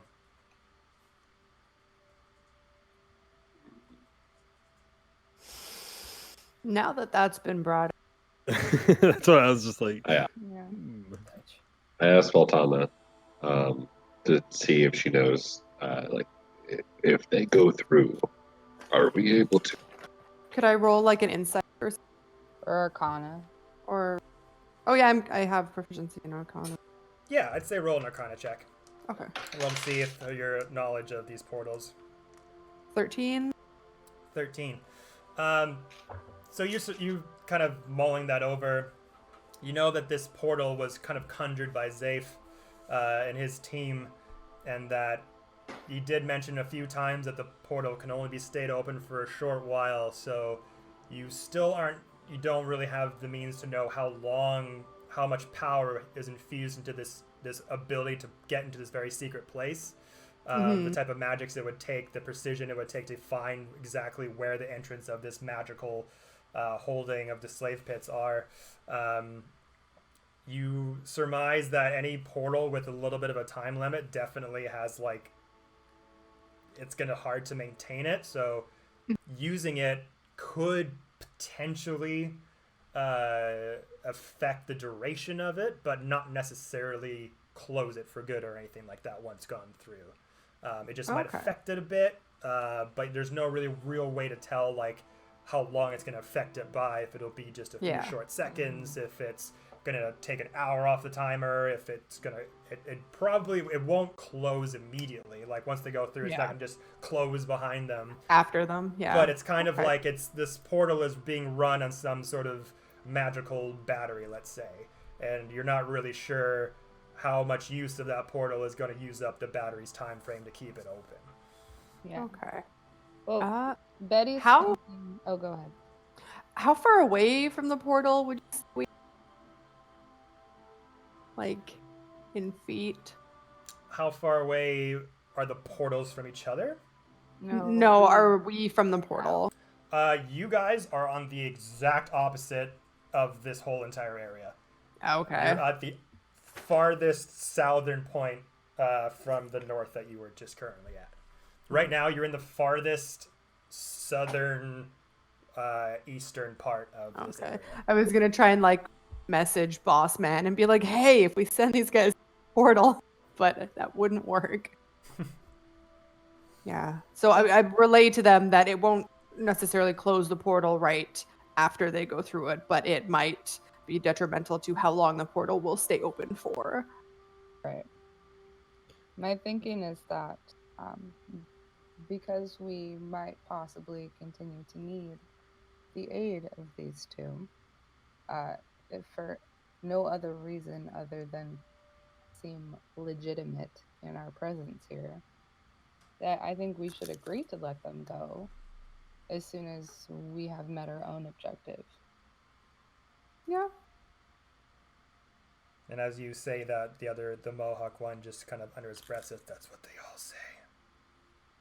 And then the other one nudges him really sharp in the ribs and says, "Stop it, these are our masters now. We must do what they say." We'll keep you safe as best we can. Just stay behind us. Don't get in our way. And we'll get you home. We are your property now. We will do what you want. I don't own people. I honestly will give you money when we're done with all of this. Go buy snacks. I will pay for your services. I consider the two of you to be our Employees. guides, our liaisons. You are performing a service for us. The only reason that I am hesitant to take the collar off is because we desperately need your help. I can assure you that when we are done and achieved our goal, I want you to go wherever you would like to go. I just need your help. We need your help. Will you please help us? Roll persuasion. 12 plus 9. Nice. 21. Very cool. So they kind of instinctively recover from that brief openness that they have not been able to show in years, to kind of casting back into a stone figure, because, you know, having hope in the slave pits is Trauma. a practice that one shouldn't be Yeah. doing. But for that brief glimmer of hope they gave out to try to take this chance to try to get out, and you having denied that, they just went back into a recession of like, well, I guess we're just property again. It's just like everyone else. But having heard that speech from you, Betty, and being very, very sincere and letting them know that once you've kind of like the genie in Aladdin, once you've done what we want, we'll use the last wish to free you. They kind of just, it's like the Mohawk one especially kind of looks up and just kind of gives you a nod, like, all right, we'll hold you to it. I give him some more food. Can I pat him on the shoulder? Or As soon as you pat him on the shoulder, he just like flinches right away. I'm not gonna touch him. I'm gonna touch him, and not touch him unless he looks like that's okay. And he just kind of stands there still for a second and just holds his ground. Okay. Didn't mean to startle you. You probably haven't had any sort of gentle touch in a very long time. And he just My kind of, apologies. he's just kind of frozen there, not at all knowing what to do or how to act, because this is all very different, very new. Oh, And it's precious just baby. kind of looks to the brother, kind of like, or sorry, the bearded one, kind of standing up, kind of looks over to him, and just kind of that trying to get back to business, letting that one brief of emotion escape him, kind of get back to business, doing what we do best, and that's just following orders. And he just kind of like takes him by the other shoulder and brings him over and just says like, "We'll go the entrances. Continue to do what you're doing." And then one goes to the guard entrance and one goes over to the stairs over there. This is making me feel real bad. You guys. Yeah, it's hurting me right feels. I got Cool. sad. If it's Mohawk any, and Beardy. if it's any consolation, they would have probably gotten like whipped and lashed just for the little Probably. bit they showed, and we're totally being super nice. So hopefully that helps with them. Yeah. This is the best of the worst situation. It's like when you get like a abused dog at the shelter or something. Yep. You have to Yeah, no, they have PTSD. Oh yeah, pour muffin. for show. All right. Okay, so how we've been resting for a while. So yeah, by this point it would have been almost about an hour. Okay. And then as you've all been kind of like, healing yourselves, wrapping up your wounds, kind of seeing what supplies you have on you. We'll just call them Beardy and Mohawk for now on. Mohawk is by the stairs, Beardy is by the guard entrance. And Mohawk kind of takes his spear and starts tapping it against the walls and be like, "There's people coming! There's people coming! We must go! We must go!" Okay. As the roar of a crowd just kind of erupted from a final crescendo of the first half of the day's events. Okay. Well, Barkish, do you have a beat on this guy? Yes, let's and then official cast, and I'll take Beardy and be like, "Remember, this is only pretend," and then I'll strike my confident pose and lead our way. Okay, so Go. you leave that room, passing once again past the Freedy guards, who kind of watch you leave. And that third guard who had entered in before, they're kind of just talking, and they kind of, as you walk past, are you still carrying the Kishi demon by the chain? Yeah. Okay. Yeah, I'm gonna carry Beardy. All right. I got Mo. Okay, so you're carrying them by the chain, and then they kind of are talking to each other and look up like, "That's the one that has the freely fucking blood on his thing. This one that hits the balls so hard, he fucking died. Look at that thing." And they're just kind of like pointing at you as you're like walking through. Of course, you just gotta kind of be like, "Hey, just keep going." Saw. Oh, dude. Saw did. Yeah, you're starting to gain a little bit of fandom boys with fandom. Fandom boys. Got some group of fandom boys here from your Morning Star. All right, so the locate person Taurus spell. and the fetuses. The locate spell is sending you westward. So as you went through that main path, you turned right to go into this area. You are now kind of being commanded to go straight. So you'd be going to that left-handed side of the area. And you go through a few passageways. It's a little bit windy, like you've gone through that hallway, turning left, turning right, kind of instinctually just following this innate feeling that you have. You meet some guards, but again, you have that Sultan seal. At this point, you've got a kind of a hang up for what they're looking for why they're asking questions, but this seal is an all-access pass.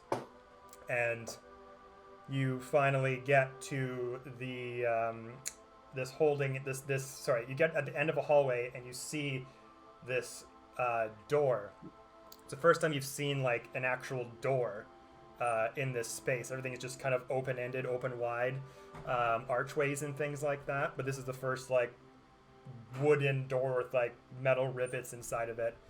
And you see two Afridi guards once again in a more of a upper class guard wear, not just like the common Afridi that you met earlier. They're a bit more on the up and up. And you see above it something, an infernal above the door. And you approach these guards, and they put their hands out. State your business. You said it says something in Infernal above. Yes. What does it say? Yeah, what does Can I? it Because I I think read it, we all take or Infernal as a language. I have I it. was gonna say I'm I- proficient in I Infernal. just speak I it. did not. But Yeah, so like some of you I think Marrakesh, you obviously know Infernal, right? Yep. Yeah, so you can read it just fine. And it just says, like, it says prized fighters in Infernal.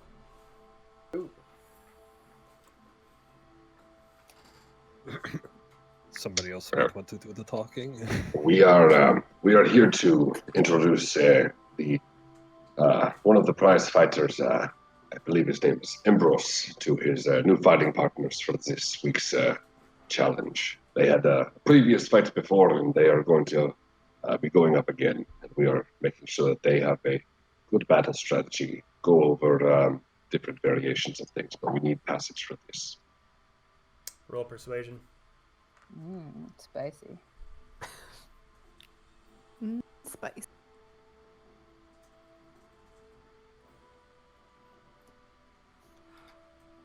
That is a 12 plus 8, and I will use my Channel Divinity Emissary of Peace to add 5 to Persuasion check for 25. There you go. Okay. Oh. Crushed it. So you I'm so kind proud. of, the guard stopping you saying, state your business. Again, you were a little taken off for a little taken aback because you've shown that salt and seal just whizzing by people. No one's really giving you much of a thought. These two, though, definitely like take their jobs more seriously than the others do. And you say all that, and it's very straightforward. It's very matter of fact. These slaves have changed owners. Ambrose has fought with them before in the slave pits. It would make sense that they'd have a fight coming up. They don't have an exact they don't have an exact detail of like who's fighting when all the time. They're more there just to protect the prized fighting quarters and to make sure the right people are coming through for the right thing. So you say all this, and they go, all right. And they kind of look at the Kishi demons, look them up and down. Looks like you lost one, eh? And the two Kishi demons are just, one of their hands just start to clench. Like, I say, tight who told fist. you you could talk to them? I did. Interesting. Torse is gonna step in front and be like, "Hey, they lost one, but they gained 5. Oh, that's What kind of slave masters are you caring for The your best- property in that such a manner? I The don't best care kind. for my property. I just care that you are looking and talking to my property like you're some sort of important person. equipment that's taken care of lasts longer than if you abuse it. Bitch." Mic drop. And they just kind of like look at you and just step to the side, That's let what I you thought. in. And as you go through, the door just like has a heavy heft to it, opens up, scraping against the gold floor and all the dust and brimstone that's around you, and just goes and opens up, and you walk inside, and you see that most like this, there's about maybe like 8 sort of cages on one side, like 8 holding cells, and then 8 on the other. And then again, there is a stairway kind of going up on the other end. Except nobody else is in here. As you go through these different sort of holding cells, you see similar to the one that you're in before, but just has better accommodation. There's an actual blanket. There's like a cot that's raised from the ground. You see that there's like actual plates with a little bit of scraps for food and things like that, cups for water. Like, this is obviously a holding cell with a lot better provisions, and they really take care of the fighters that win, obviously, because they become favored with the crowd. They want them to keep performing and, do the best that they can while they're on the right track. And So as nobody else is in here but us, right? that's correct. Okay. And as I'll go over and grab whatever like provisions tray there is, and walk it over to Beardy and Mohawk. you're gonna approach the Kishi demons. Yeah, isn't there? You said that there was like drinks and like food and stuff like that laid out. Yeah, they're inside the cages though. You don't necessarily have the keys to go inside them. Oh, okay, gotcha. Yeah. I'm just wondering if we ever looked inside that envelope to see what was in there. Oh, Oh, yeah. Thor, you have that, We don't you? didn't. I do have that one. Let me just pull that out and open it up. I can't read. Can anyone read? Did you open it? I did open it. As you open it, a orange Confetti bomb. spurt of dust sort of opens it and flies out. That's all. Nothing happens to you. Nothing nothing takes hold of your body, except the two collars that were on the Kishi demons shit. unlock and fall to the ground. Okay. Tors. What did you do? I did not think you guys wanted Before to do anything, letters. I'm gonna look at Mo and B and just be like, please. You're going through that portal. Might not allow us to get home either. So you guys being stuck here have been know how much it sucks to not be able to get home. So I give please them, don't screw us over. I give them big eyes. Big Disney princess eyes. Can I roll a persuasion? I don't know. We'll see. Right now, they're just standing still, and you hear from the other end of the hallway, "Hello? Who's in here? Hello?" And that's where we'll end tonight's session. Cool, because my perception. If you close the envelope and open it again, does more orange stuff spray out? Their collars lock again. Yeah. Just reseal Dispel the more wax. magic, Just please. Yep. Wow. Okay. That was so good. That was wild. Woo. What a great way to wild end it, ride. Just being like, oh, well, yeah, we never opened this envelope. Like, Well, he oh didn't shit, tell that us was how to get not- them unlocked. He did not say not to. I really He feel did like the say, guy... "Give this to Ambrose and make sure he gets it." Yeah. I just feel like if, for someone who just Whoops. gave us 10,000 gold, he wasn't clear enough. He clearly doesn't know us very well. He doesn't. Nope. Well, that was his mistake. Yeah. All right. Wow. That was Okay, well, awesome, who guys. lets Toros carry the envelope? You guys, you literally were like, oh yeah, open it. I was like, okay, and open it. It'll be I was like, fine. Of course, what did you do? I take responsibility for Who doesn't listen to what you were saying? Holy. I just wanted to do a good job. Tors just tries. Well, Tried.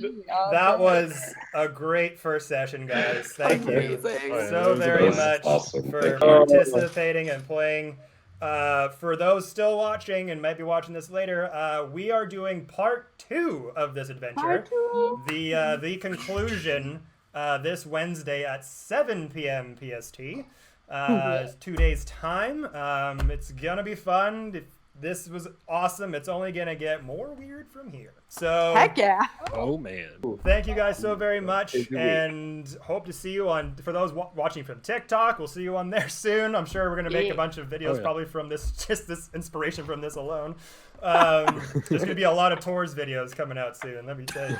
Yeah.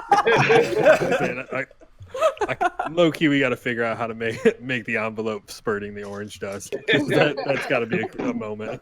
I'm the trash man. I mean, I do special effects. I can hook you up. There you go. There you go. Hey. All I right. support Tors' decision. Thank you. I did Thank not. you. I was just listening to the party. All right. Thank Who you was so the very one much, that destroyed everyone. that giant Thank you for nut watching to the me? stream. We will see you in 2 days' time. Love you Hey all. guys, Thanks again. thanks for Goodbye. watching. Guys on part 2. Have a good night. Bye. All right, we're off Ready to stream. play? All right.